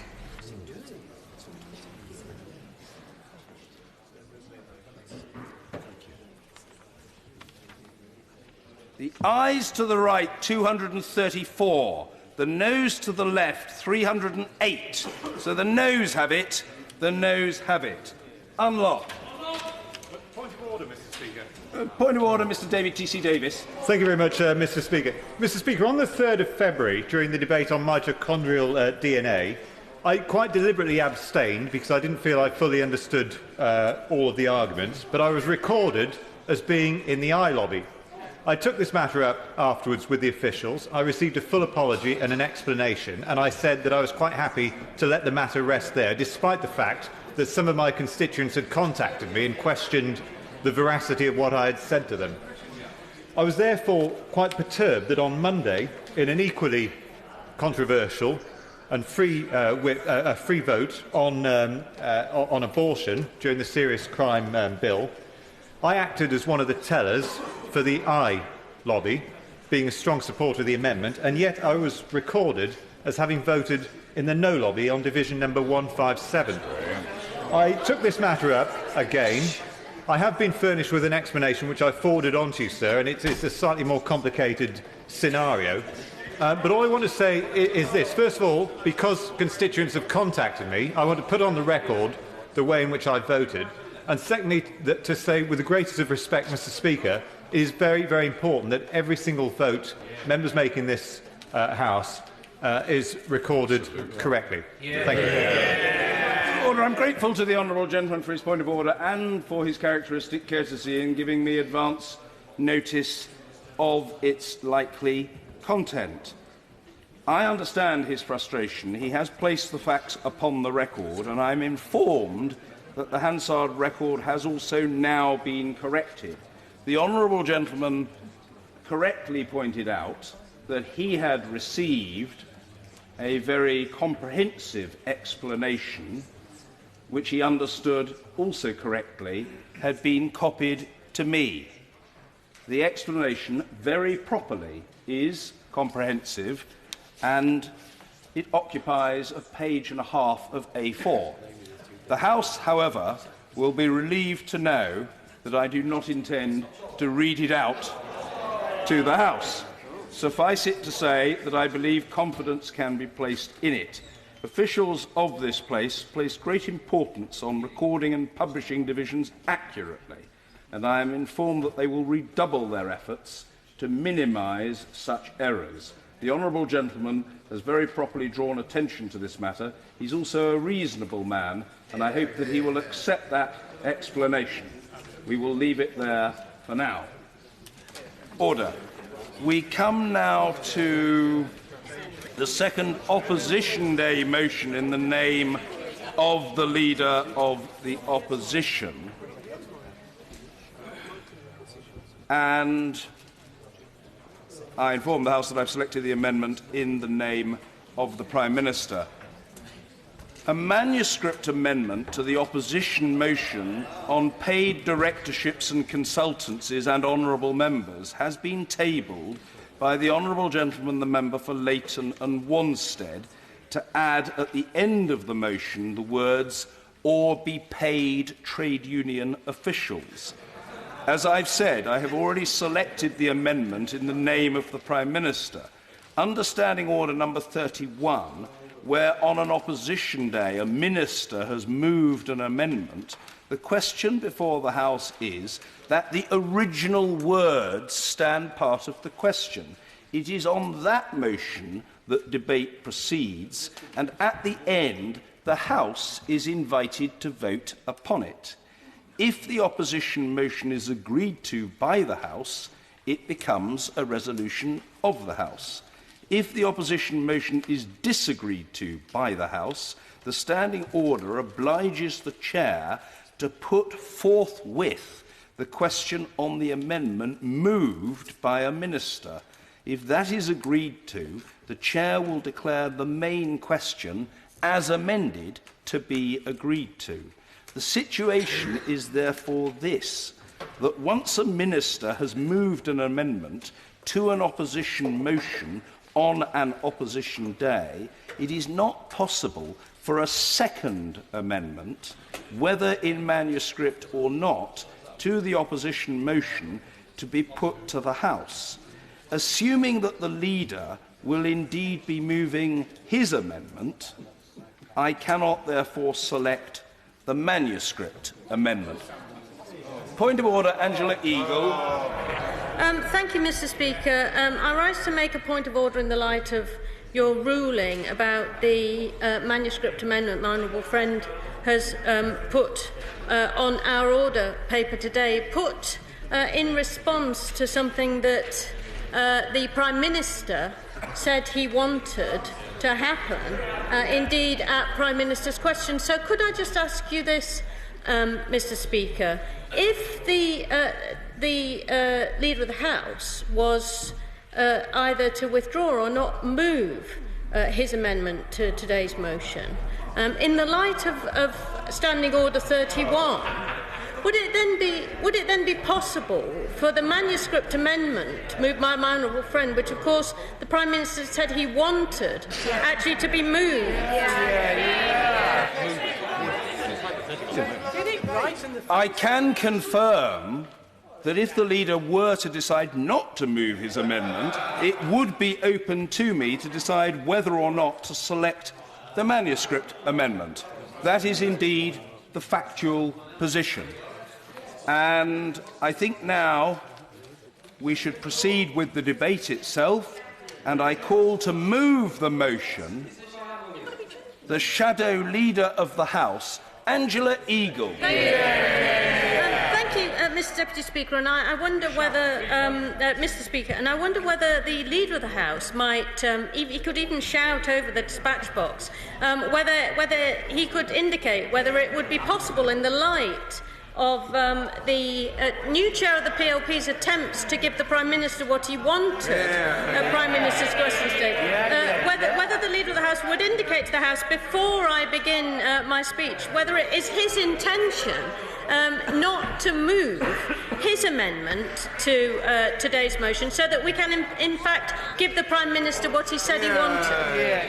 The Leader of the House, Mr. William Hay. Of course, Mr. Speaker, I will most certainly move the government amendment today, which is an excellent amendment. It is not my role to facilitate the opposition making up their policy as they go along through the afternoon.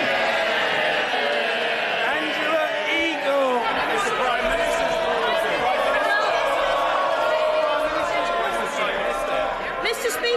Mr. Speaker, I rise to propose the motion in my name, but just before that, I just wanted to make clear that we were actually trying to facilitate what the Prime Minister wanted during Prime Minister's questions. We're not making up our policy as we go along. We're trying to include all views in it, and it's going to be in that spirit that I want to move the debate and propose the motion in the name of the Leader of the Opposition.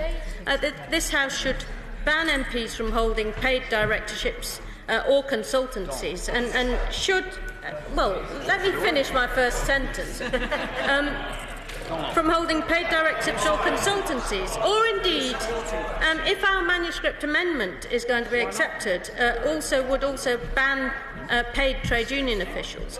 Because the public, I believe, Mr. Speaker, deserve to be safe in the knowledge that every Member of Parliament works and acts in the interest of their local constituents, not in the interest of anyone paying them out. Let me make a little bit of progress, and then I will give way. I note that unusually the government have put down an amendment which simply restates the status quo and then completely obliterates all of our motion. Now, I intend to deal with all of that, but first I want to take a few minutes to deal with the circumstances in which the House of Commons now finds itself and argue that the time has come to make a decisive break with the status quo on members' remunerated interests, because I believe the current situation has become untenable. Mr. Speaker, I don't intend to talk about the detail of what was revealed in the Dispatches programme on Monday, because I think in this debate we should try to concentrate on developing a solution to this recurring problem. These events are being dealt with by the Independent Parliamentary Standards Commissioner. That investigatory process must take its course, although I note that the Court of Public Opinion has already pretty firmly made up its mind.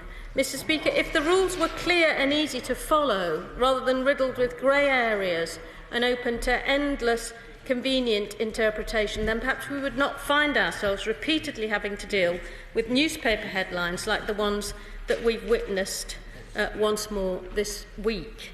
It's undeniably true that these headlines bring this place into disrepute as far as the voters are concerned, and theirs is the opinion, I believe, that we must take the most seriously, because they are, after all, the people we've been sent here to represent. I give way to the honourable gentleman. Very grateful. I just wondered on what basis the Leader of the Opposition thought he was an authority on being a world's leading constituency MP. He happens to be my mum's MP and the MP for the area in which I was born and brought up. And it happens to be that the consensus of opinion there is that he doesn't really care about Doncaster. No. He's hardly ever in Doncaster. And in fact, he's known locally as Ed Moribund rather than Ed Miliband.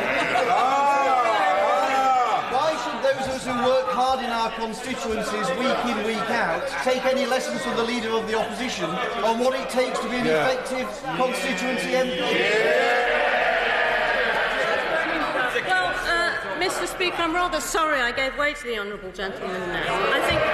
I think what we're trying to do with this debate is take a cool, hard look at the situation that faces the House with its rules on outside interests and the experience that we've all had of them in this Parliament and over time. This is not about partisan views about who's a good or bad MP in their constituency. That's for the voters to decide, and they will decide that in their own way on the 7th of May.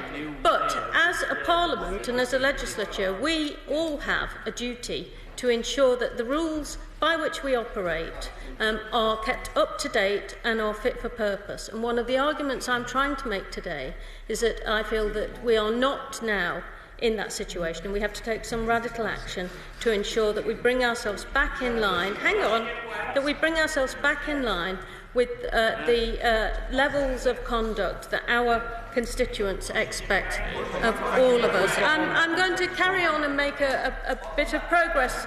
I'm going to carry on and make a bit of progress on the arguments that I'm making. I hope that honourable and right honourable members will give me the courtesy of listening to them as I try to set them out.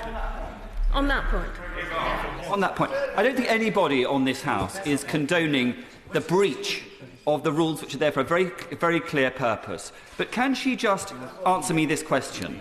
If we're talking about being good parliamentarians and representing our constituents, how much time, say, in the last week or in any week this month, has she and her shadow cabinet colleagues spent away from this place, neither in their constituency nor performing their parliamentary duties, but campaigning on the behalf of the Labour Party in the country? How much time are they spending campaigning for the Labour Party, not pursuing their parliamentary duties? Mr. Speaker, I think he's picked on the wrong person. I had to spend rather a lot of time in this building as the shadow leader of the House. I don't see him very often here on Thursdays either. Yes. Can I thank my honourable friend for giving way and say to her, I hope that in her remarks she'll address the argument that's being made that a second job helps MPs to keep in touch. My view is that visiting local schools, going to local businesses and workplaces, talking to the managers and the workforce, spending time with local charitable organisations, going to local elderly daycare centres, that's the way that we keep in touch with our constituents. That's the work that we should value. My honourable friend is right. There are many, many ways of keeping in touch that don't involve the exchange of large amounts of money in return. Mr. Speaker, an extremely bad and unfair impression of the motives of all members of this House has been now formed and is being reinforced by this latest occurrence. Let me be clear. Being a Member of Parliament is an extremely demanding and tough job, and it's done with integrity and dedication by the vast majority of colleagues on all sides of the House. Unfortunately, though, the perception is growing that some MPs are only in it for what they can get rather than what they can give. And this is not an impression which I believe we can allow to fester for any longer. You're all in it for yourselves. How many times have we heard that said? I give way to the Honourable Gentleman. I have some sympathy with the motion today, but couldn't you just tell me why, in the motion that's laid down, somebody who lectures and earns £15,000 outside of this place isn't covered, whereas somebody else who might be earning a lesser amount with the directorship would be covered? It just seems a little confusing to some of us. Well, I will get on to some of the details of the motion a bit later. I think it's a little more flexible than the Honourable Gentleman might be assuming if he actually looks, and I'll explain the consultation process that I think that we're going to go through, that I think would benefit the whole House to consider when I get there. I'm happy to give way to the Honourable Gentleman. Clarify as well whether she's talking about cash payments or it would include payments in kind in terms of goods and services. Again, if we're talking about the cap, which is not referred to in the motion, but we're looking at in our own policies, I think that we need to consult on all of that so that we can come to a sensible discussion and decision about what that should mean. But, Mr. Speaker, what impression are our constituents expected to form when Lord Heseltine opines on Newsnight that being an MP is not a full-time job? Or Lord Lawson tells Sky News that if you're just a constituency member, you do have time on your hands. Yeah. This is not a description of the job of being a Member of Parliament that I've ever recognised in the 23 years that I've had the honour to represent the people of Wallasey in this place. And I will in a minute, and it's not a description that the public are willing to accept either. Their expectations of their MP have changed dramatically, even over the years that I've been in this place, and they've certainly changed dramatically in the last 40 years. I will in due course. And our workloads have increased exponentially. And it's time that our rules, I think, were changed to acknowledge the very different context in which we must all now do our jobs. I give way to the Honourable Gentleman. The Right Honourable Lady. Would the Right Honourable Lady confirm that it is, in fact, the principle rather than the time? She is spending a lot of time, as have others in recent days, talking about the time commitment of people doing things beyond their primary duty of being an elected Member of Parliament. But, of course, members of both front benches as ministers and shadow ministers spend an incredible amount of time beyond their core responsibility as members of this House's constituency member. It is surely just the principle of earning outside that the Right Honourable Lady is worried about. It's about remuneration, and it's about the perception that members have other interests which they may be putting before their primary interests. And I think the cynical age in which we all have to exist at the moment means that we have to think about that a lot more carefully than perhaps we did in the past. I give way to my friend for giving way. We should really accept that this is about money. It's about members, primarily opposite, who want to be paid extra. And they want it. They don't like it, do they? They don't like it, but it's true. They want to be paid extra, and they want to be paid extra because they're MPs. Yeah. And my constituents know that. And their constituents know that. And that is why the public are not prepared to put up with this any longer. I thank my honourable friend for his comments. What I'm trying to do is establish that we have to move on from the status quo, and I think that the motion today is about how we can do that. I give way to the giving way, and the Independent published an interesting league table today of the top 10 MPs who earn money outside the House. I'm interested in the choice of words in a motion and indeed the manuscript if we see it. Does she believe any of that would affect the earnings of the number one on that list, who earned $962,000 last year, the Honourable Member for Cordy and Cowden B?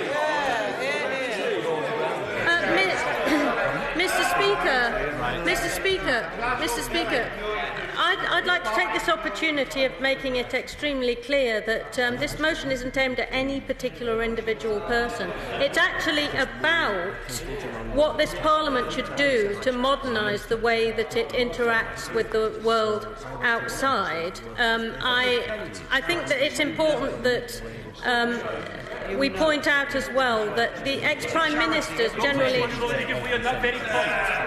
I will in a minute. Ex-Prime Ministers have rather higher earnings potentials, I suspect, than many of the rest of us.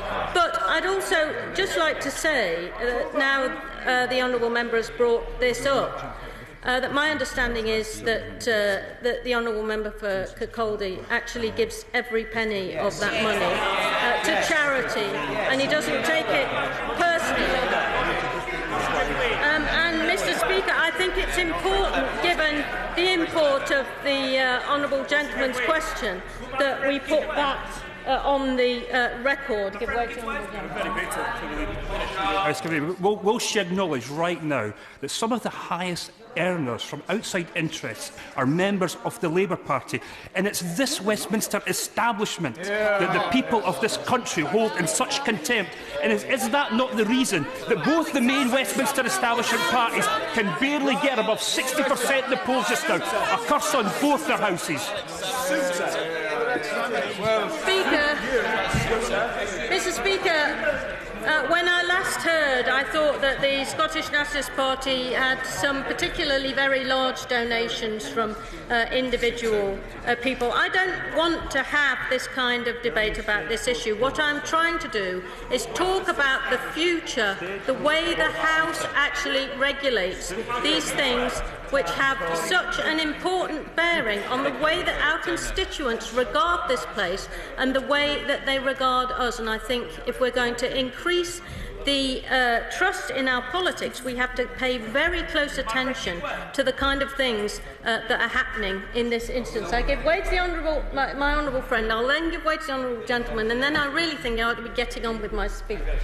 I'm very grateful to my honourable friend. Isn't the issue here that this is in danger of being a really toxic mix, that politicians just do not get it, and that what we've got to send out is a very clear message that being a Member of Parliament is an honour and a privilege, and it is a full-time job. I couldn't agree more with my honourable friend. Give way to... As a matter of interest, will the Labour front bench today commit to implementing the IPSA pay award in full? Mr. Speaker, my understanding of our position on the IPSA pay award is that the leader of our party has said that it should not go ahead as long as other public sector workers and workers in this country are experiencing such a huge standard of living crisis. And so that is the situation as set out by my right honourable friend, the Leader of the Opposition. Now, I think it's time that we acknowledge the very different context in which we must all do our jobs, and it has changed. A YouGov poll in 2013 showed that 62% of people felt that MPs should focus on their parliamentary jobs full-time, and over half favoured an outright ban on all second jobs. Now, the proposals in our motion today are just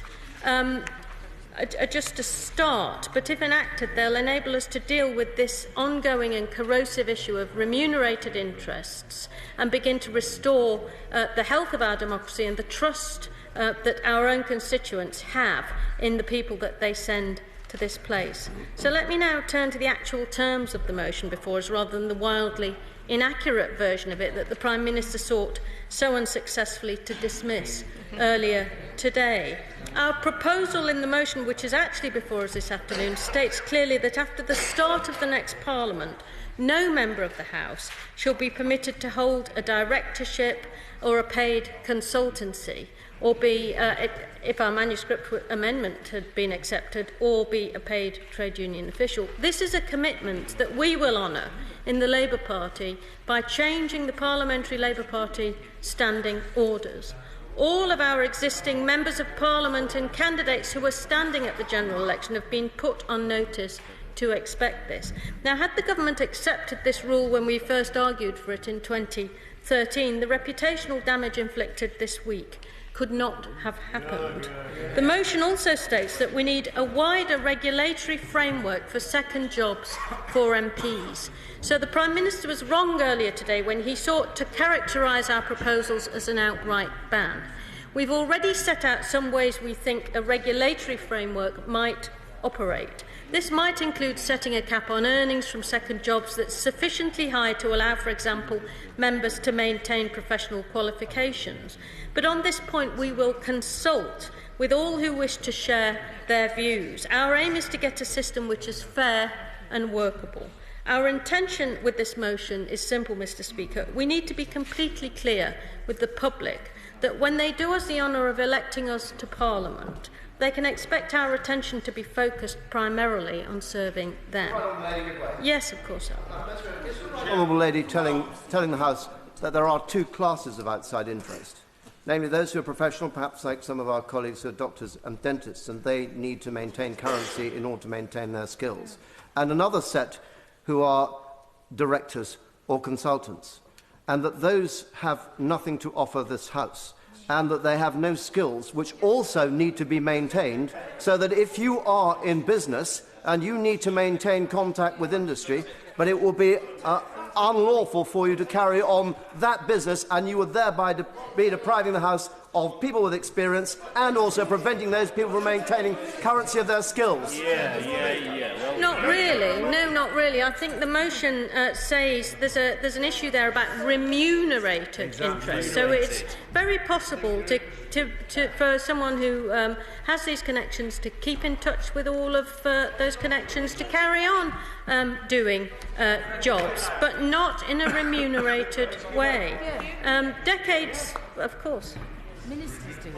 From the question from member for Aldershot, how would she deal with, say, a farmer who was elected to this House? Most farms are held as are incorporated, and so the farmer would be a director. That farmer will be making a contribution to agricultural debates. If her motion is passed, what advice is she giving to the farmer? Should he retire? Does he sell the farm? What? I mean, what we want to do is consult appropriately on this. But I think that ministers give up their interests and put them in a trust when they go into government. There could be proposals that would enable members to keep hold of the things that they did before they were elected here without being directly paid for them while they served in this place. So I think there's a consultation process here, and if the honourable gentleman wants to get involved in it, I'm more than happy to listen to what he has to say about it. It's important, though, that we make this break with the past. Decades ago, I will in a minute, decades ago, being an MP may have been seen as a second job itself, but times have changed radically, and I think we need to change with them. I give way to my honourable friend. My right honourable friend for giving way. I think some of the people watching in today will be absolutely incredulous at the views of some of the previous contributors on the benches opposite. In regard to second jobs, the Prime Minister actually said the reason for the second jobs was that he thought that it would give people a better understanding of the world outside. I think more people need to come in here with a better view of the world outside before they actually become MPs. Would she agree with me that nobody forces us to come in here and get paid $67,000, which is a king's ransom to a lot of the people that we represent? And they don't need second jobs, but if they do, there are food banks in every one of their constituencies. Go and volunteer in them. Always makes a point that is acute and very important. Now, to those who argue that all of this will narrow the experience of politicians in Westminster, I'd argue that experience useful in our legislature is not purely gained by being paid for doing a second or third job. There are many interesting and enjoyable ways I have found over the years to stay in touch with constituents and gain a valuable insight into what is actually happening out in the communities we represent. And the payment of large supplementary incomes is not essential to gaining that experience. I give way to My honourable friend believes that for the clarity of the debate, particularly for the people outside, that everyone who speaks or intervenes say how much they earn from outside sources and what they do with the money. I'll start, if you like, by saying I earn several £1,000s a year, and I have for the last 27 years, every penny of it goes into charities. My honourable friend makes his point. I give way finally, but then I want to finish because I think it's important that we get on. I'd like to thank the Honourable Lady for giving way. Firstly, I have no outside interests to declare, but how would your plans affect reservists, people who serve in the military, people who can be off on operational tours for months on end and earning, some income, extra income? I see no reason, Mr. Speaker, why the CAP can't be constituted in such a way to ensure that those who serve in the armed forces as reservists couldn't carry on to do the same thing. Members opposite must not caricature these proposals. They are about remunerated directorships and consultancies. They're not about the sorts of things that people did before they came in to this House. Now, Mr. Speaker, it's a matter of great regret that the Prime Minister has been so unwilling to recognise the damage that this issue of second jobs is doing to the reputation of Parliament, and that he dismissed so quickly the attempts of my right honourable friend, the Leader of the Opposition, to make cross-party progress on a ban earlier this week. Because in opposition, the Prime Minister said being a Member of Parliament must be a full-time commitment. The public deserves nothing less. Now, he knew it then, but once in power, he's refused to do anything to deal with the problem of second jobs, preferring instead to defend a discredited status quo which the public have lost faith in. And the amendment which the right honourable gentleman, the Leader of the House, is going to move regrettably soon, actually does just defend the status quo. Even at this late stage, the Prime Minister could admit there's a case for change and get on board. After all, the Deputy Prime Minister had this to say earlier today. I've given away a lot, so I'm not going to now. The principle is, the Deputy Prime Minister said, that if you're devoting yourself to public service, that is what you should do. I don't think anyone finds it acceptable that people regard politics as nothing more than a part-time hobby. And he went on to say, the principle should be that you're elected to do a job. That is your vocation, that is your act of public service, and that is what you should be doing for your constituents. Well, I agree. I don't often say this, Mr. Speaker, but I agree with the Deputy Prime Minister. In the light of that comment, perhaps the Shadow Leader can confirm that he and his colleagues will be joining us in the lobby tonight, and if they do, we can really begin to make progress. Now, I'm right at the end of my speech. I've given away a lot. Mr. Speaker, the choice this evening is clear. Are we here to serve our constituents, or are we here to serve our own self-interests? Are we going to change a broken system, or are we going to ignore the public's clamour for reform? After the election, Mr. Speaker, no Labour MP will have a paid directorship or consultancy, and Labour's manifesto will include a promise to ensure that this applies to all MPs. But wider reform is now being rejected because the Conservative Party are the defenders of a tired and discredited status quo. To reform our politics, we need to stand up to vested interests, not cosy up to them.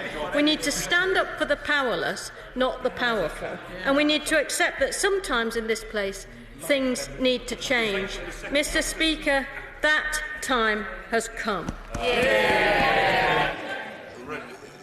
I've just put the question. The question is as on the order paper, and to move the amendment, I shall in a moment call the Leader of the House, but I'll first take the point of order from the Honourable Lady. I hope it is a point of order. Fiona O'Donnell. Thank you, Mr. Speaker. I would just seek guidance. I'm sure no member would wish to contribute to this debate, given the subject matter, without declaring any relevant interest.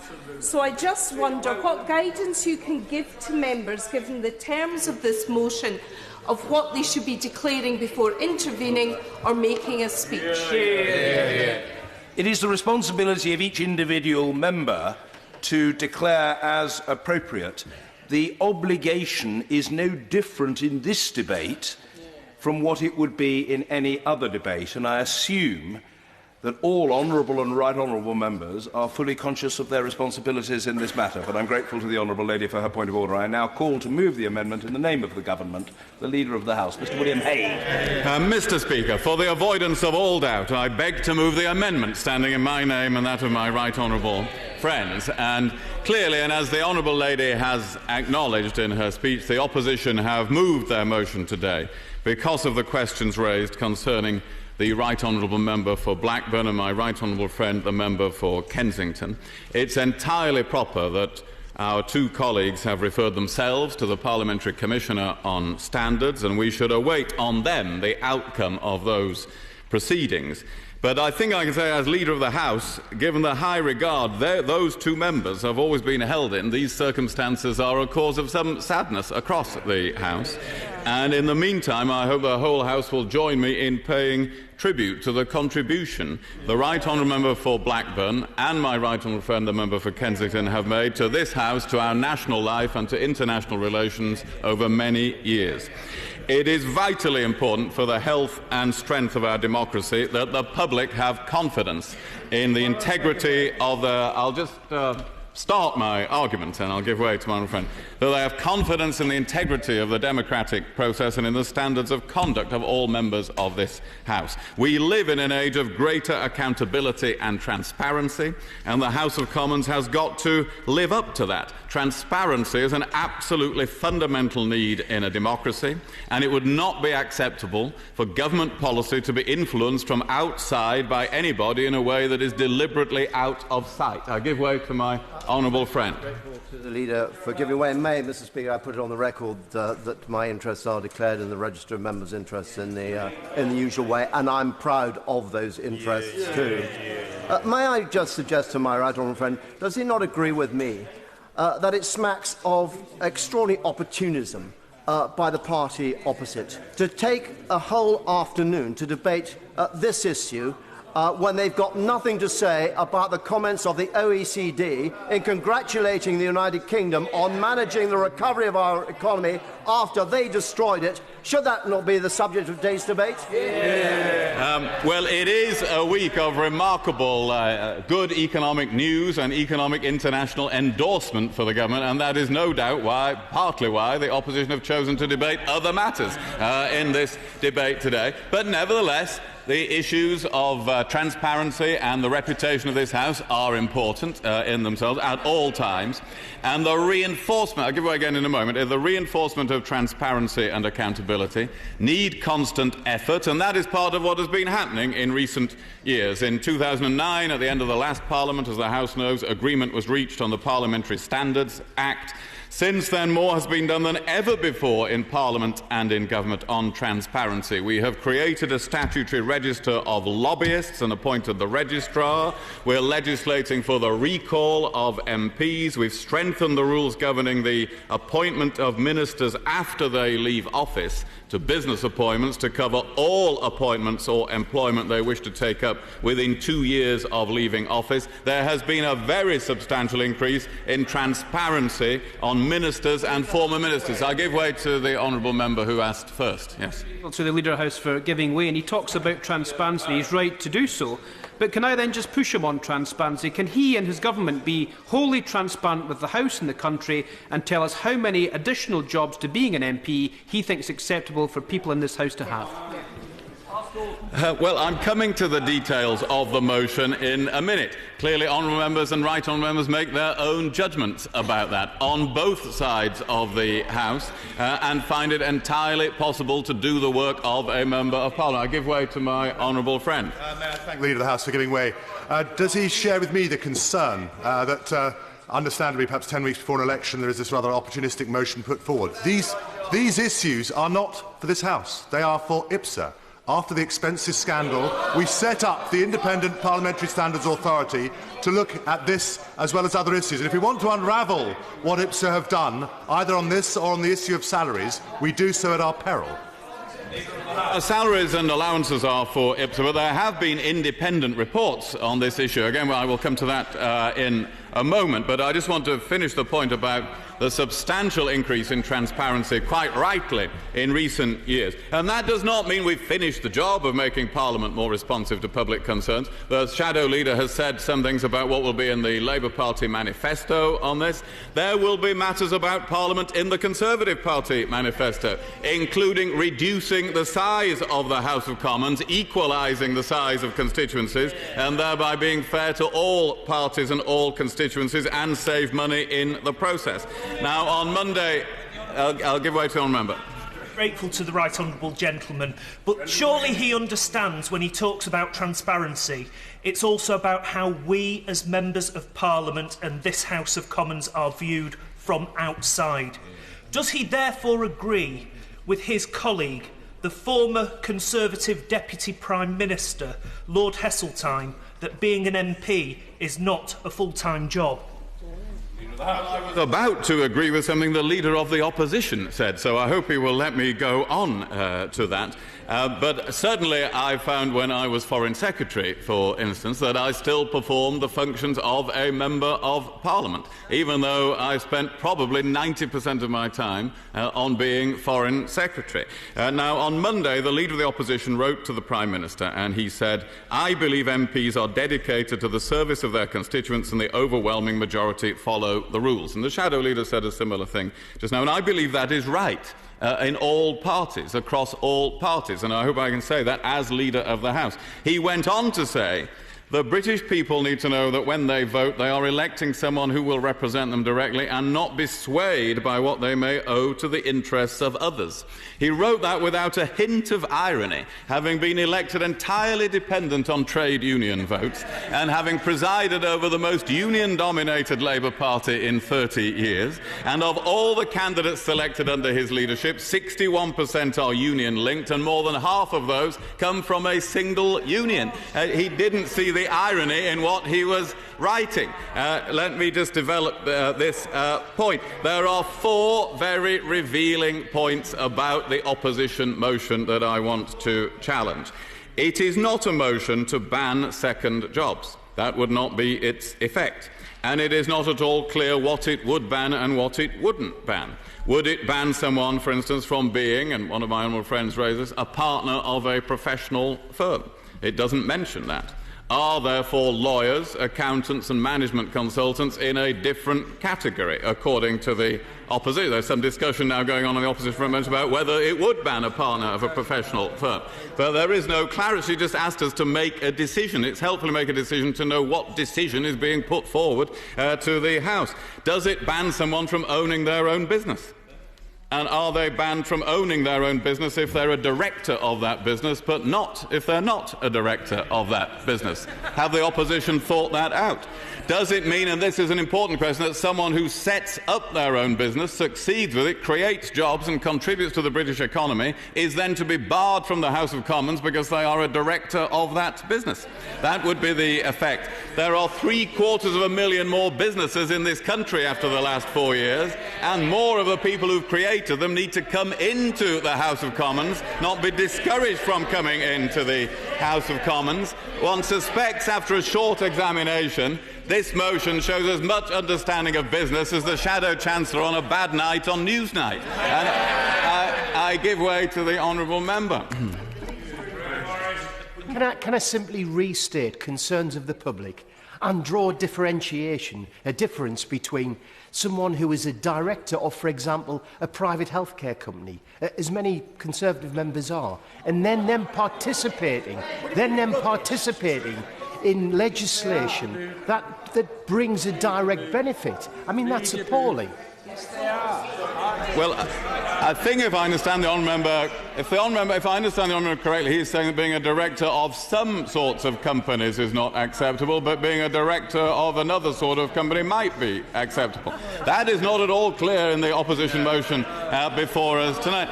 And you only have to, let me just continue on this, a very important point, because I'm talking about the motion. You only have to examine it for a moment to see it's calculated to create a headline rather than to solve a problem. The most next revealing point about it is that it is different from the policy they state outside the House. That policy, as described, I'll give away in a moment, as described to the Guardian newspaper earlier this week, and therefore it must be accurate, is that the Labour leader is expected to put a ban on MPs' second jobs in his manifesto, and say he will consult on proposals to limit the amount of money MPs could earn from outside Parliament to 10 or 15% of their salary, in effect limiting outside earnings to about £10,000. It will not have escaped the attention of the House. There's no mention of this cap in the opposition motion, although it may be part of the wider strategy referred to in the motion. Could this be because there are honourable members opposite, including in the shadow cabinet, who currently earn more than 15% of their salaries outside the House of Commons? And I will come to them in a moment. I'll give way to my honourable friend from Colchester. As a graduate of the University of Life and the School of Hard Knocks, this is the best job I've ever had. I wonder if the Leader of the House can explain, if a Member of Parliament is doing his or her job properly here and in their constituency, where do they find the time to have other jobs? Well, I think the honourable members will have different views about that, and the views of one honourable member opposite were given a few years ago when these matters were discussed, of the right honourable member for Greenwich and Woolwich, who served as a minister. And he said, "My interests do not adversely affect my ability to discharge my public responsibilities. On the contrary," he said, "I believe they help me to be a more effective MP because they sustain my practical experience in the relevant field." Members are entitled to that view, just as they're entitled to the view my honourable friend has put. I give way to my honourable friend. Very grateful to my right honourable friend, the Leader of the House, and can I use the opportunity of this intervention to do what I probably should have done when I intervened on the right honourable lady, to draw the House's attention to my declarations in the Register. Would my right honourable friend, as someone who has written a couple of very successful, indeed enjoyable books while serving in this House, would he feel in any way that he was not serving his constituents during the period in his spare time, when he probably spent less time with his wife in writing those books, that he continued, in fact, to serve his constituents very well? I hope it is a point of order. Point of order, Emily Thornberry. As I understand the rules, and perhaps I could get some guidance on this, rather than referring to the Register of Members' Interests, it is quite within within the rules that, in fact, a member ought to declare what those interests are, as opposed to simply referring the House to the Register. Erskine May does treat of this matter, and the short answer to the honourable lady is that, yes, it ought to be clear to the House what is constituted by the interest, because that makes the debate that much more intelligible. It's a very straightforward point. I'm grateful to the honourable lady for raising it, and I have ruled on advice accordingly. Point of order. For Labour millionaires opposite to give us the value of their freehold property in London when they're declaring their interest. The honourable gentleman's an experienced ex-minister. That's a very poor attempt at a point of order, I'm afraid. It doesn't even begin to get into the category of a point of order. Or the honourable gentleman should be wittering from a sedentary position irrelevantly. I've ruled on the matter. I've ruled with clarity, and I've ruled accurately, and those honourable members can accept it, and that's the end of it. Point of order, Sir Tony Baldry. Mr. Speaker, further to that point of order, I think we all want to get this right, okay? Because very often in debate, all that has been necessary to say is I draw the House's attention to my entry in the Register of Members' Interests. I think if what you're saying is, just so we're absolutely clear, I think we will all need, and very happy to do so, recite into the record exactly what is in our entry in the Register of Members' Interests. If you'd like us to do that, I, for one, when called to speak, am very happy to do so. It will take a little time, but I'm very willing to do it in the interest of transparency. I'm grateful to the honourable gentleman for his point of order. The answer is very straightforward, and it's twofold. First of all, of course, individual members must take responsibility for what they say in this House when they rise to their feet, point one. And point two, very simply, the interest in question has to be sufficiently clear to be informative to the House in the context of the debate. It's a very straightforward point. I have now made it twice, and I hope it is clear to all honourable and right honourable members. Point of order, Mr Jacob Rees-Mogg. Mr Speaker, it may be helpful in this to ask you about my understanding that it is not customary to explain points of one's interests in interventions or in supplementary questions. It is normally reserved for main speeches, the idea being that advances the debate. I think the short answer is that the declaration should be made where it doesn't impede the progress of the debate, and certainly it shouldn't impair the decorum of the debate. Members can study the matter which is treated of in some detail in Erskine May. The House would be the first to complain, and rightly so, if I were to read out what is in Erskine May. I don't do that. I don't need to do that. Members should apprise themselves of what is said in Erskine May on the matter and to judge their actions accordingly, which I know that the honourable gentleman in particular is extremely adept at doing. I suggest that others could usefully follow his example. Point of order, Mr Paul Flynn. Very briefly, wouldn't it solve the problem and be in the spirit of Erskine May if members didn't give a long catalogue of the interest, they just give us an approximate total of the money they receive every year from them? The honourable gentleman is a very experienced member of this House. He's made his points, and I think he's made it with a puckish grin, and he knows that I don't need to rule upon it. Well, Mr Murray has a very solemn expression upon his face, which gives the impression, at least, that he has a serious point of order to raise, and I hope he has. Mr Ian Murray. Well, Mr Speaker, I think it might just be, for clarity of the House, whilst Erskine May does give direction in this House, I received a complaint from the Parliamentary Standards Authority for saying in this House that I refer members to my register of members' interest, but that complaint was upheld on the basis I didn't say what the interest was. So, practically, in this parliamentary term, I had to apologise to this House for declaring my interest, but for not saying what those interests were. I'm grateful to the honourable gentleman. I hope the House will understand that I cannot be expected to offer a tutorial to members on the matter, and people would think it very odd if the Speaker People would think it odd if the Speaker were inclined to do so.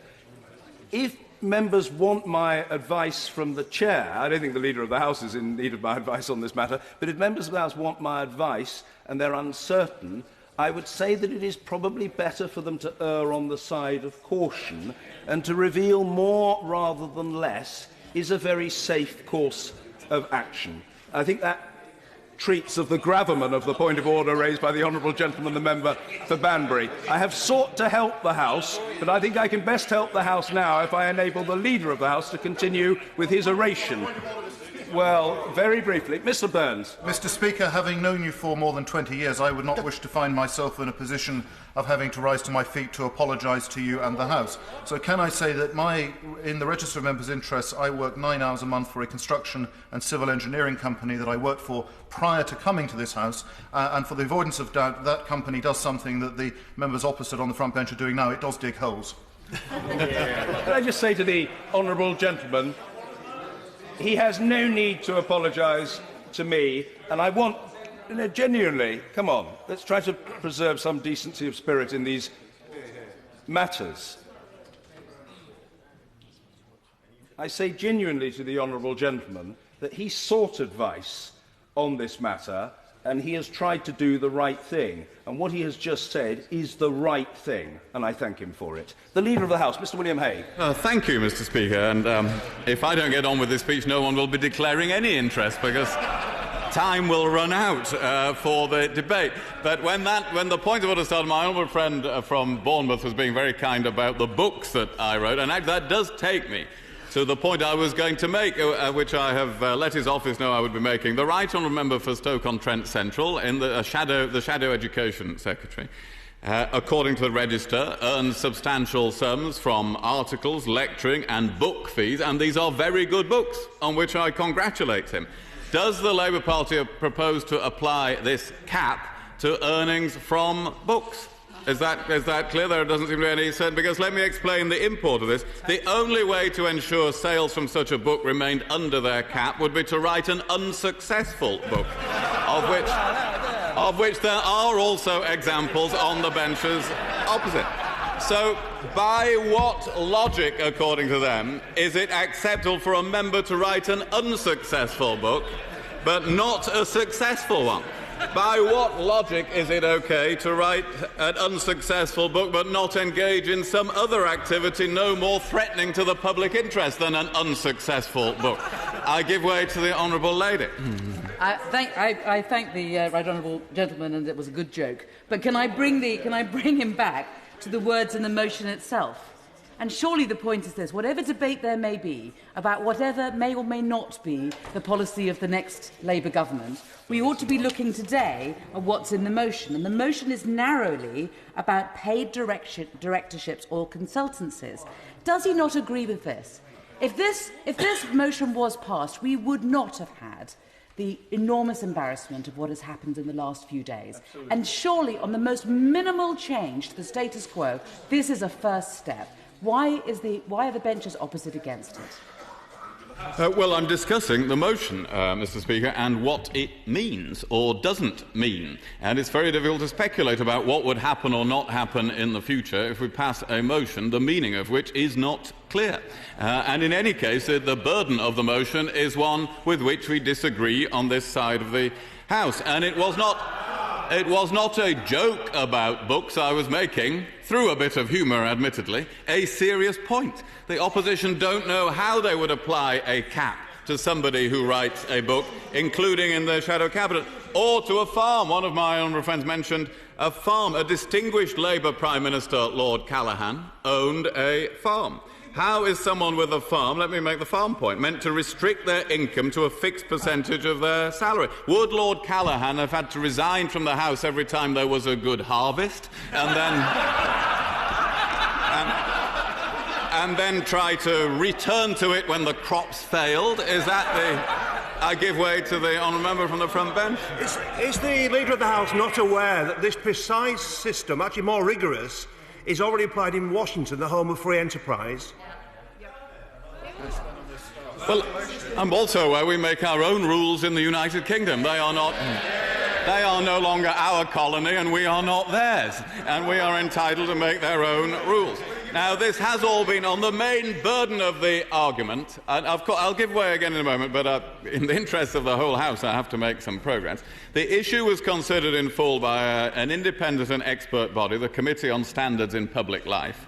And the committee said it considered it, quote, desirable for the House of Commons to contain members with a wide variety of continuing outside interests. If that were not so, Parliament would be less well informed and effective than it is now, and might well be more dependent on lobbyists. And I agree with that. I'll give it to the right member in a moment. But I am leaving this House in 5 weeks' time, as honourable members know, and I fear for the future of the House of Commons if rules are adopted that risk it consisting entirely of people who are either rich or who are professional politicians throughout their lives. And that is the danger of the course the opposite. I give way to the right honourable member. I was going to try again. Everybody has been amused by the points the right honourable gentleman has been making, quite rightly. But I think that the public won't be particularly amused. And the public's concern is not people with a continuing interest. The public's real concern is people who become members of Parliament and then obtain directorships and consultancies, and they are perceived by the public. It's like a system of outdoor relief for grasping MPs. Well, the right honourable member is trying to make a distinction between different circumstances, as the honourable member earlier did. But that is not a distinction made by the motion. And the debate is on the opposition motion. And so that suggests that if he disagrees to some extent with the opposition's policy, I'll give way to my own friend and then to the honourable member over here. And then I'm really going to try to finish my speech. My honourable friend agree that what he's exposing is the fact that this isn't a genuine, sincere motion addressing the governance of the House. It's a cheap, opportunistic way of expressing the prejudice of the side opposite. They're anti-business, they're against enterprise, they're anti-aspiration, and they would trash the economy if they ever got their hands on it again. I agree with all of that. My honourable friend spoke extremely well. I'll give way to the honourable member. I'm very grateful to the leader for giving way. Is he aware of government ministers? Is he aware of government ministers putting outside directorships that get the emoluments from those posts into trust so that they escape any scrutiny? And if so, is he content with those arrangements? Well, there are very clear rules about all of that, not only rules on the declarations of members of Parliament, but on ministerial interests as well. And those are very rigorously observed and enforced, in my experience in government, and I think they have been, I hope they have been, under governments of all parties. Transparency about ministerial interests and the interests of people who have left office as ministers have been greatly strengthened in recent years. That is why this is not a static situation. Constant improvements have been made. I give way to my honourable friend. I thank the Leader of the House for giving way, and if he were to have a change of heart, then I'm sure he would be warmly welcomed by the Conservative Association in Kensington. But would he agree with me that if we're concerned to establish and give public confidence in the independence of MPs in serving the public, then it's not just their earnings which is of relevance to that, but the source of all financial support they have, including that towards their re-election. Well, I do think that could be a valid point, and I will, that's one of the points that I want to make in closing my speech, because there are just two other revealing aspects. I'll try and fit in the honourable member before I finish, but there are two other revealing aspects of this motion. Then I will let other members speak. One is that the opposition makes these proposals when this issue is now in the news, but has not done anything to enforce it in their own party in the meantime.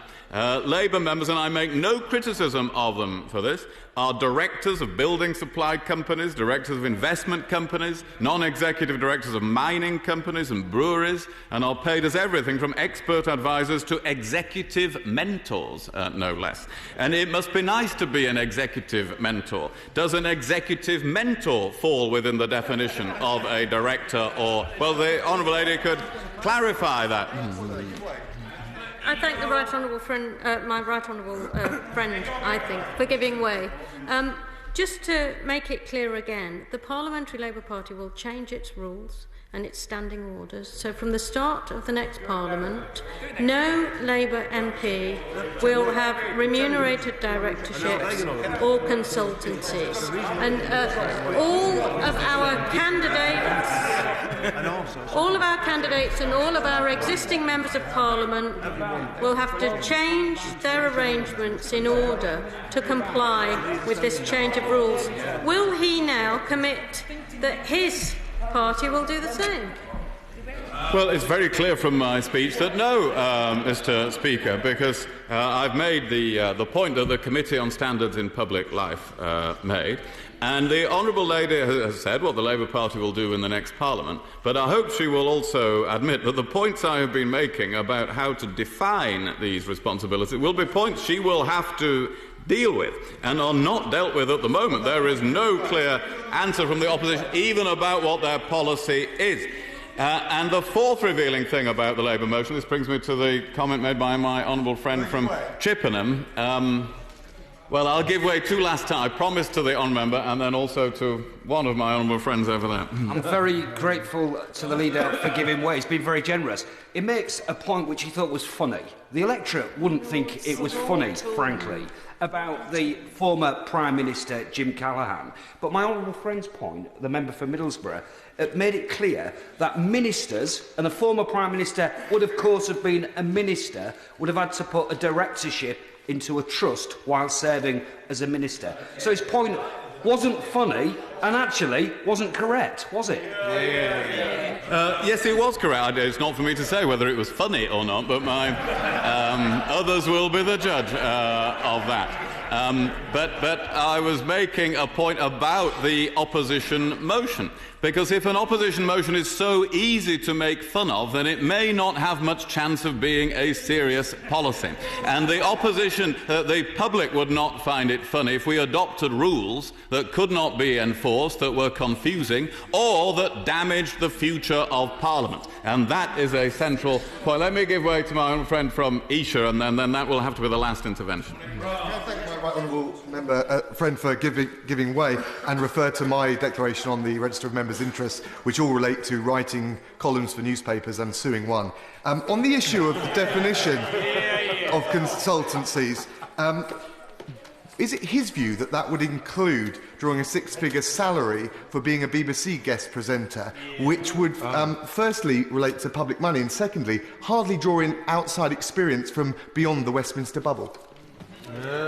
Well, I think that is another interesting question for the opposition to consider, whether that comes under the definition of consultancy. And again, these are things that they would have to define in order to present their policy more clearly, which hopefully they will be able to do the next time they present this policy. But the final revealing thing about this motion is it talks about some forms of outside income, but does not address the point my honourable friend just made, the direct influence on members of trade union sponsorship and support at election time and in between elections. If the Labour Party gain more seats at the coming election, that is the issue for them to address at the beginning of the next Parliament, because of 106 target seats they have named, they've now selected their candidates for 105 of them, and of those, 83 are union-linked, and 49 of those are linked to Unite. And this is by far the greatest single outside influence on members of Parliament,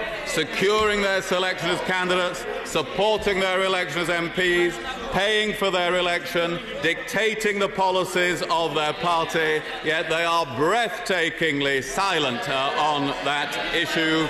And I believe we would not enhance the reputation of Parliament by adopting a motion put forward in a hurry to grab a headline that does not address that fundamentally important issue about our Parliament and democracy.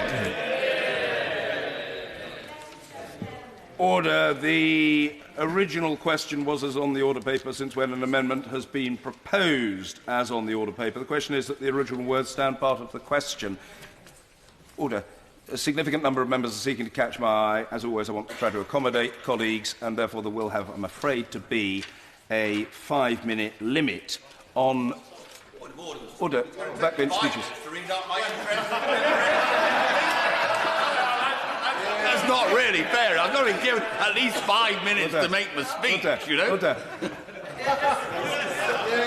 I didn't say, nobody said, and Erskine May doesn't state that a member has to read out a list. I know the honourable gentleman's trying to be helpful, not least to himself.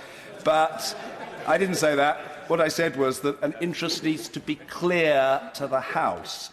We do need to have a time... Order! We do need to have a time limit because I want to try to accommodate colleagues, the first of whom to contribute is Sir Alan Duncan. Mr. Speaker, as we approach this general election in May, I think all of us sit here today in the House which is browbeaten, it's diminished, and it is increasingly dysfunctional. And this place is supposed to be the pinnacle of our democracy, both providing government and scrutinising it, but this undignified squabbling, if I might say so, is not helping it.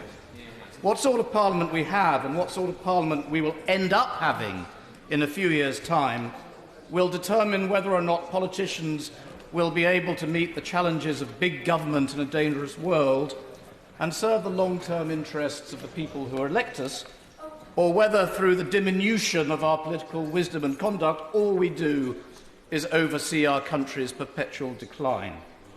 Now, the composition of this Parliament and its rules are crucial to that fate. And with all rules, they should be fair, they should be even-handed, and they should not favour one side over another.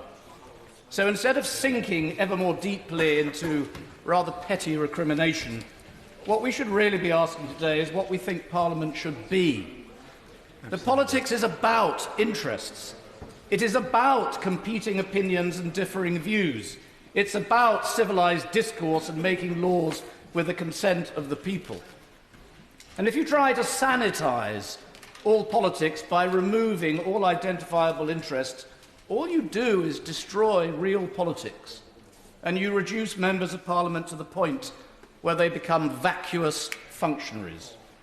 Now, this House needs people of quality and of variety who can bring to the House genuine experience of greater value than the theoretical study of politics and careers founded only in the student union, the special advisor's office and the party machine. I will, very quickly, yes. I would draw the attention of the House to my entry in the register, which is that I have an income from a rental property in Edinburgh. Can I just say to the honourable member, would he dissociate himself from the remarks of the father of the House today at PMQs, who asked the question, what kind of person would come to this place if they couldn't have a second job? That there is and there always should be a place for people in this House who have never dreamt of earning £67,000 a year. Yeah. There needs to be a variety of those who think that money matters and those who feel they have foregone so much to be here. There is no disgrace in trying to top it up. And we should accept that difference, Mr. Speaker. Otherwise, we are ruling out of this House a body of people who wish to serve in it but might not if they are forced only to accept a salary. Let me just chuck away my notes and, in the short time I've got, say what I think. The fact is, if you sanitise this House as people are suggesting, you actually end up nationalising the entire process of politics. This House of Commons should be where people come together from all corners of the country, from whatever background they have, to do whatever they say as they believe in the interests of the country. And what the original purpose of paying people was to do was to make sure that no one could not afford to come here. But this concept has now been inverted to say that that is the cap on anything you can earn, which is going to stop people who could earn more and should, because of what they know and what they might achieve, wanting to come here. Mr. Speaker, this is an ultra-partisan motion. It is designed, let's be absolutely clear, to try and drive out of this House of Commons as many people on this side, because that side thinks that we earn more and could be directors when fewer on that side do. That is the fundamental purpose of this motion. It is partisan and designed to catch a headline for campaigning purposes. I'll give way one more time and then say what should happen. Well done. I'm giving way. I don't think anybody actually is... yes, indeed. Susan Ellen-Jones. I'm most grateful the honourable gentleman's finally given way. Can I ask him, 67,000 quid is roughly what a deputy head or a head teacher would earn. Are you honestly saying, is the honourable gentleman honestly saying, that if they decide they have such great experience and they want to add to it by having directorships and not turning up to teach the children they teach very often, that that's okay for them? I think we are entitled to say that politics should not exclude people who could earn more and wish to look after their family, whatever they do in a certain way. It should not be a capped, nationalised process. Mr. Speaker, let me, if I may, turn this debate to more constructive points. The quality of the argument about what an MP should be and what an interest is has been completely destroyed by ill-informed comment and by the inevitable pressure to get press headlines. There is a difference between having a conflict of interest, which our rules are designed to avoid, and an interest which can be a useful contribution to the politics of the nation.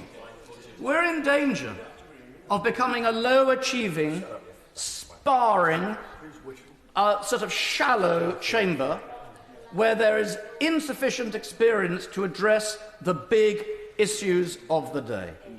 Some of the questions and the exchanges we see in this House actually are of a lower standard than a school debating society.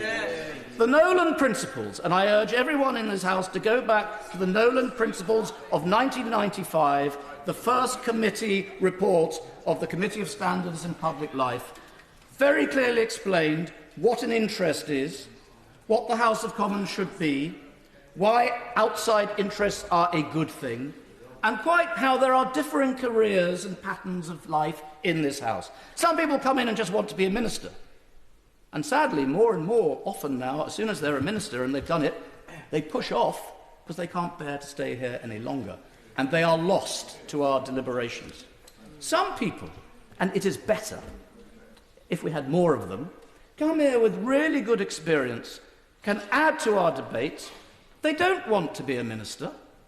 But why on earth, by being a good backbencher helping make good law, which, by the way, has become a useless exercise in this House, why can't they earn some extra money and say, I am serving my country in that way?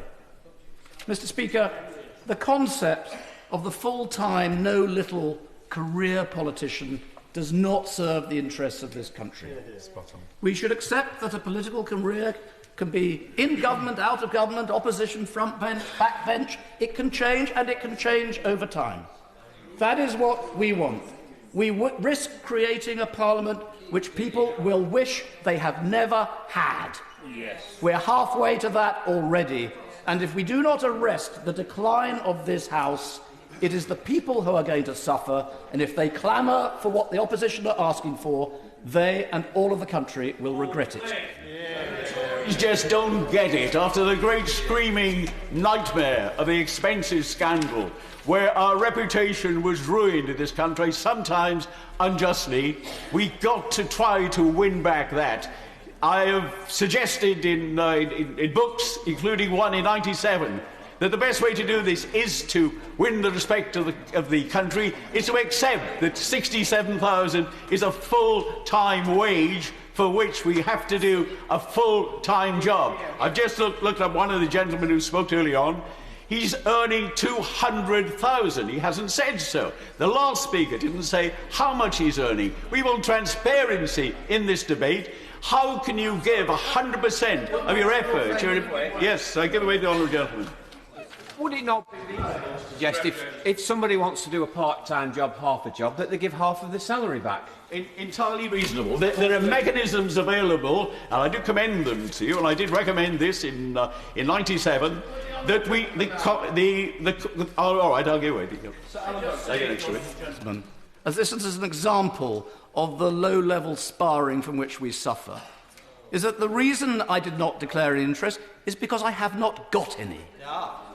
I was referring to the member for Banbury, and if members don't have an interest, so be it. But the member had an interest in the past, and he had an interest in his neighbour's council house, I remember, a long time ago, of which he's no reason to be proud. But in '94, we had a disgraceful episode where members were caught asking for money for questions, and we've got it again now. Can we not accept the shame of what's happened in this last week, where members of the House, greatly respected, experienced, have shamed themselves in public and shamed all of us. And it shames decent politics. And the only people who are going to be helped by this are those who are into anti-politics, those who are giving extremist answers. And that will come home to roost in a few weeks' time, when we're going to see parties other than the respectable parties here, the parties that are based on idealism, as all our main parties are, when we're damaged in the poll, and we deserve to be, unless we can have reforms. Where have the reforms come? The leader said we've had reforms on ACOBA, on the revolving door. We've had nothing of the sort. It's still possible for anyone, any minister, to prostitute their insider knowledge and sell their contacts, their experience to the highest bidder. What's to stop them? Not ACOBA, because ACOBA hasn't been reformed. It's not the Rottweiler it should be that will say that members can't take jobs in areas where they were once ministers. They can't do deals when they're ministers, where there's a contract up and the minister might well have an indication that if he gives it to firm B rather than firm C or D, firm B will make sure they get a sinecure, a lovely job in retirement. They'll get their hacienda in Spain. That's still going on. The government has just appointed a new chairman to the ACOBA committee, and she says, well, she thinks it's reasonable, in her case, to get £800 a day from a part-time job. There are people on that committee, the great and the good, that are taking these jobs on the basis of what they've gained in public work in this job. The jobs that they have should be the pinnacle of their career. They're not anymore. They're a staging post in order to get riches later. We've done nothing about double jobs at all. And still members, because of their insiderdom, because we're seeing this for the inside, have failed to see what the public see as outside, as people on the make, who come here and use our election and our status in order to make money and make large sums of money. Yes? I thank him for giving way. What would he say to the firemen in my constituency who have second jobs and the policemen in his constituency, many of whom have quite legitimate second jobs that they manage to do outside their public service and their publicly funded, well-paid jobs? What does he say to them? That's not a serious intervention.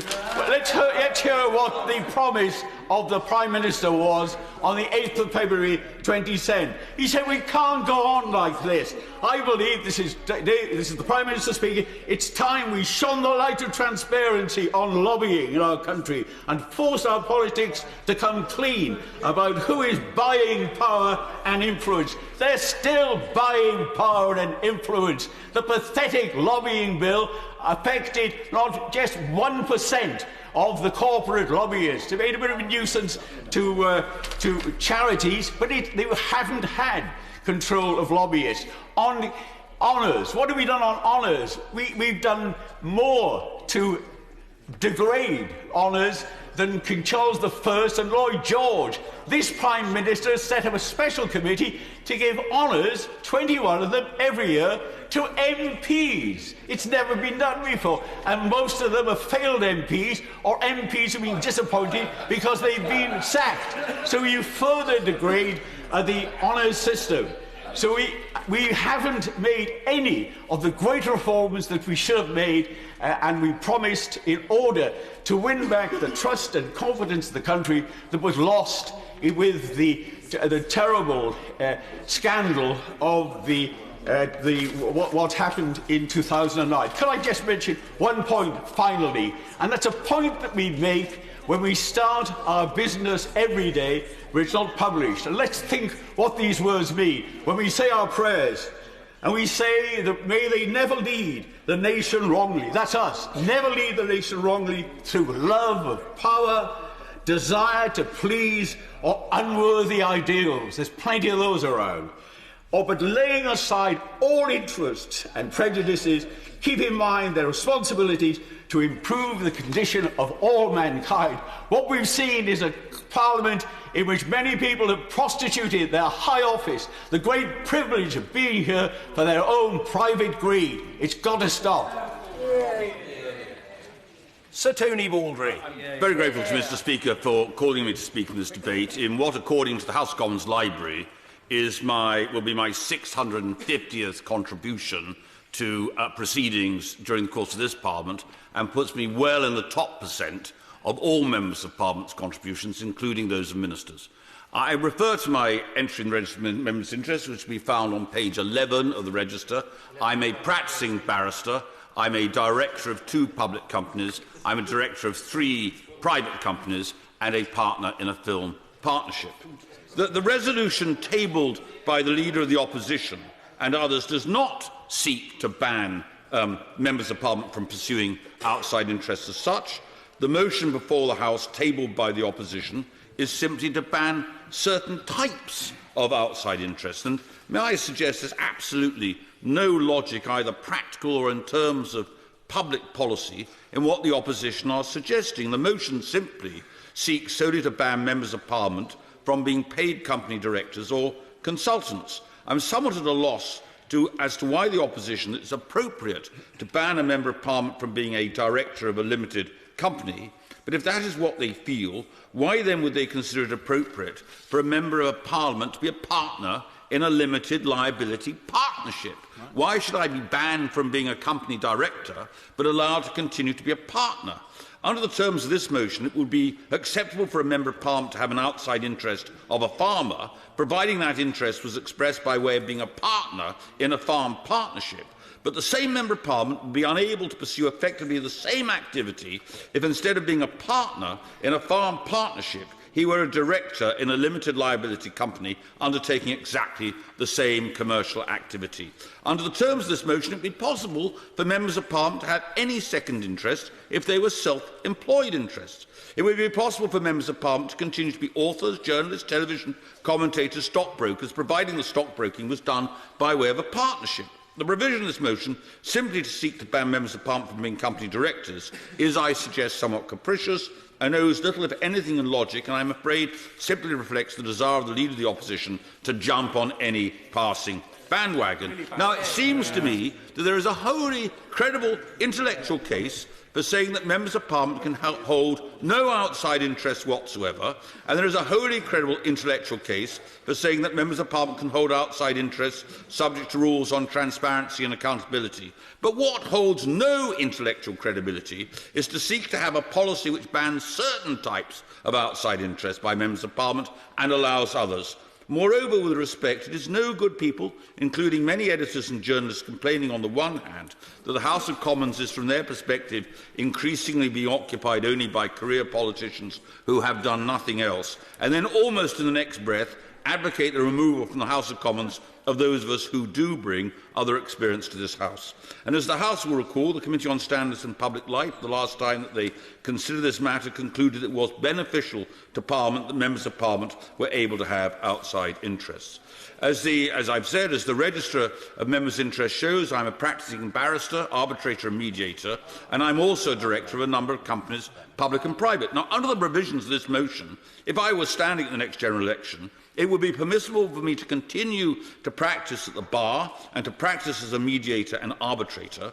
But if the opposition considers it acceptable for me as a member of Parliament to continue to be able to practice as a barrister, mediator or arbitrator, their argument can't possibly be against having outside interests as such. So why should they consider it acceptable for me to continue to practice as a barrister, but not permissible for me to be a director of public companies? And if it can't be a regulatory issue, as a barrister I am, of course, an additional to general law of the land, subject to regulation by the Bar Council and the Bar Standards Board, and as a company director I am also bound by the law of the land and subject to supervision by a whole number of regulatory bodies, from the Stock Exchange, the UK Listing Authority, the Takeover and Mergers Panel, and numerous others. So, no, I'm going to just make my speech. So, I think this motion is simply grandstanding. I give way to the honourable gentleman. Thank you. I think the House would appreciate if he explained how much he got from outside sources, jobs, and how much time he spent on that. I think it would illuminate to the House, the debate that we're having today and the time spent away from Parliament and what that actually. Thank you, honourable gentleman. I have looked at a number of contributions made by the movers of this motion.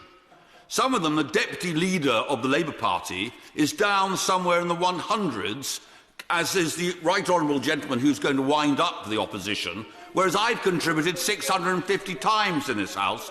So if one's going to start talking about effectiveness as members of Parliament, perhaps the honourable gentleman and some of the members opposite should start looking at the beam in their own eye before they start looking at the mote in their brother's. Because, Mr.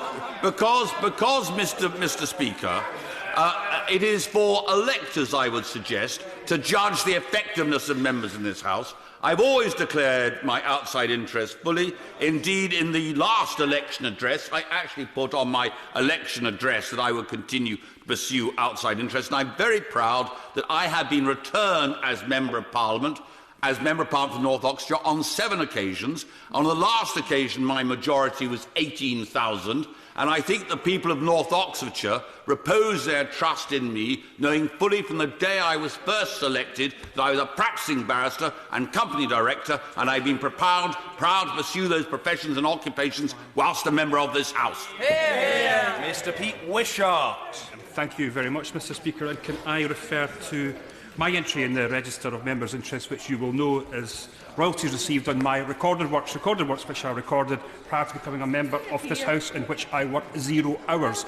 There is one though, Mr Speaker, which isn't in the Declaration of Members' Interest, and that's the record by MP4, the cross-party parliamentary group, in which we've now made almost £1 million for charity over the course of our past 10 years. And I know, Mr Speaker, you've got a certain affection to the recordings of MP4, which we are of great appreciation for. But, Mr Speaker, here we go again.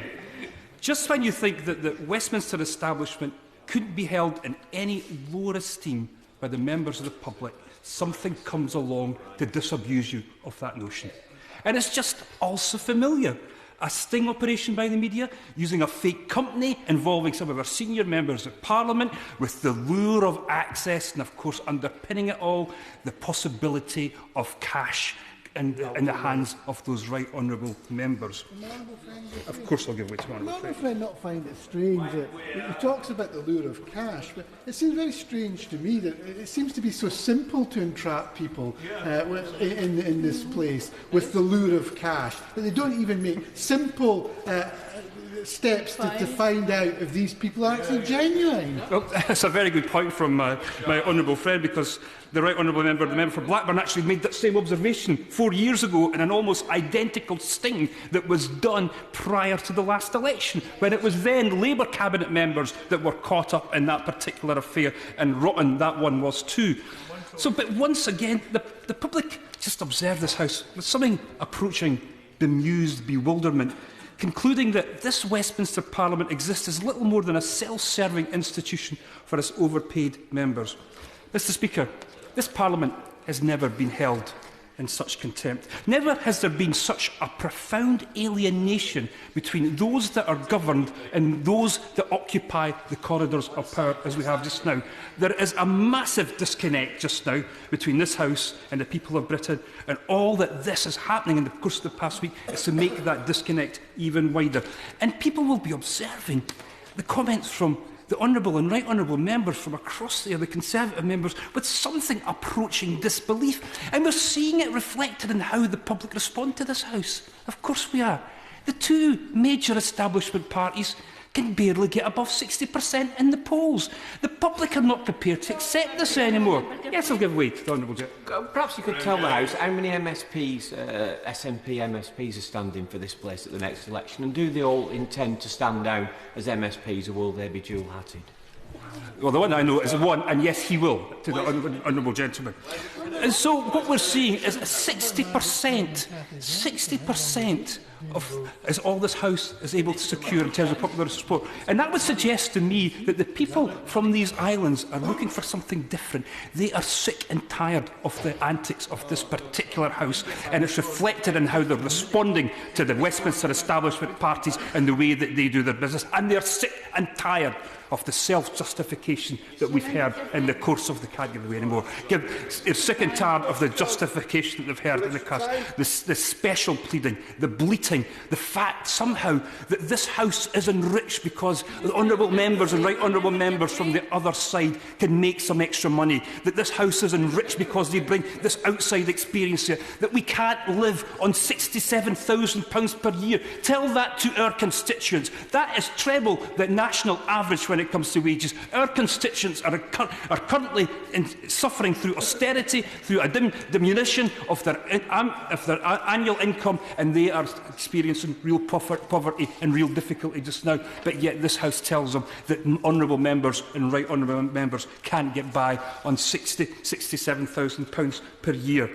And I also believe that being a Member of Parliament is a full-time job. In fact, we have got two jobs. We have our responsibilities in this House, and then we have our obligations to our constituents. Now, becoming a constituency Member of Parliament has dramatically changed in the 14 years that I've been in this House. It's become much more technical, it's become much more complicated. There's a great amount of different tasks and skills that we have to acquire in order to service our members of public efficiently and effectively. And to suggest that that could be combined with a second job with outside earnings, I just believe is something that our constituents once again would find very difficult to agree with. And Mr Speaker, no SNP Member of Parliament has a second job. I can't give way, I've got no more time left. No SNP member has a directorship or a place on a company. So our responsibilities here are our sole concern and our only responsibility. For SNP members of Parliament, it's serving our constituencies and ensuring that the agenda for our nation is progressed. That is what we do when we come here. And it's only this House, amongst the parliaments and legislatures of this nation, that we seem to have this difficulty. It's only Westminster where there seems to be an issue about paid directorships and second job. We certainly don't have issues such as this in the Scottish Parliament. I don't believe there's any such issues in the Northern Irish Assembly or the Welsh Assembly, and it's only this House. Now, I believe that there's something peculiar and particular about this House. I think it's something to do with the history, something to do with the culture, something to do with the sense of entitlement that almost seems to come out of the pores of this place. The idea that historically that people came to this chamber because it was something they did after their main job. We have not. I've got no more time. We have got no. I've got no time to the honourable gentleman. This is just the thing that we've seen with this particular House, and I think it's built into the culture, to the history. We need to have a 21st century institution that is equipped to deal with the Britain that we currently serve. It's no good relying to these old ways, to this way of doing things, and we need to look very carefully and very clearly about how we conduct our business, because what the public are looking at is cash for access, cash for honours. They're looking at that absurd, ridiculous place down the corridor. 850 ermine-clad, unelected lords. And this is what they're seeing in this rotten democracy. Now, we've got a task to do in order to try and ensure that we clean up this House. And I'll support the Labour motion, though I observe a number of Labour members who are amongst the top earners when it comes to outside interest. I would say to the Labour Party, if you're sincere, do it from next week. And I really hope that they actually do go through with this and they're able to maintain this. We owe it to our constituents to try and ensure we do better than this. We are not part-time members of Parliament. This is a full-time job to look after our constituents. If you have a second job, you have a second master, and that second master expects something back in return. So let's make sure, Madam Deputy Speaker, that we do our job, that we do this job exclusively on behalf of our constituents. No second job, no paid directorships, no outside interest where there's going to be a financial return. Let's work for our constituents and make them our only priority. Tessa Munt. Thank you, Madam Deputy Speaker. I declare that I have one source of earnings as the MP for Wells, and I have nothing to declare. Yeah. I think the public will be shocked when they find out that MPs declared earnings of £7.4 million for outside work and second jobs last year. 281 MPs of the 650 here declared outside earnings in the Register of Financial Interests. 30 members earned the equivalent of an MP's salary. A dozen earned more than the Prime Minister, which is £142,000 and more. And there were a total of 26,600 hours on non-parliamentary duties. I think this is appalling. There's no other job where you could rock up once you've got it and say, thanks very much for the job, but actually I'm only going to be doing it for 3 days a week. I've got something else on. This is about money and time and priorities, and we absolutely have to move this place from the 19th century to now. Public expectations are completely different, and a number of members across the House have explained that workloads have changed. That reflects that there are so many people who have no voice. Many of us have considerable experience of work and life. I spent 31 years at work before I came here, loads of voluntary work that I'd done, and I raised my family. All of that was gained before the election, but I didn't forget it all when I came here. You don't forget everything when you arrive. Being an MP surely is a vocation, and it's a public service. And it's a full-time job. In my first term, I've been here nearly 5 years, I've held over 650 surgeries, and 23,700 of my constituents have requested help and advice. As I said, those are people without a voice, and very often they face the systemic failure of government, be it local or national, and they need somebody to speak out for them. I think what's involved is there's a choice here. People have to make that choice. It's a choice between earning money or public service. I accept that there are some exemptions. People, perhaps, who are drivers who need to undertake a minimum number of hours, or doctors who need to do continuing professional development, because politics is a brutal business, and I understand that you can come to a brutal end at the election time. But the most important thing is that those people do that to the minimum and that they don't actually get themselves bound up in trying to earn vast slugs of money. My constituents would be, most of them, I'll give away. I'm grateful to the Honourable Lady for giving way, and as somebody who spent quite a lot of time in a voluntary, well, more or less voluntary capacity as a special constable, I want to ask the Honourable Lady, is it the amount of time people spend out of the job of being an MP that is causing her concern, or the money? Because she can't have it both ways. I think I can. You know, I do this job for the money that is paid to me. I think that's perfectly fine. I know loads of my constituents who would think that it's a perfectly decent salary and they dream of earning this amount of money. This is a vocation. If you want to go and earn money, get out and go and do it. Can I ask her the same question I asked the gentleman opposite and hope for a slightly better answer? Would she ban the firefighters and the policemen in her constituency from having second jobs? Because surely what's good for MPs is good for anybody who works in the public sector. No, I disagree. I will talk about what I know. What I know is about being an MP, and that is exactly what I can talk about. I'm not qualified to talk about the other things. And there are clearly restrictions on various other people. But the thing that we've actually brought into this House today is a discussion about whether one should have paid directorships or whether there should be consultancies. And I disagree entirely with that. I have to say that I think the Labour motion doesn't go far enough. But that's because I think there are all sorts of other forms of employment. There's people who are employees, there are contract people, people who are agency workers, people who are partners, people who are office holders, there are people who are barristers and advocates and police officers and members of the clergy. So there are all sorts of exceptions, I accept that, and we should consider these things carefully. I would be absolutely fine about listening to what it is that might be considered as a way forward. But I have to say, I pledge, I think it's a privilege and an honour to do my job. There is no job description. It may be time that we should actually consider having some sort of discussion about what it is that one expects. But what I should say is that actually I pledge my time to those who elect me and those who do not.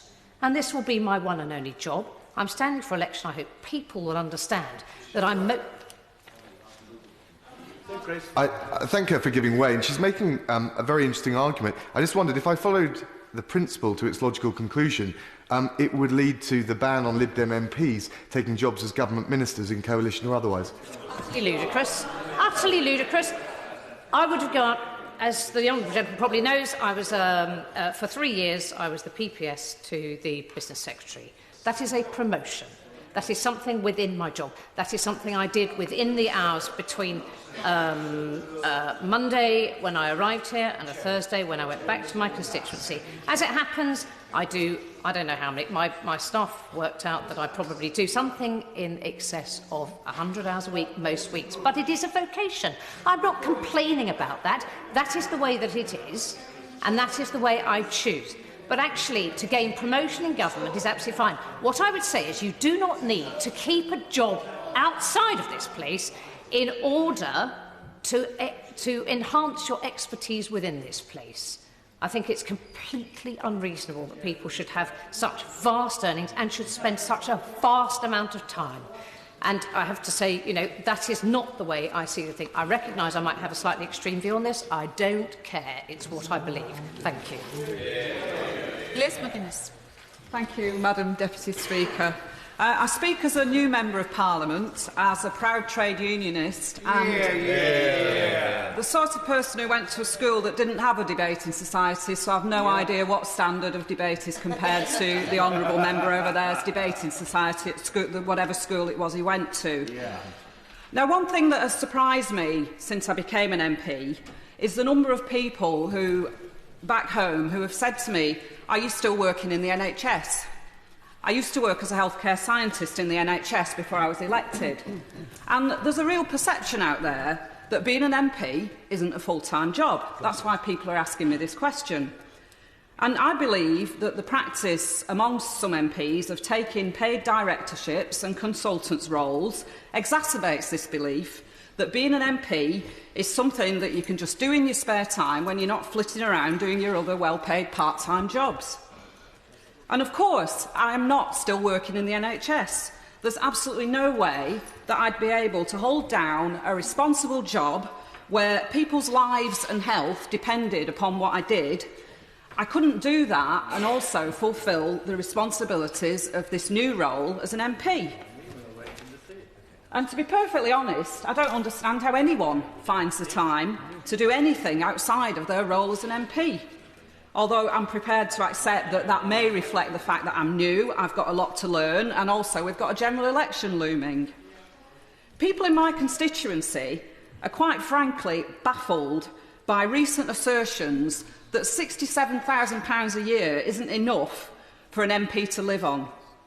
Just recently, figures were published from my constituency showing that it was the second worst constituency in the North West for payment of the living wage. The worst area being Blackpool North, where 42.1% of workers are paid less than the living wage. In my own constituency, 39.8% of all local workers are paid less than the living wage, with women faring particularly badly, with over half of them, 53.9%, being paid less than the living wage. And just to clarify what that means, the living wage is £7.85 an hour, which amounts to £314 a week for a 40-hour week, or £16,328 a year before tax. And I'm sure that for the 39.8% of people in Middleton and Haywood receiving less than that amount, and indeed for all those people existing on the average wage in the UK, they will be absolutely baffled as to why MPs on £67,000 a year should need to hold a second paid job. We owe it to our constituents and to those who elected us to do our jobs as MPs properly and effectively, to make it our only employment and to concentrate fully on it. Not to be distracted by paid roles as consultants and directors, which just goes to feed the impression that being an MP is a part-time job. And I want to end by quoting... Will the Honourable Lady sit down? Just one moment. Stop the clock. I'm really getting a bit fed up with hearing members, including whips, shouting across the dispatch box at those who are speaking. And actually, Mr. Wishart, I told them off at that point as well and made them stop so you could conclude your speech. And I was just about to say that goes for both sides. Strong-held views, express them strongly when you have the floor. Don't shout at each other, please. Liz? Thank you, Madam Deputy Speaker. I want to end by quoting one of my constituents, Father Paul Daly, who said to me, "When I vote in May, I want a full-time MP who does not feel so hard done by on a mere 67 grand a year plus expenses that they have to go looking for part-time work at a few extra £1,000 a day. I don't mind MPs getting rewarded for writing the odd article, but when MPs are earning more outside their parliamentary duties than within them, something is very wrong." Well, I think Father Daly speaks for the majority of people in this country in their perceptions of MPs. And I think that this criticism, coming from a member of the clergy, really brings it home to us what people really think of us. This is really a moral issue, and it is right that the Church should express their views in this way. We owe it to all our constituents, believers and non-believers alike, to indeed conduct ourselves in an honourable fashion and to concentrate on the role to which we've been elected and which we should be proud to perform. Mark Spence. Thank you, Madam Deputy Speaker. Can I start by drawing attention to my declaration of interests and to spell those out as has been requested. I am a director of a garden centre company. I'll even name the other three directors. One is my wife, the other is my father, and the other is my mother. I'm a partner in a farming business as well. There are three other partners. They are my wife, my father, and my mother. Now, I understand the issues which members opposite and members on this side are trying to address. And I think the reputation of members of Parliament is not being enhanced by the situation we find ourselves in. And I think members of the front bench have to say to themselves, is this debate making that better or worse? Because I think actually you're assisting the problem, not trying to solve it. And in trying to develop rules to trap people or to make it look, because you're trapping me. You are as a farmer. I'll explain to you how you're trapping me. So if I cannot be a paid director, that's quite simple, because I can extract myself and make myself an unremunerated director. Now, that would mean that my wife would have to draw twice the salary to maintain the same level of support for the family. Now, that doesn't actually affect my interest. It doesn't actually affect whether I'm influenced or not. In fact, you could make an argument that that's even worse, because my family is benefiting from that cash, and that actually gives me an interest in that same respect. I'll give way to the Honourable Lady. Member for Given Way. On a related point, he talks about farming interests. Does he share my concern that members who are in receipt of common agricultural payments do not have to declare that in the Register of Members' Interests, even when they're deaf from ministers receiving quite substantial amounts? I mean, I think that's a very good point. In fact, you know, I'm a partner of an agricultural company that receives subsidies from the EU. I'm an unremunerated partner in that company, but the fact that my immediate family are benefiting, I don't know how do you extract yourself from that position, because I live in a house which is at the centre of that farm.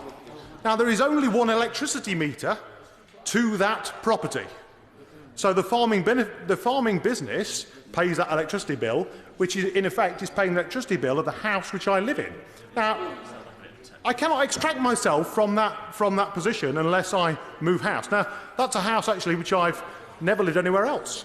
I was born in that house and I've lived there forever. And in the rules which you're trying to create, you're actually stopping people from becoming members of Parliament. It would be impossible for me to be a member of Parliament in the way in which you're trying to set up those rules. And I genuinely don't think that's what you're trying to achieve. I think you're trying to stop influence, which I think everybody in the House wants to make sure that that members opposite are not being influenced, Madam Deputy Speaker. I'm sure that's what they're trying to achieve, but the rules in which they are proposing do not do what they're wanting to achieve. And I think that's a great shame. It actually brings shame upon this House and actually brings the role of being a Member of Parliament into disrepute. I give way to Honourable Gentleman. I'm grateful for giving me on the subject of influencing MPs, which you just brought up. Does my honourable friend share my concern about members of Parliament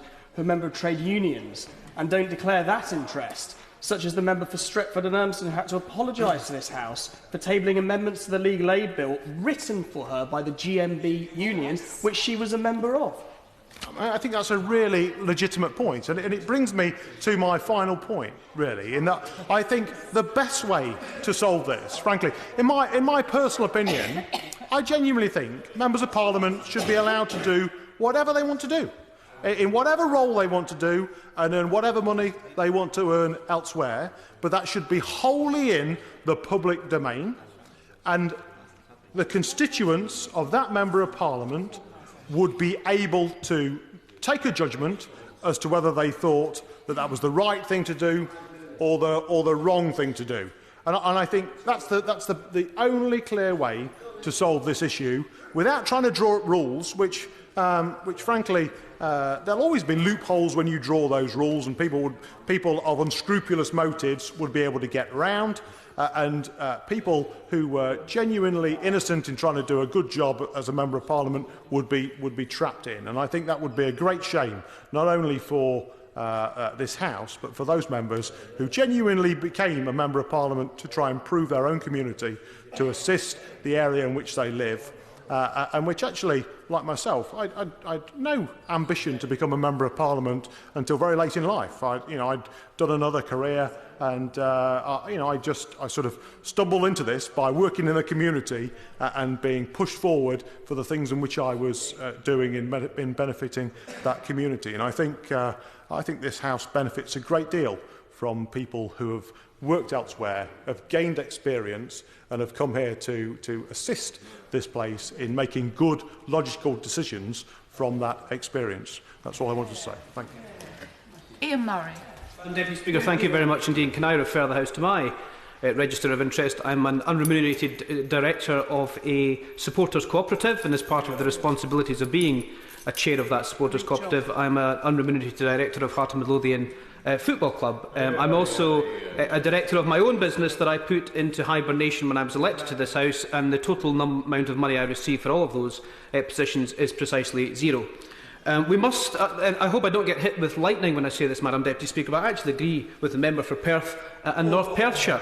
And 15 days away from the end of this particular Parliament, we've actually agreed on something. So I congratulate him for saying that, because what he did say, and what is right, is that we must restore faith in politics in this place. The public are demanding it. The public are asking us to do that, and that's where this debate has come from this afternoon, not as any passing bandwagon or politics, because the public are demanding that we do just that. And before I came in to this House, Madam Deputy Speaker, I ran my own business. But as soon as I was elected, as soon as I left the stage in 2010, after the returning officer had elected me as the Member of Parliament for Edinburgh South, I sold one business and I put the other business into hibernation. Why? Because it's a tremendous privilege to be in this place, and every single member in this place should give this full-time job 110% of their time. At the same time, I was a councillor, and until the by-election took place when I was a councillor, I donated every single penny of that additional salary to local charities in my constituency. I'm happy to give way. Thank the honourable member for giving way. Would he take a second job as a minister or the chairman of a select committee? Well, Madam Deputy Speaker, I'll come on to that, because actually this is a completely ridiculous misnomer from the opposite side as a smokescreen to cover up for some of the practices that they anticipate they do in this place. Being a minister or the chair of a select committee is part of the job of being in this place. It's part of the remit of being a member of Parliament. I'm not happy to give way more on that point. I'll come on to it later, but it's a ridiculous smokescreen in this particular debate, and one of which the Prime Minister shamefully trumpeted from that dispatch box earlier as well. There are not enough hours in the day, Madam Deputy Speaker, to do this job as a Member of Parliament, and don't take that from me. Take it from my partner, my friends, my neighbours, my family, everyone who doesn't see us from one weekend to the next because we're doing the job in this place. And for Lord Heseltine from the other place to say that a job of the MP isn't full-time emphasises not only how out of touch he is now, how out of touch he was in this place, but emphasises how out of touch the Conservative Party are in this particular debate. Anyone, any member in this place who thinks the job of an MP is not full-time is not doing their job properly, and any candidate who's standing for election on the 7th of May who thinks it's not a full-time job would be better to stand aside and allow someone else to do it. And why do I say that, Madam Deputy Speaker? Because since 2010 I've directly helped over 12,000 of my constituents. I've held 800 advice sessions. I've visited and offered a visit to 36,500 households. I get up to 700 emails a day. We are ingrained in our local communities because that's what members of Parliament and elected members of all levels, councillors, members of the Scottish Parliament, MPs and members of the European Parliament should be. We should be representing our constituents, and that's what we are paid for. The overwhelming majority of MPs in this place work their socks off for their constituents, representing them in here, doing the work of this particular Parliament and pushing forward the things that our constituents care about. And let's look at the Prime Minister's response to the questions that Prime Minister's questioned today. He couldn't be more exposed on this issue if he had turned up in his infamous holiday Speedos, Madam Deputy Speaker. He was asked by the Leader of the Opposition not once, not twice, not 3 times, but 6 times how many jobs he thinks a Member of Parliament could have when they are in this place. He refused to answer. What is it he's frightened of, and why won't he back us to stop it? And to say, as some of the, I'm not giving way, to say, as some of the members opposite have, that it brings additional flavour to this place and additional experience. I don't need a £250,000 in non-executive directorship of a major business to tell me what my constituents want me to bring to the floor of this House. The reason I know what my constituents want me to bring to the floor of this House, because I ask them, I knock on their doors, I do surgeries, I put out questionnaires and surveys, and that's how we know what the public are thinking in this House. To think otherwise is just bonkers. I'll give way. I thank my honourable friend for giving way. He's making an extremely strong speech. Does he not find, like me, it very strange when we look through the register of members' interests that a lot of those directorships and consultancies are about giving advice and time out of this place, not about bringing expertise into it, which seems to be the argument made by so many on the opposite side?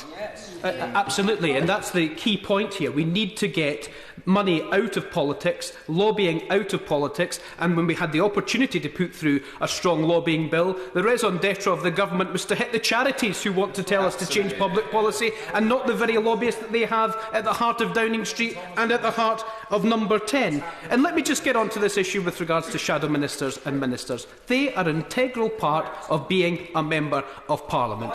And if the opposition are suggesting, if the opposite benches are suggesting, Madam Deputy Speaker, that Members of Parliament shouldn't take those roles, they're completely missing the point of what the public are asking us to do. The Prime Minister said exactly the same from that dispatch. Madam Deputy Speaker, if you got £5 in this place for every time you chuntered, the honourable gentleman wouldn't need to take outside interest from this particular place.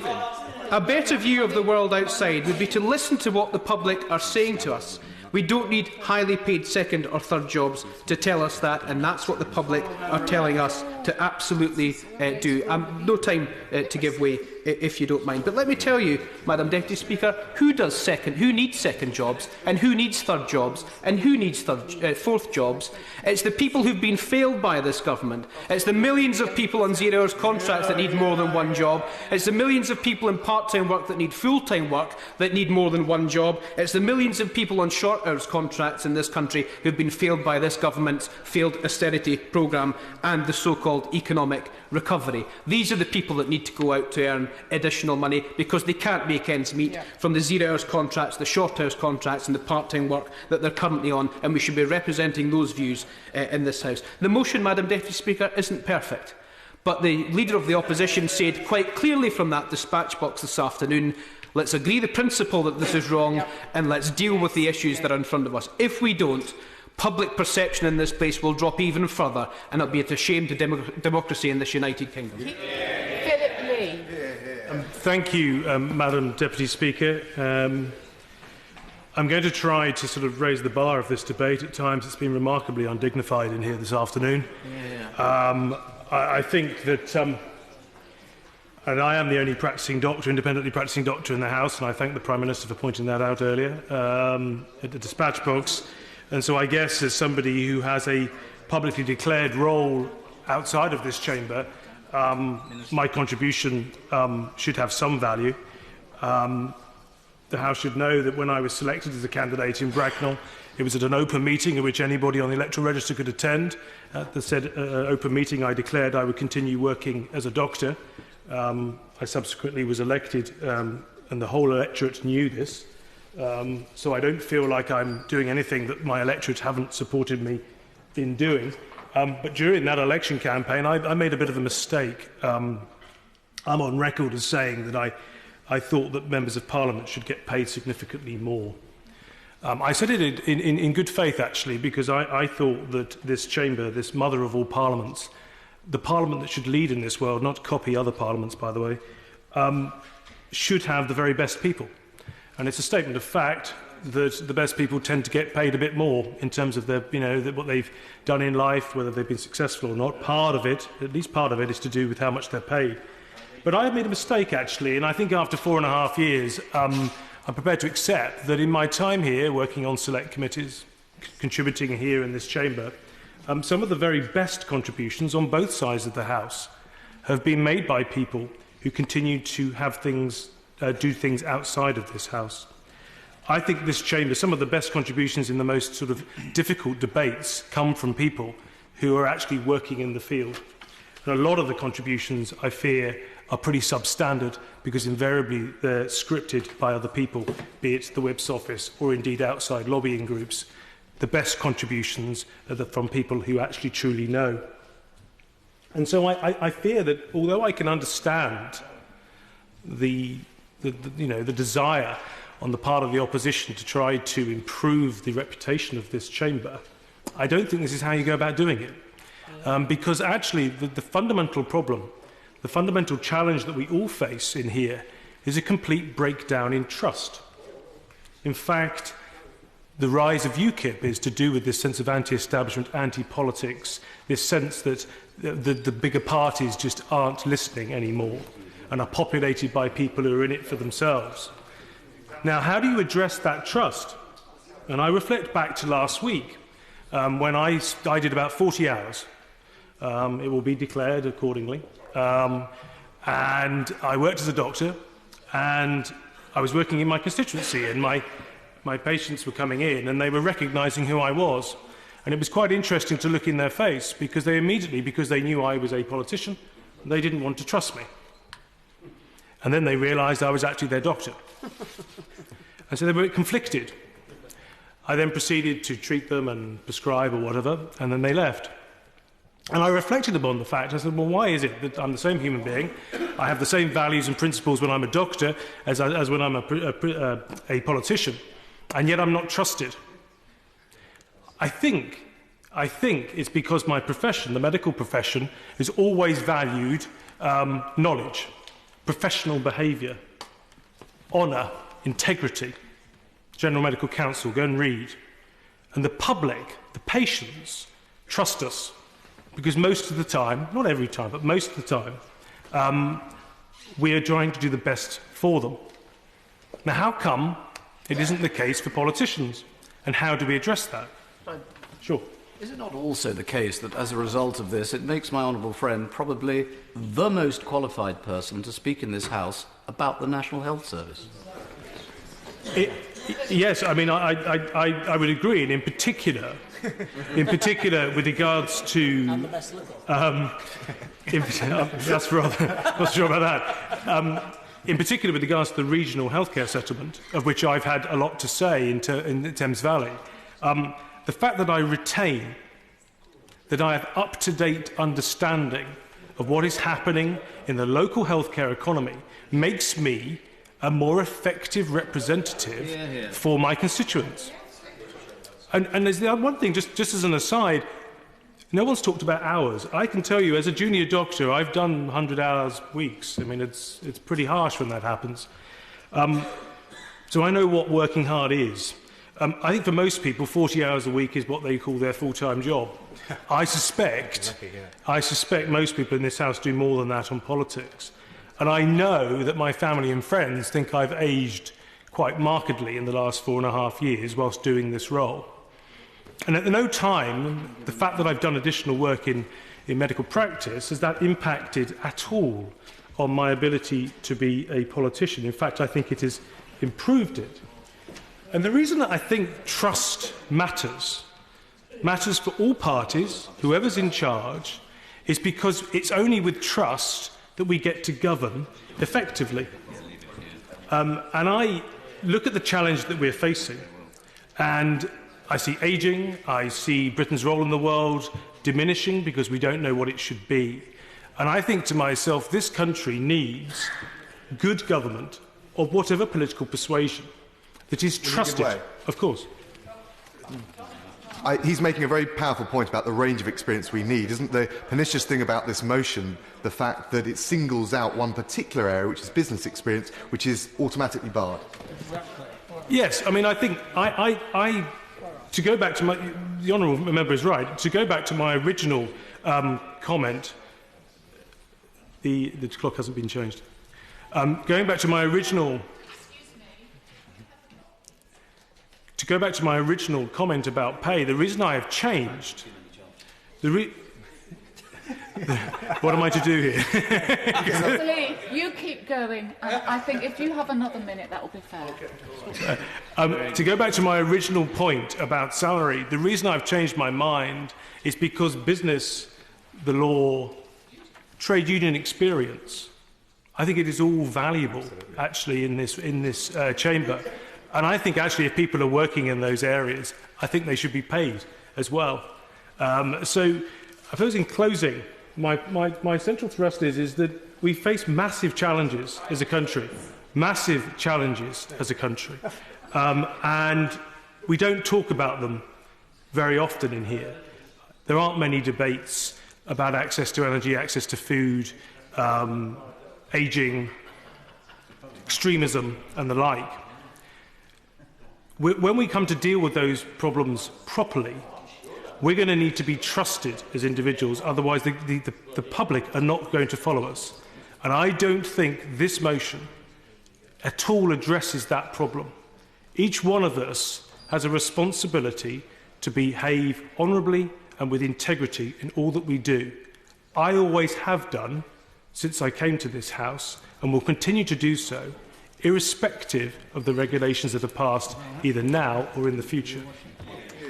Order. Before I call the next speaker, can I just say there does appear to be something wrong with the clocks. They should stay in time. It's not the Deputy Chief Whip of the government side who turned them off, I hasten to add. So I hope that it will stick to 5 minutes, but if not, I will help MPs who are speaking by saying how much longer they have. The next speaker, and we're still on 5 minutes time limit, is John Hemming. The House to my register of interests, in which there is an entry for JHC. JHC stands for John Hemming and Company, and is a company I founded in 1983 and currently employs about 260 staff with a turnover of 20 million. I declare in the register of interests income of around about 180,000 from that company, which I go to a meeting once a month and chair the board meeting. Now, I am a full-time Member of Parliament. I spend, as it is, 5 full days and 2 half days at the weekend on political business. Oddly enough, because the motion is so badly drafted, it doesn't actually affect me, because my declaration of interest of £180,000 worth of income is from a partnership, and this doesn't refer to partnerships. And obviously there's a lot of confusion about equity interest and payment per hour. But in practice, I spend under 4 hours a month on my on the declaration of interest side there. What do I do? Well, today, for instance, I met the Latvian Justice Minister. He was concerned about what's happening in the family courts in England as it affects Latvian citizens. I've done 2 select committees today. I sit on 5 select committees, in fact. I probably do more delegated legislation committees than any other Member of Parliament. So in terms of parliamentary activity, I would claim to be as busy in Parliament as one could be. One of my colleagues said he didn't think I had a second job because he always sees me around here, because I am around here a lot. This honourable member, why he makes a decision to donate his income from taking part in ComRes consultations, but doesn't donate to charities income from his other employment. The problem with that is you make an assumption that I don't make other donations to charity, because I do make other donations to charity, but they're just not in my register of interests. So I'm sorry, but that's just basically wrong. But coming further down, so I do a vast amount of casework. I have my advice bureau on a Saturday, where potentially up the maximum I had was 38 groups of people coming to see me. Admittedly, it took a little bit longer when that happened, but I see everybody that turns up on a Saturday at my office without appointments. Many other colleagues here who claim to be full-time MPs require appointments to come and see them, and I don't require an appointment to come and see me. So I'm quite happy.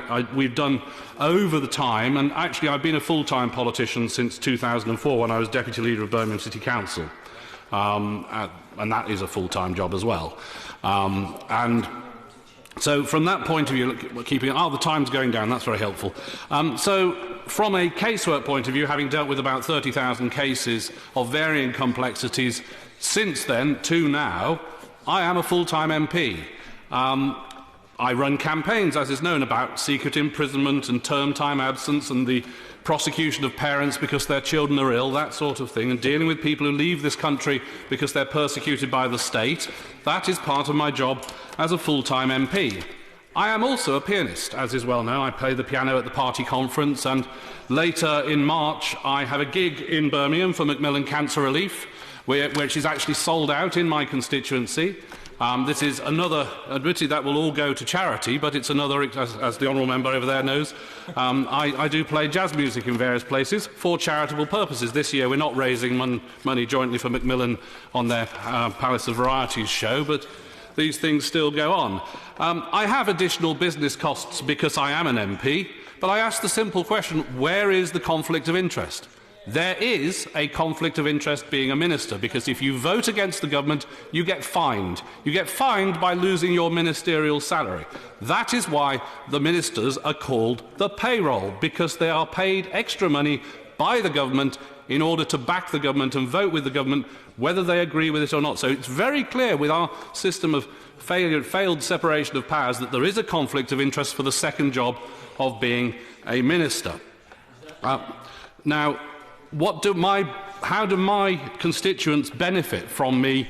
Well, I have a little bit more money, that's true, and so I pay beyond parliamentary expenses for a benefits advisor who comes to my office to give specialist benefits advice. I was able, therefore, to take legal action against the City Council to try to get them to clean up the streets, which was good in that it got them to clean up the streets, bad in that I was ordered to pay costs against the Council, but that is being appealed through the courts at the moment. I have since 2009 not claimed any second home expenses, and I am the most cost-effective Member of Parliament in Birmingham. I use Save a Return tickets to get to the House of Commons. That keeps my travel costs low, so although I go between London and Birmingham because I live in Birmingham, every week I am actually the cheapest MP in terms of personal expenses in Birmingham by a long way. So basically I deliver for my constituents. I deliver more widely on campaign issues. And I ask the simple question, what's the problem with me spending 4 hours a month continuing to have an interest in the business that I founded over 30 years ago and that pays a large amount of tax and provides jobs for 260 plus people? Order. I'm taking the time limit down to 3 minutes as interventions have slowed us down. And Mr. Lee, you actually got 9 minutes. I don't know how that happened with the clocks going wrong. Not your fault. Therefore, it's 3 minutes time limit from now. Graham Morris. I'm grateful, Madam Deputy Speaker, and I'll speak as quickly as I can. I'm not going to go through a litany of my attributes, how many times I've spoken, how many contributions I've made, but it must be quite a considerable number. I do want to take the opportunity to correct the Honourable or Right Honourable Member for Banbury. He said his entry in the Register of Members' Interest was on page 11. It's actually on page 11, 12 and 13. Yeah. Oh, is it? Yeah. Mine's on page 205, and it's 3 letters. Guess what they are? Nil. Correct. Nil. The reason that we are here, Madam Deputy Speaker, is because Parliament once again has been brought into disrepute by the actions of 2 former Foreign Secretaries in this case. And I think it's absolutely disgraceful. But one of the things I'm quite disappointed about, contributions from members on the government side saying how disappointed that they are that we on this side of the House are raising these concerns and somehow it's demeaning Parliament. Well, surely to goodness our electorate want us to tidy up Parliament and stop this conflict of interest. And for the members, I think it's the member for Cannock Chase who's no longer in his place, who was going on about, well, the trade unions are funding the Labour Party. Yeah. Well, the trade, this might be an incredible revelation, but it's the Labour and trade union movement. And many of us are proud that millions of workers pay money into our political party, not for personal financial gain, but to support their collective endeavour. And surely, Madam Deputy Speaker, there's a world of difference between a narrow financial interest as somebody who represents I don't know, an energy company or a private health company or an outsourcing company for whom they can clearly derive a narrow sectional interest, and someone who's representing the interests collectively of millions of workers, be they in the health service or the coal mines or the shipyards or wherever. I'll give way to my good and honourable friend. Thank you very much for giving way. Can I ask my honourable friend to confirm that when he talks about the contributions that appeared by trade union members through a democratic process, that is done under rules and legislation that was mainly drawn up by the party opposite? So these rules are their rules the trade union members are abiding by to pay money into the party they choose to support. My honourable friend's absolutely right. And every attempt has been made to try and cut off the link between organised Labour and the Labour Party, and I think it's quite shameful. And the attacks that are made on trades unions under the guise of whatever flag is waved by the government benches, I find it quite appalling and quite disgraceful. Can I just say to the MPs on the government benches, because I do speak to some of them privately, and I think there's a lot of concerns. I think there's a lot of concerns about MPs with second jobs. Can I appeal to self-interest? Because this is what goes through my mind. I think I'm reasonably hard-working. You might doubt the quality and content of what I'm saying on occasions. But does it not strike you as odd or problematic when colleagues are away being barristers or consultants and getting... I've looked at the register, some of them are getting £1,000 an hour. Yeah. So the other members on the back benches who are staying behind, covering for absent colleagues, who are also getting £67,000 a year in salary for being MPs, greater workload falls on those MPs who are here. And I think that's a disgrace, personally. And I think it should be stopped. I do think there's an opportunity to support the motion and make a statement here. The Leader of the House, in his opening remarks, was saying, well, there are faults with the motion, but there's a difference between a general rule and a general principle, and I think we can support the general principle here today, and I'd urge all members to support it. Martin Horwood. Madam Deputy Speaker, and I have no relevant interest to declare, which makes me feel like a bit of a poor relation in this debate, but I have to say I find the job of Member of Parliament a full-time job, and with a salary some 3 times the national average, I hardly think we are poverty-stricken in this place. I think it's a shame that actually at the beginning of this debate, things instantly degenerated into party political point scoring, points of order, procedural manoeuvring and personal accusations, and I think our constituents really expect better. I'm glad to say actually in the latter contributions, including I think my honourable friend the member for Wells and the honourable members for Sherwood and Bracknell and the previous speaker, actually we have heard much more measured contributions, which is to be welcomed. The government amendment is, I think, good as far as it goes, but it, for me, implies too much acceptance of the status quo, and I don't think the status quo is acceptable. I have to say I can't, though, support the Labour motion, which I just think is far too simplistic. I mean, there have been references already made to the fact that it excludes partnerships, farmers, broadcasters, journalists, writers like the Leader of the House. I'm very impressed that he managed to find time to write an acclaimed biography on Pitt. I haven't had time to read it, so how on earth he found time to write it, I don't know. But, for instance, my background was in business and in the charity sector. My new Conservative opponent is a barrister in London Chambers.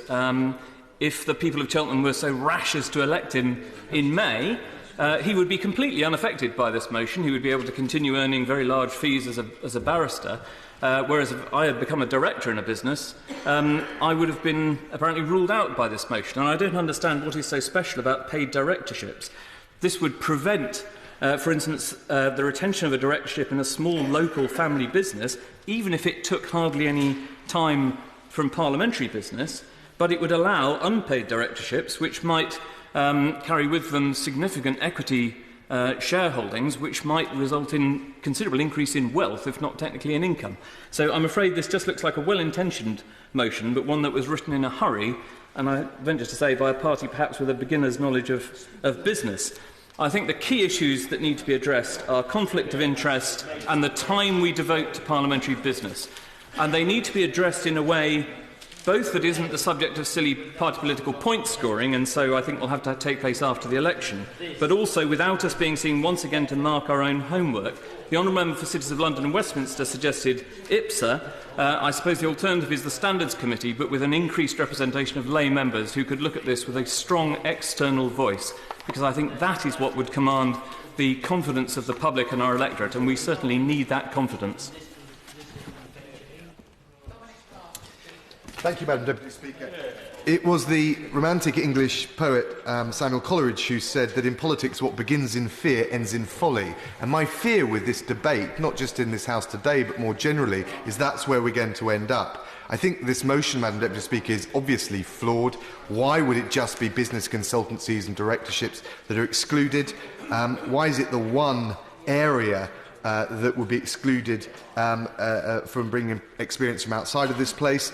And I just wanted to say why it's so important to have business experience in the House of Commons, whether it's considering issues of business red tape, business taxation, jobs growth, even indeed the minimum wage, which is a subject very close to the heart of members opposite. There's a whole issue around whether increasing the minimum wage would actually result in more unemployment, and I think they take that very seriously, and that's something where you need to hear from employers on and people with experience of actually running businesses or taking part in them. So we need this place to have experience from a whole range of professions and sectors outside of this place. Why would business be excluded? If this was really about the amount, this debate was really about the amount people are earning outside being an MP, then have a cap on it.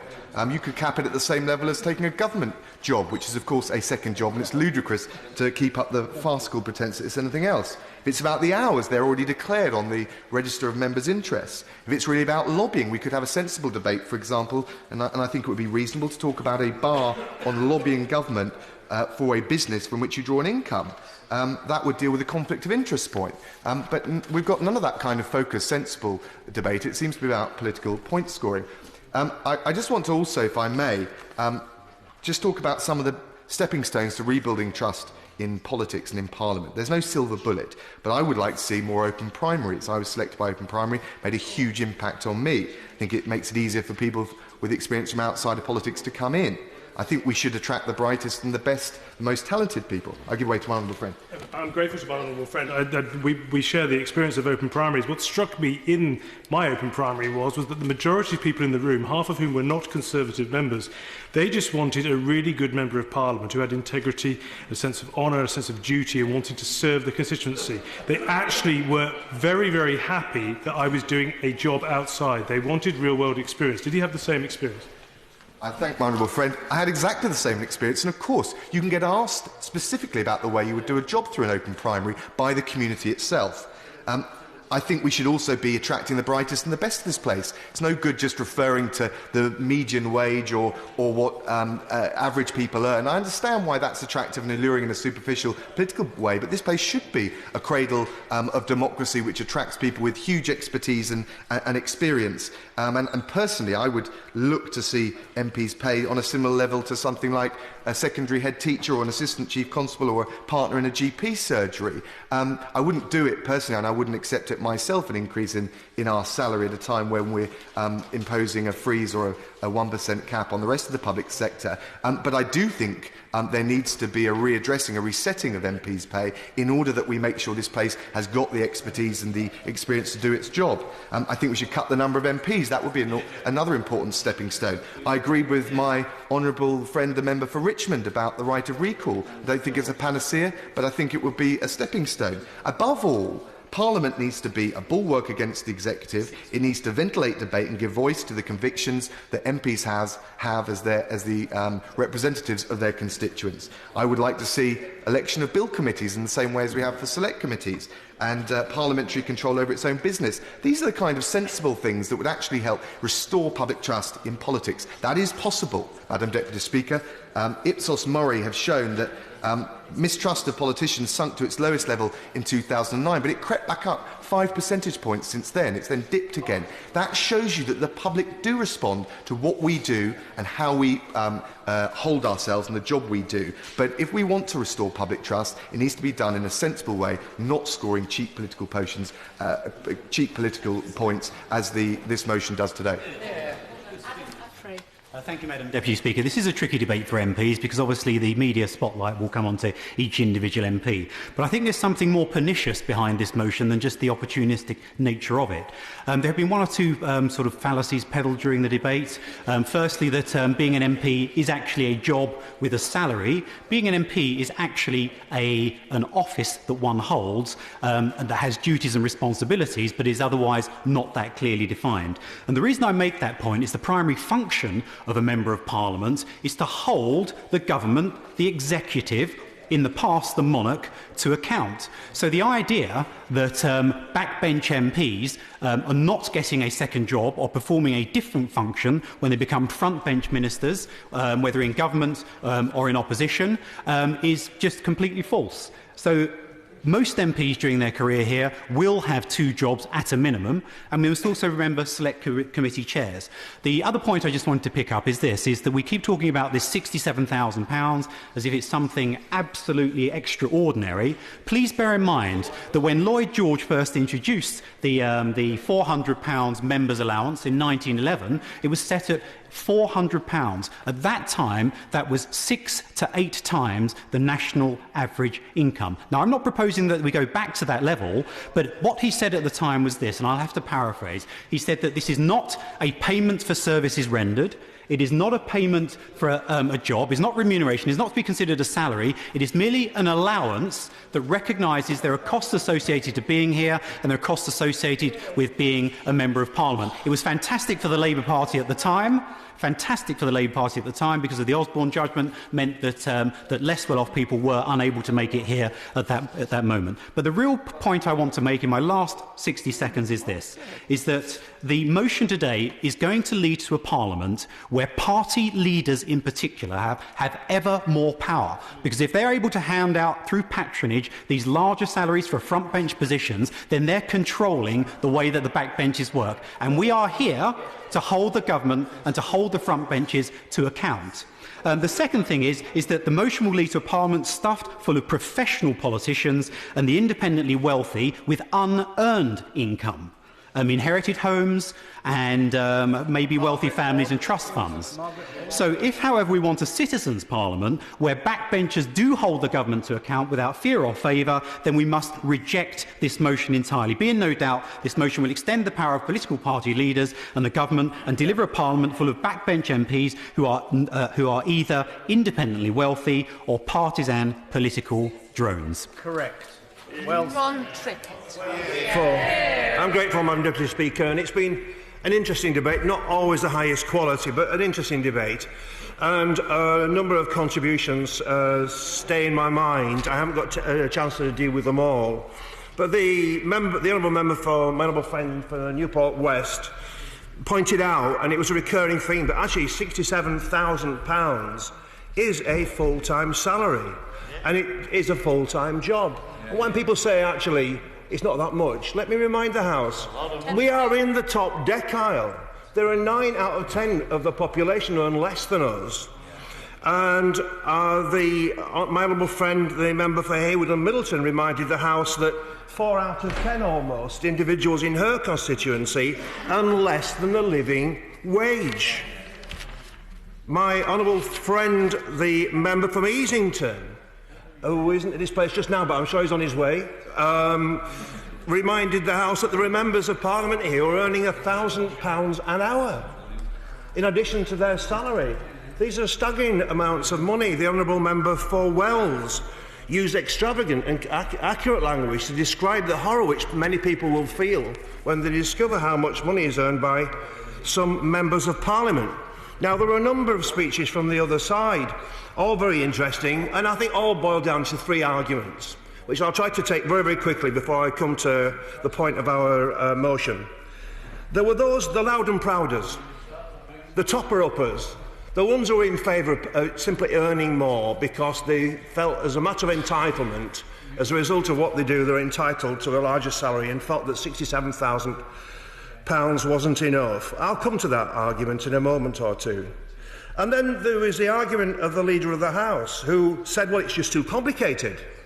This is just, it's too difficult to achieve. Well, I reminded him in the debate, actually, they've done it in Washington and gone much further than this relatively modest proposal has been made. Now, I don't say that we should model everything we do on Washington, but it's interesting that the home of free enterprise and buccaneer capitalism should have been able to regulate their elected members, and they're suggesting that we can't. And then the third argument that was brought forward was, well, doesn't it help to have experience in the House from people who do things outside? Well, of course it does. And we all do things outside. The question is remuneration. And my honourable friend, the member for Edinburgh South, reminded us that he had 2 businesses. And he did the right thing. He closed one business down, he put the other one into hibernation, so that there could be no conflict of interest. And of course, this is the question. The central question is the question of remuneration. Now, let me just move on to the central issue, which I haven't got time, which our motion is seeking to address. And this is the crisis of legitimacy which has been experienced by the British governing elite. You encounter cynicism wherever you go. And in the end, this cynicism will imperil the foundations of our very democracy unless we somehow regain the trust and respect of the British people. The question is, can we respond to a new zeitgeist which is everywhere in our country, one which is more democratic, egalitarian, more non-differential, and even occasionally unruly, and rightly so, all those attributes, in the second decade of a democratic century? I'm not going to take any. If we don't respond to the mood which is current in the country, then we are lost as a House of Commons. Now, I don't for 1 minute think that most voters imagine that our elected representatives are somehow superhuman and that they never make mistakes.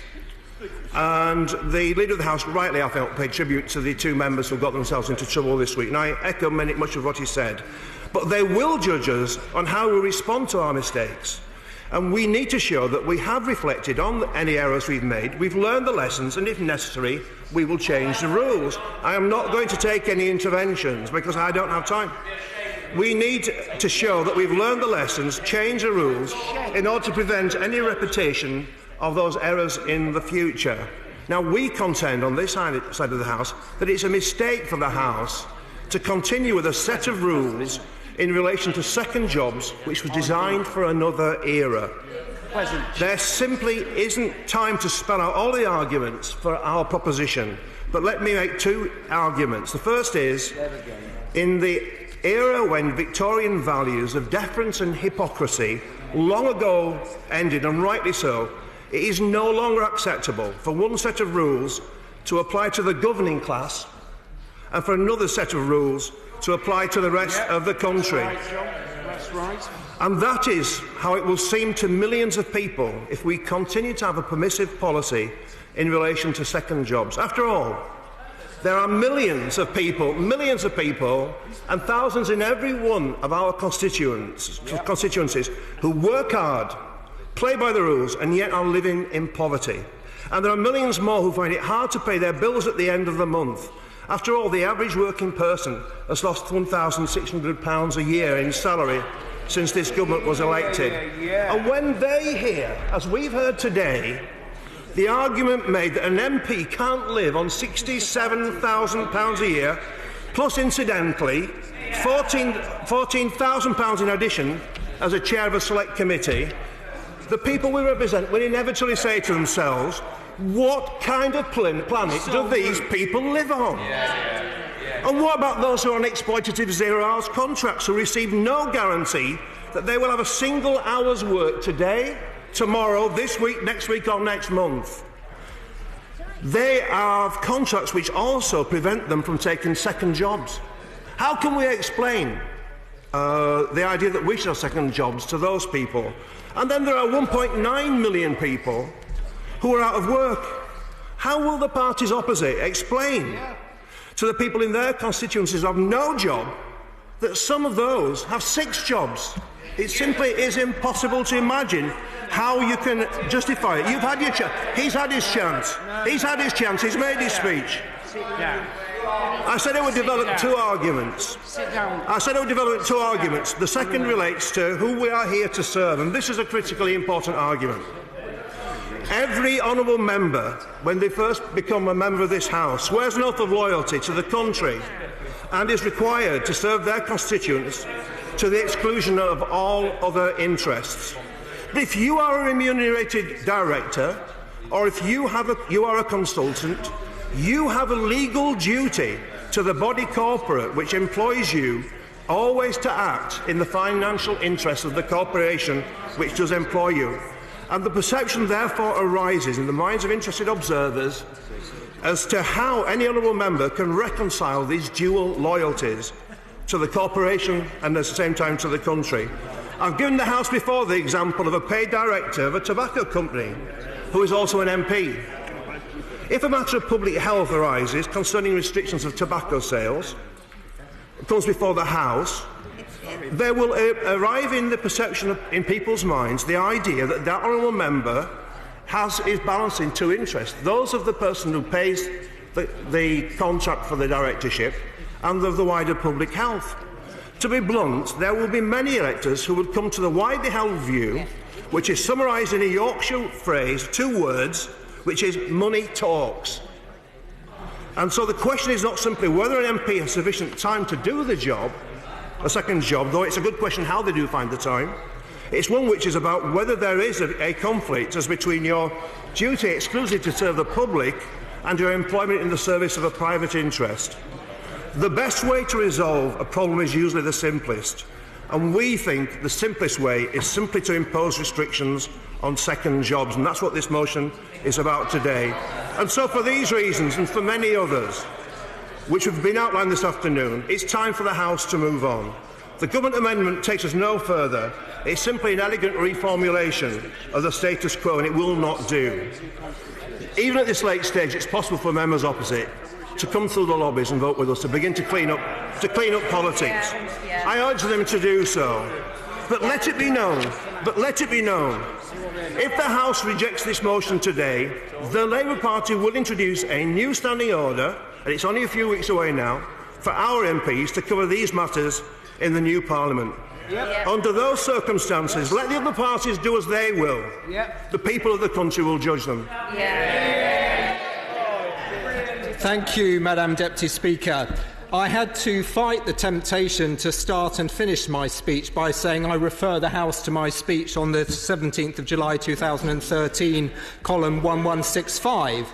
Then the opposition tabled the very same motion, and as they have clearly not attempted to address any of the issues raised in that debate, the deficiencies of which were pointed out by some of their own members, and have indeed been pointed out again by the leader today, was rightly rejected by the House, I think I could quite legitimately have dusted down the same speech. And their last debate was a car crash of most epic proportions, after which many expected a Bennett-style apology from the member for Hemsworth. He said today, I think he's repeated some of those same errors, that this debate was about second jobs. It's clear that he's not read his own motion, which makes no reference to second jobs. And of course, we all know why they have chosen to rerun this debate. They heard that bell ringing on the bandwagon, started salivating at the prospect of some political nourishment, and leapt on it. I am not for one moment suggesting the actions of the Right Honourable Members for Blackburn and Kensington should not be investigated. They should, and they're right to have referred themselves to the Parliamentary Commissioner. The Code of Conduct is clear in stating what is and what is not acceptable, and I'm sure the Commissioner will investigate their cases thoroughly to see if the rules have been observed or broken. But if this was a genuine attempt by the party opposite to address public concerns in a cross-party way about trust in MPs and their outside interests, the Leader of the Opposition needed to make much more than the half-hearted effort he made at PMQs to engage with the other parties. And before getting on their high horse, the party opposite should consider how many on their benches are effectively in the pocket of the unions, taking their money and giving their questions and speeches in the House in return. What will Labour seek to clamp down on that? And what about party funding?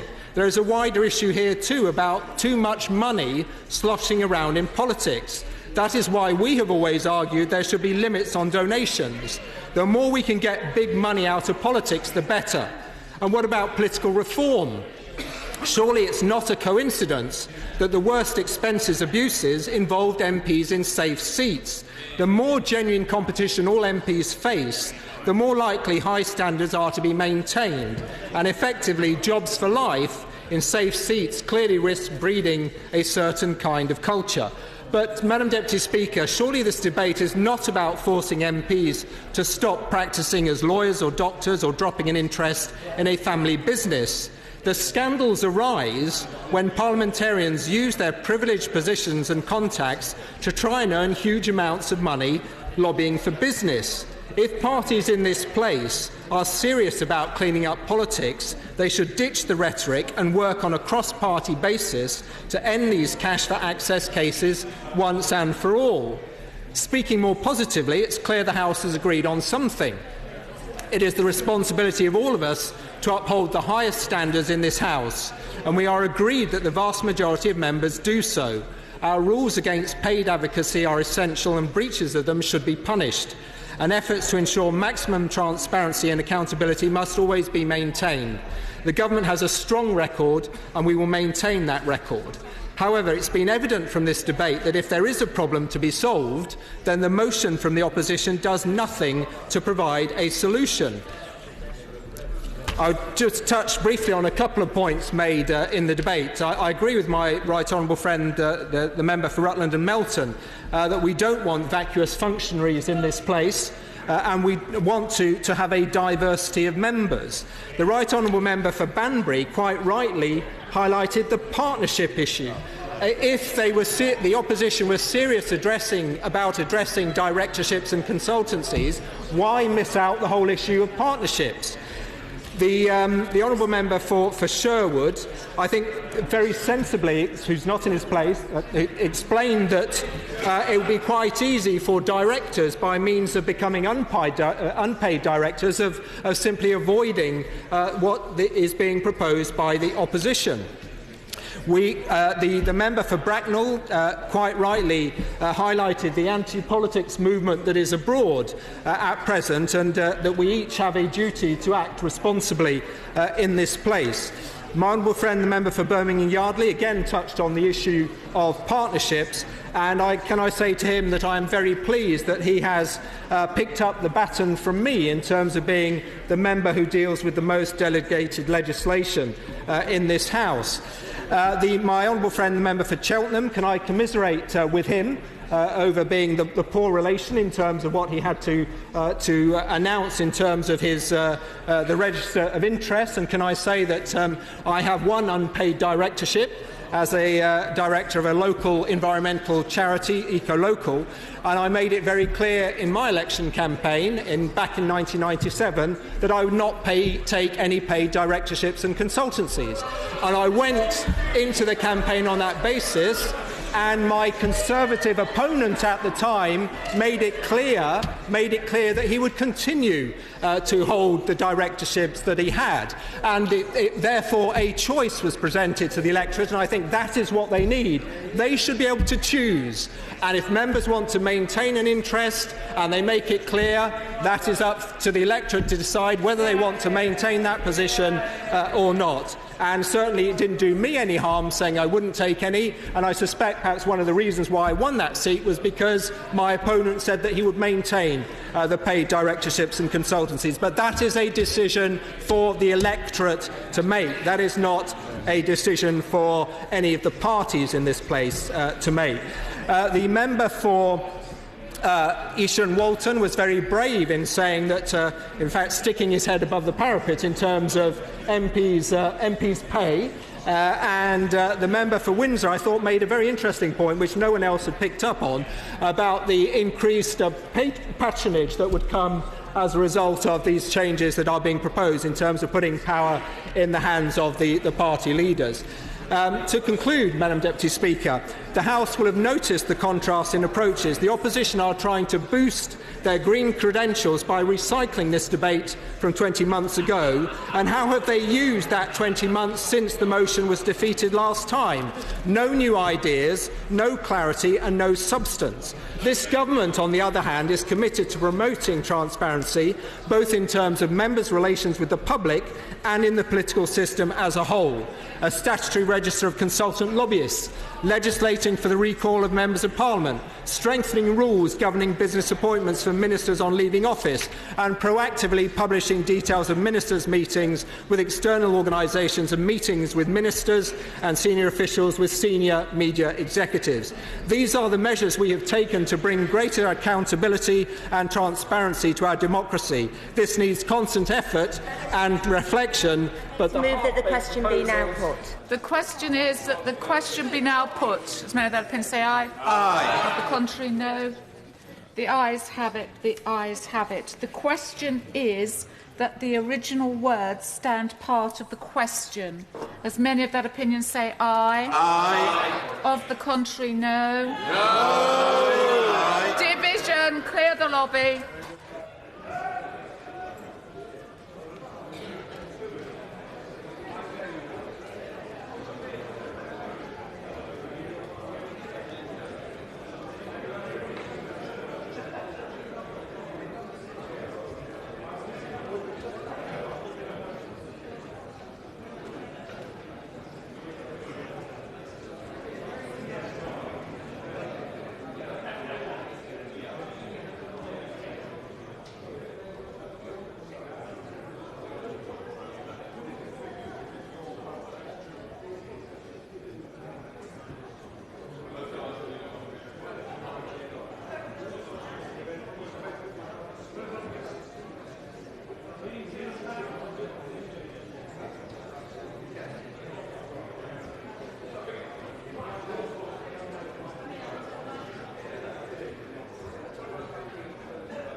The question is that the original words stand part of the question. As many of that opinion say aye. Aye. Of the contrary, no. No. Tellers for the ayes, Tom Blenkinsop and Julie Hilling. Tellers for the noes, Mel Stride and Laura Lee Burt.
the doors.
Order!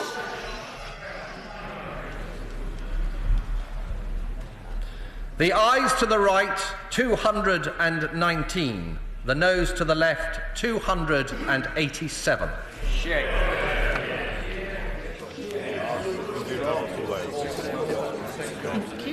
The ayes to the right, 219. The noes to the left, 287. So the noes have it unlocked. Thank you. Can I help you? Oh, I'm just standing here. Okay, thank you. The question is that the proposed words be there added. As many of that opinion say aye. Aye. Of the contrary, no. The ayes have it. The ayes have it. We now come. We have some more business. We now come to the deferred division motion. Minister to move. I beg to move. The question is as on the order paper. As many of that opinion say aye. Aye. Of the contrary, no. The ayes have it. The ayes have it. Motion number 3 on estimates. Minister to move formally. I beg to move formally. The question is as on the order paper. As many of that opinion say aye. Aye. Of the contrary, no. The ayes have it. The ayes have it. With leave of the House, I will put motions number 4 through to number 11 together. The question is that motions 4 to number 11 are Minister to move formally. Beg to move. The question is as on the order paper. As many of that opinion say aye. Aye. Of the contrary, no. The ayes have it. The ayes have it. We now come to presentation of public petitions. Very good. Yes.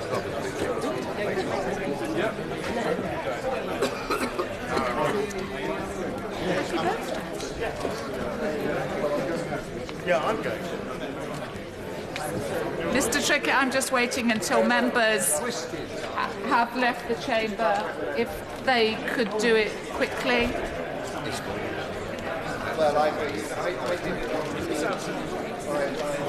Okay, public petition, Mr. John Trickett. Thank you very much, Madam Deputy Speaker. I wish to present a petition on changes to health service budgets in my constituency and in Wakefield District more generally. It's now quite clear that the government does intend further to cut NH funding across the whole district. Local GP surgeries are already struggling, and these cuts will lead to the closure of small practices and job losses amongst doctors, nurses and other practitioners.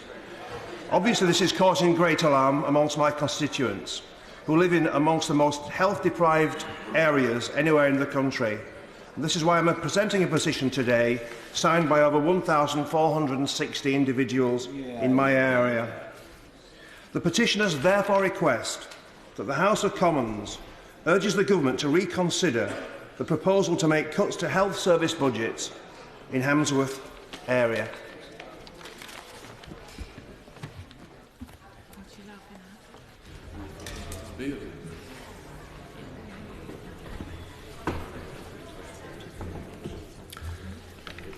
Petition changes to health service budgets. Thank you. Thank you. I beg to move that this House do now adjourn. The question is that this House do now adjourn. Nicola Blackwood. Thank you, Madam Deputy Speaker. Madam Deputy Speaker, Skye was born on the 5th of November 2008. He was a happy, healthy young boy with a wonderful sense of humour who loved his young brother Jesse. In July 2013, though, he became unwell with nausea and vomiting, and after many visits to the GP and the failure of medication to help, he was referred to the John Radcliffe in Oxford, where he had a CT scan and was diagnosed with a brain tumour. This was on the 27th of August 2013. Skye was operated on less than a week later, and tissue analysis identified the tumour as a grade 4 metastatic medulloblastoma, the most commonly occurring paediatric brain tumour. It's an aggressive form of primitive neuroectodermal tumour which originates in the cerebellum, the part of the brain which controls movement and coordination. And although Skye's tumour had been caught early, it had already metastasised throughout the brain and spinal cord. Surgery was quickly followed by what is known as the Milan Protocol: 4 cycles of chemotherapy over 11 weeks, a further 5 weeks of hyperfractionated radiotherapy, and after a 4-week period of recovery, high-dose chemotherapy, which confined him to hospital for 7.5 weeks. He then had 4 weeks rest at home and was due to head back to hospital on the 14th of May 2014 for another round of high-dose thiatepa. but a urinary tract infection delayed his treatment until the 28th of May, which in hindsight was fortunate, because instead of getting stronger, it became apparent that Sky was getting weaker. And an emergency MRI scan on the 20th of May revealed that there was widespread white matter lesions within his brain and spinal cord, which caused a flurry of correspondence between consultants across the UK and abroad, and he was quickly started on high-dose steroids to combat the inflammation.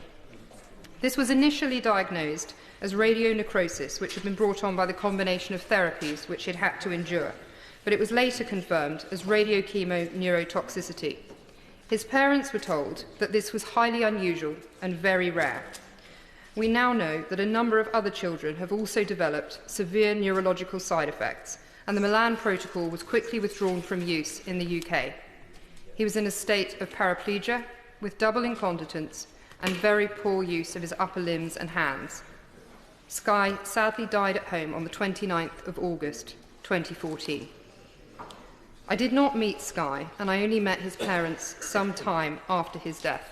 They're in the gallery here tonight, and they have demonstrated to me the most extraordinary bravery in the face of losing their child in this most distressing of ways.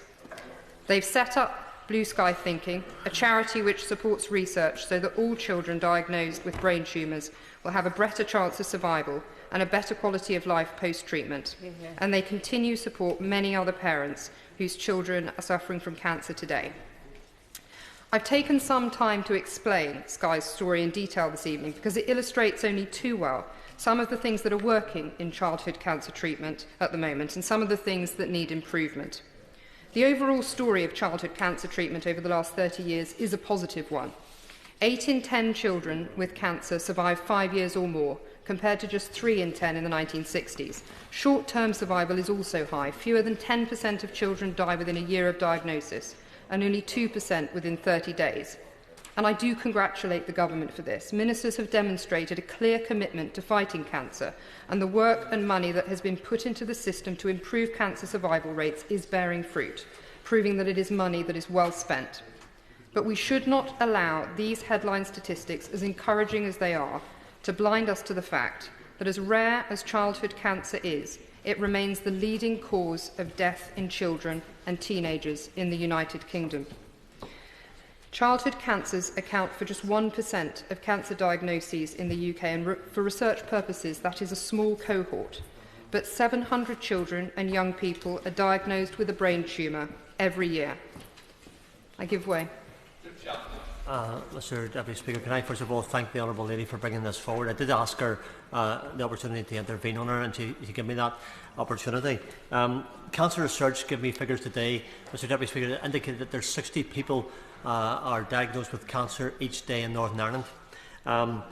Josh Martin, who went to hospital for have his appendix removed, a young boy at secondary school, was found to have progressive cancer. His family started a Pray for Josh campaign, which is supported by family and by the churches as well. That gave great comfort to the family, but also it has helped to highlight through the Pray for Josh campaign the scourge of cancer, and that funding for drugs and help for families are so important. And one of those people and organisations that help is Macmillan Cancer Care. Does already feel that the help that those organisations give is very important for families at times like this? Thank you. The honourable gentleman is absolutely right that it is not just the funding that government gives, but also the way that it gives, and through charities in particular, is a very important way, and the fundraising that they do from individuals is absolutely vital. But of the 700 children who are diagnosed with a brain tumour, makes it the most common form of cancer affecting children and young people. It is also the most lethal. Brain tumours kill more children and more young people than any other cancer, around 160 children a year. But despite being responsible for more than a third of childhood cancer deaths, brain tumours only receive 6% of childhood cancer funding. That funding matters because children's cancers are biologically very different to adult cancers. To treat them effectively requires specifically tailored research and targeted treatment regimes. At the moment, only about 50% of childhood cancers are part of a clinical trial. The remainder are treated using standard treatment guidelines. As Sally and Andrew Hall discovered, there can be serious consequences to this.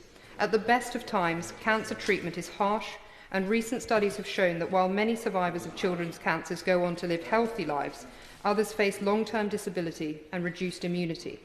Radiotherapy is the gold standard in terms of efficacy for treating cancer, but it can also have damaging long-term consequences for the developing child, and this is particularly true of childhood brain tumour survivors, 60% of whom are left with life-altering disability.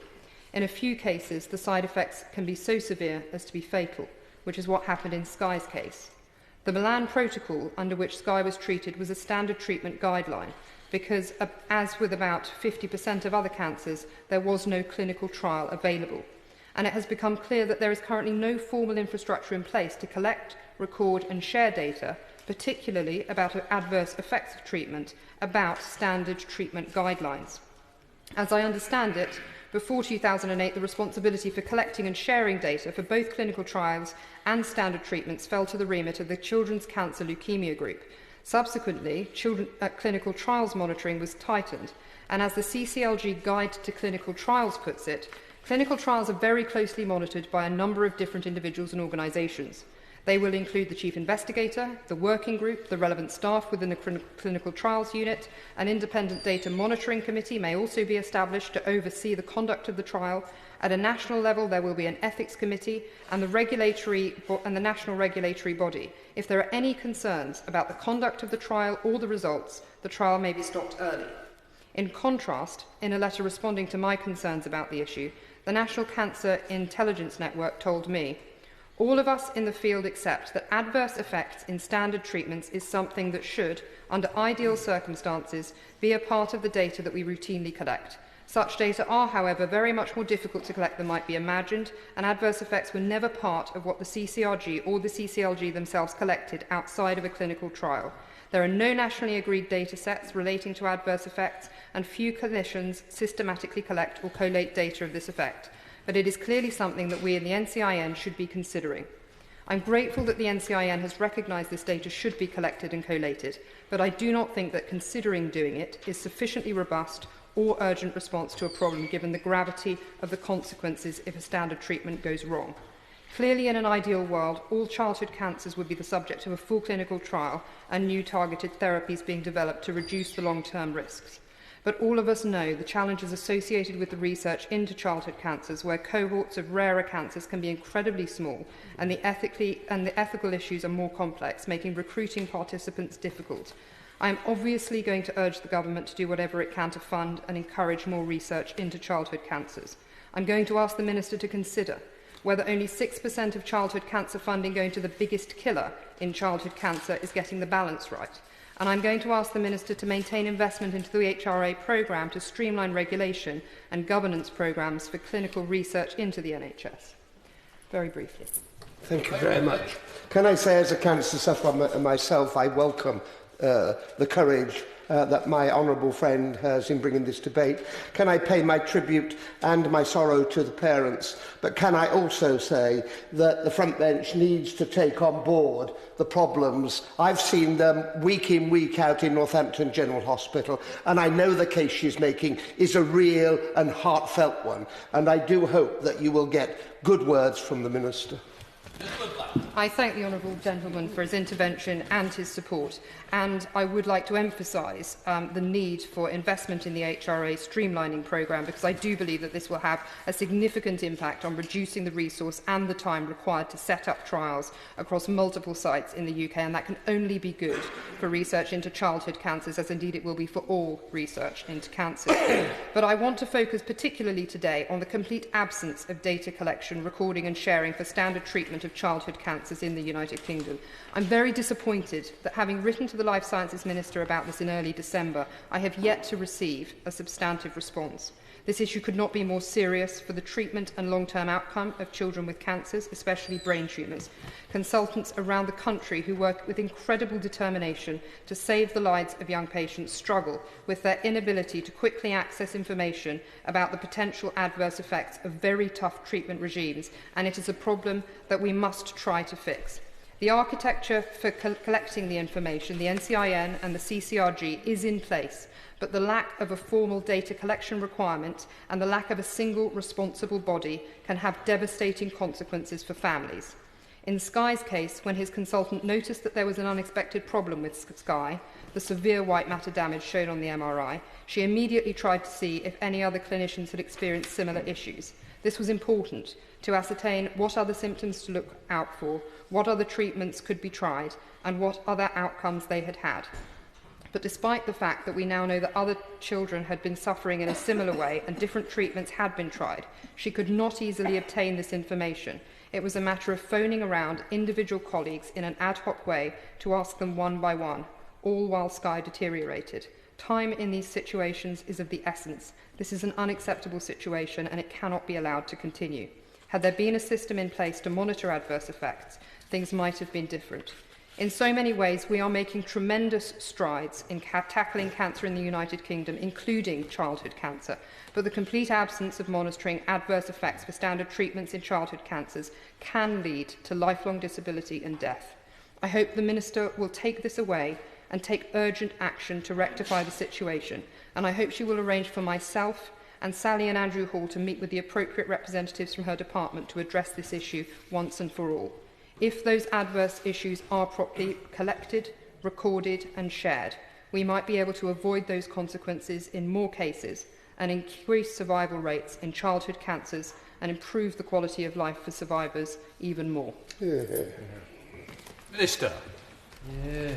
Thank you very much, Mr Deputy Speaker, and can I apologise in advance for possibly not bringing the healthiest of tones to the dispatch box as a Health Minister tonight, but I don't want that to detract from the excellent way in which my honourable friend moved the debate in her typically sensitive fashion, and also commend the work of Sky's family, as she said, the enormous courage shown by them and so many of the other children and families that are affected by this terrible disease. I think many of us as constituency members as well as ministers meet families like them and just stand in awe of their courage in bringing these issues to the fore.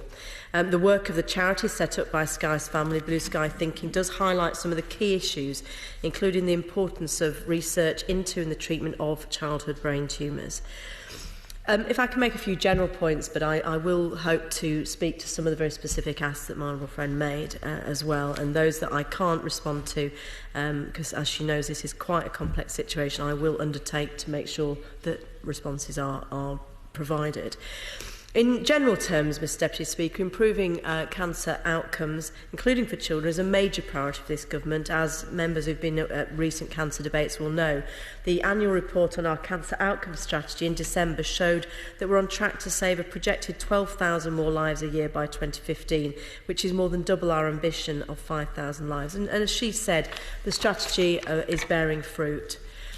Further to that, we were delighted that on Sunday the 11th of January, NHS England announced a new independent cancer task force to look at the next 5 years' action plan for cancer services with a view to improving survival rates and saving thousands of lives.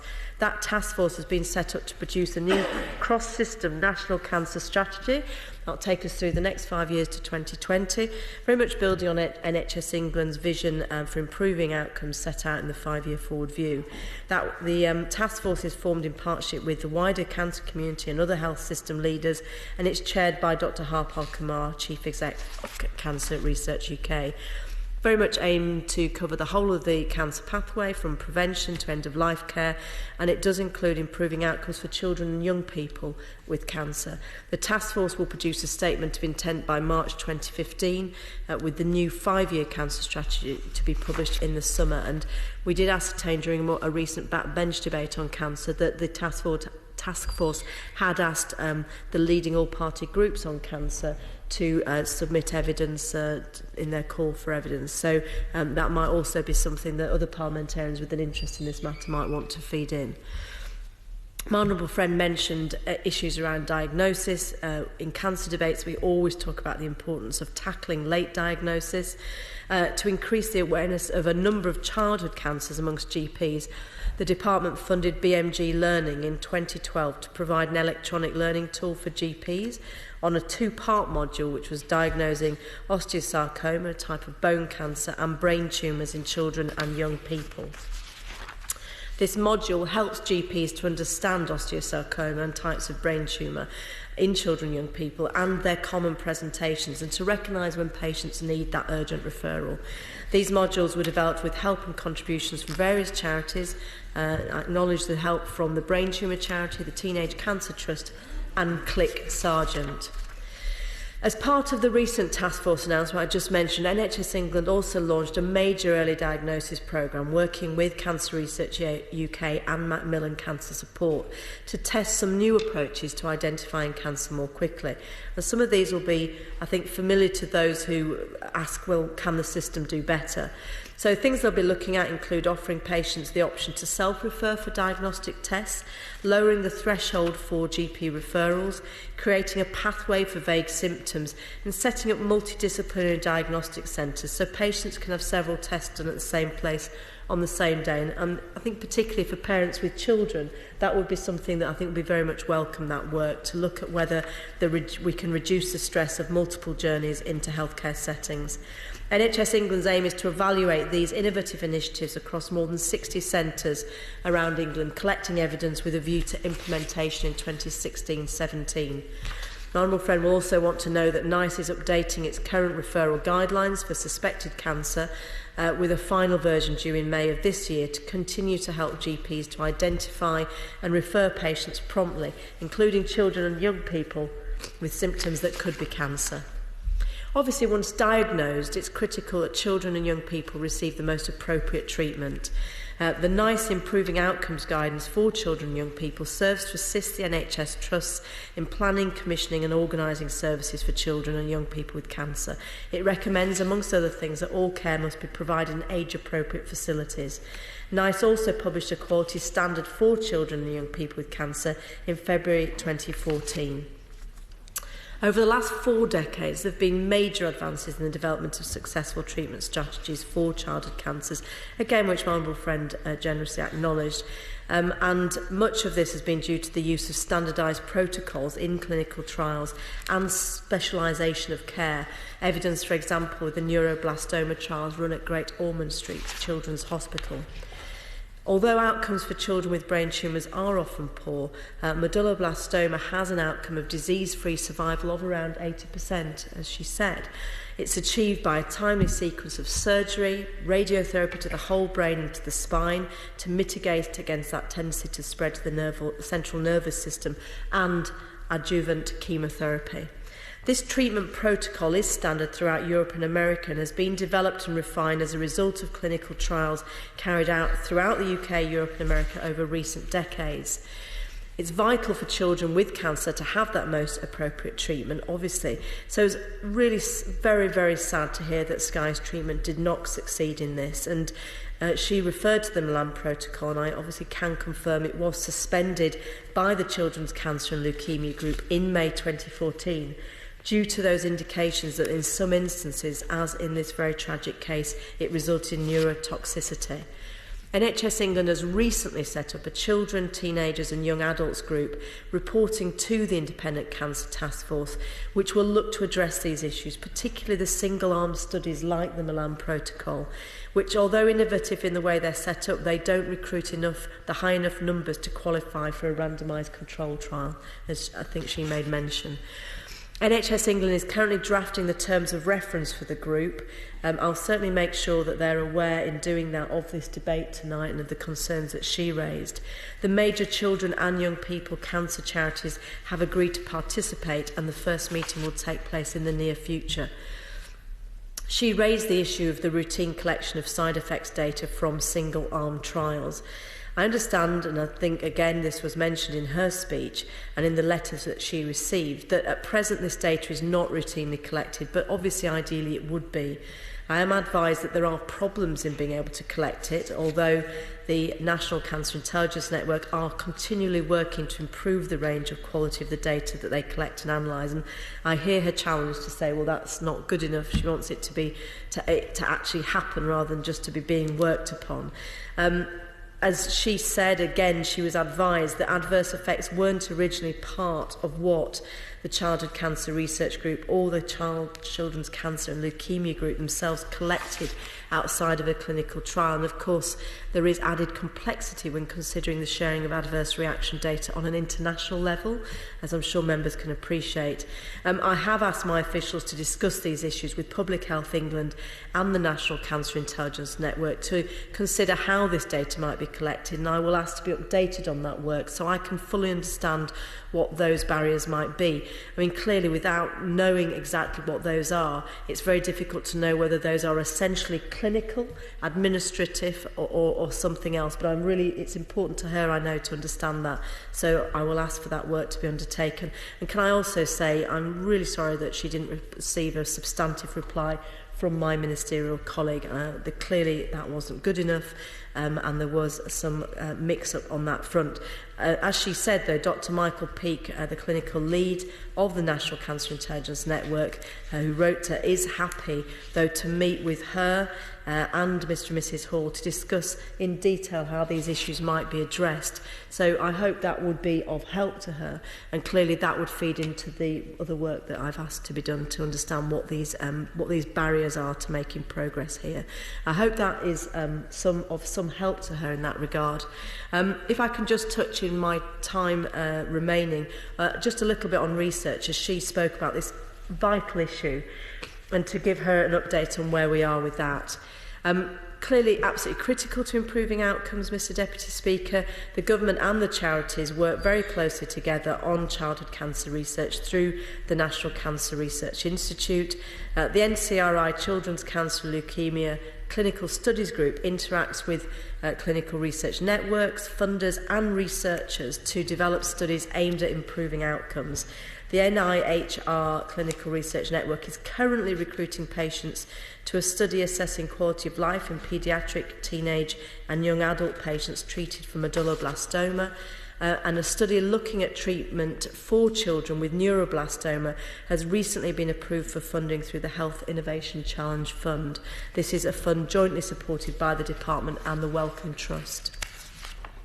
So, in conclusion, I thank my honourable friend for bringing this important and sensitive issue to the House tonight.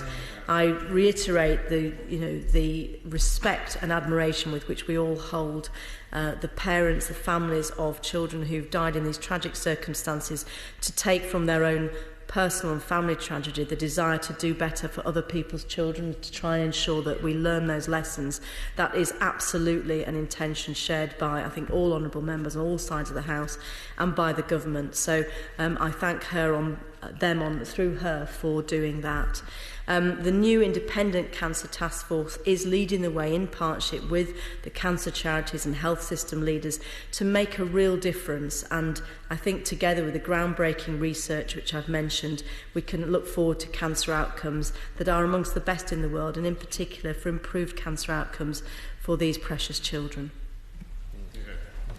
The question is, this House do now adjourn. As many of that opinion say aye. Aye.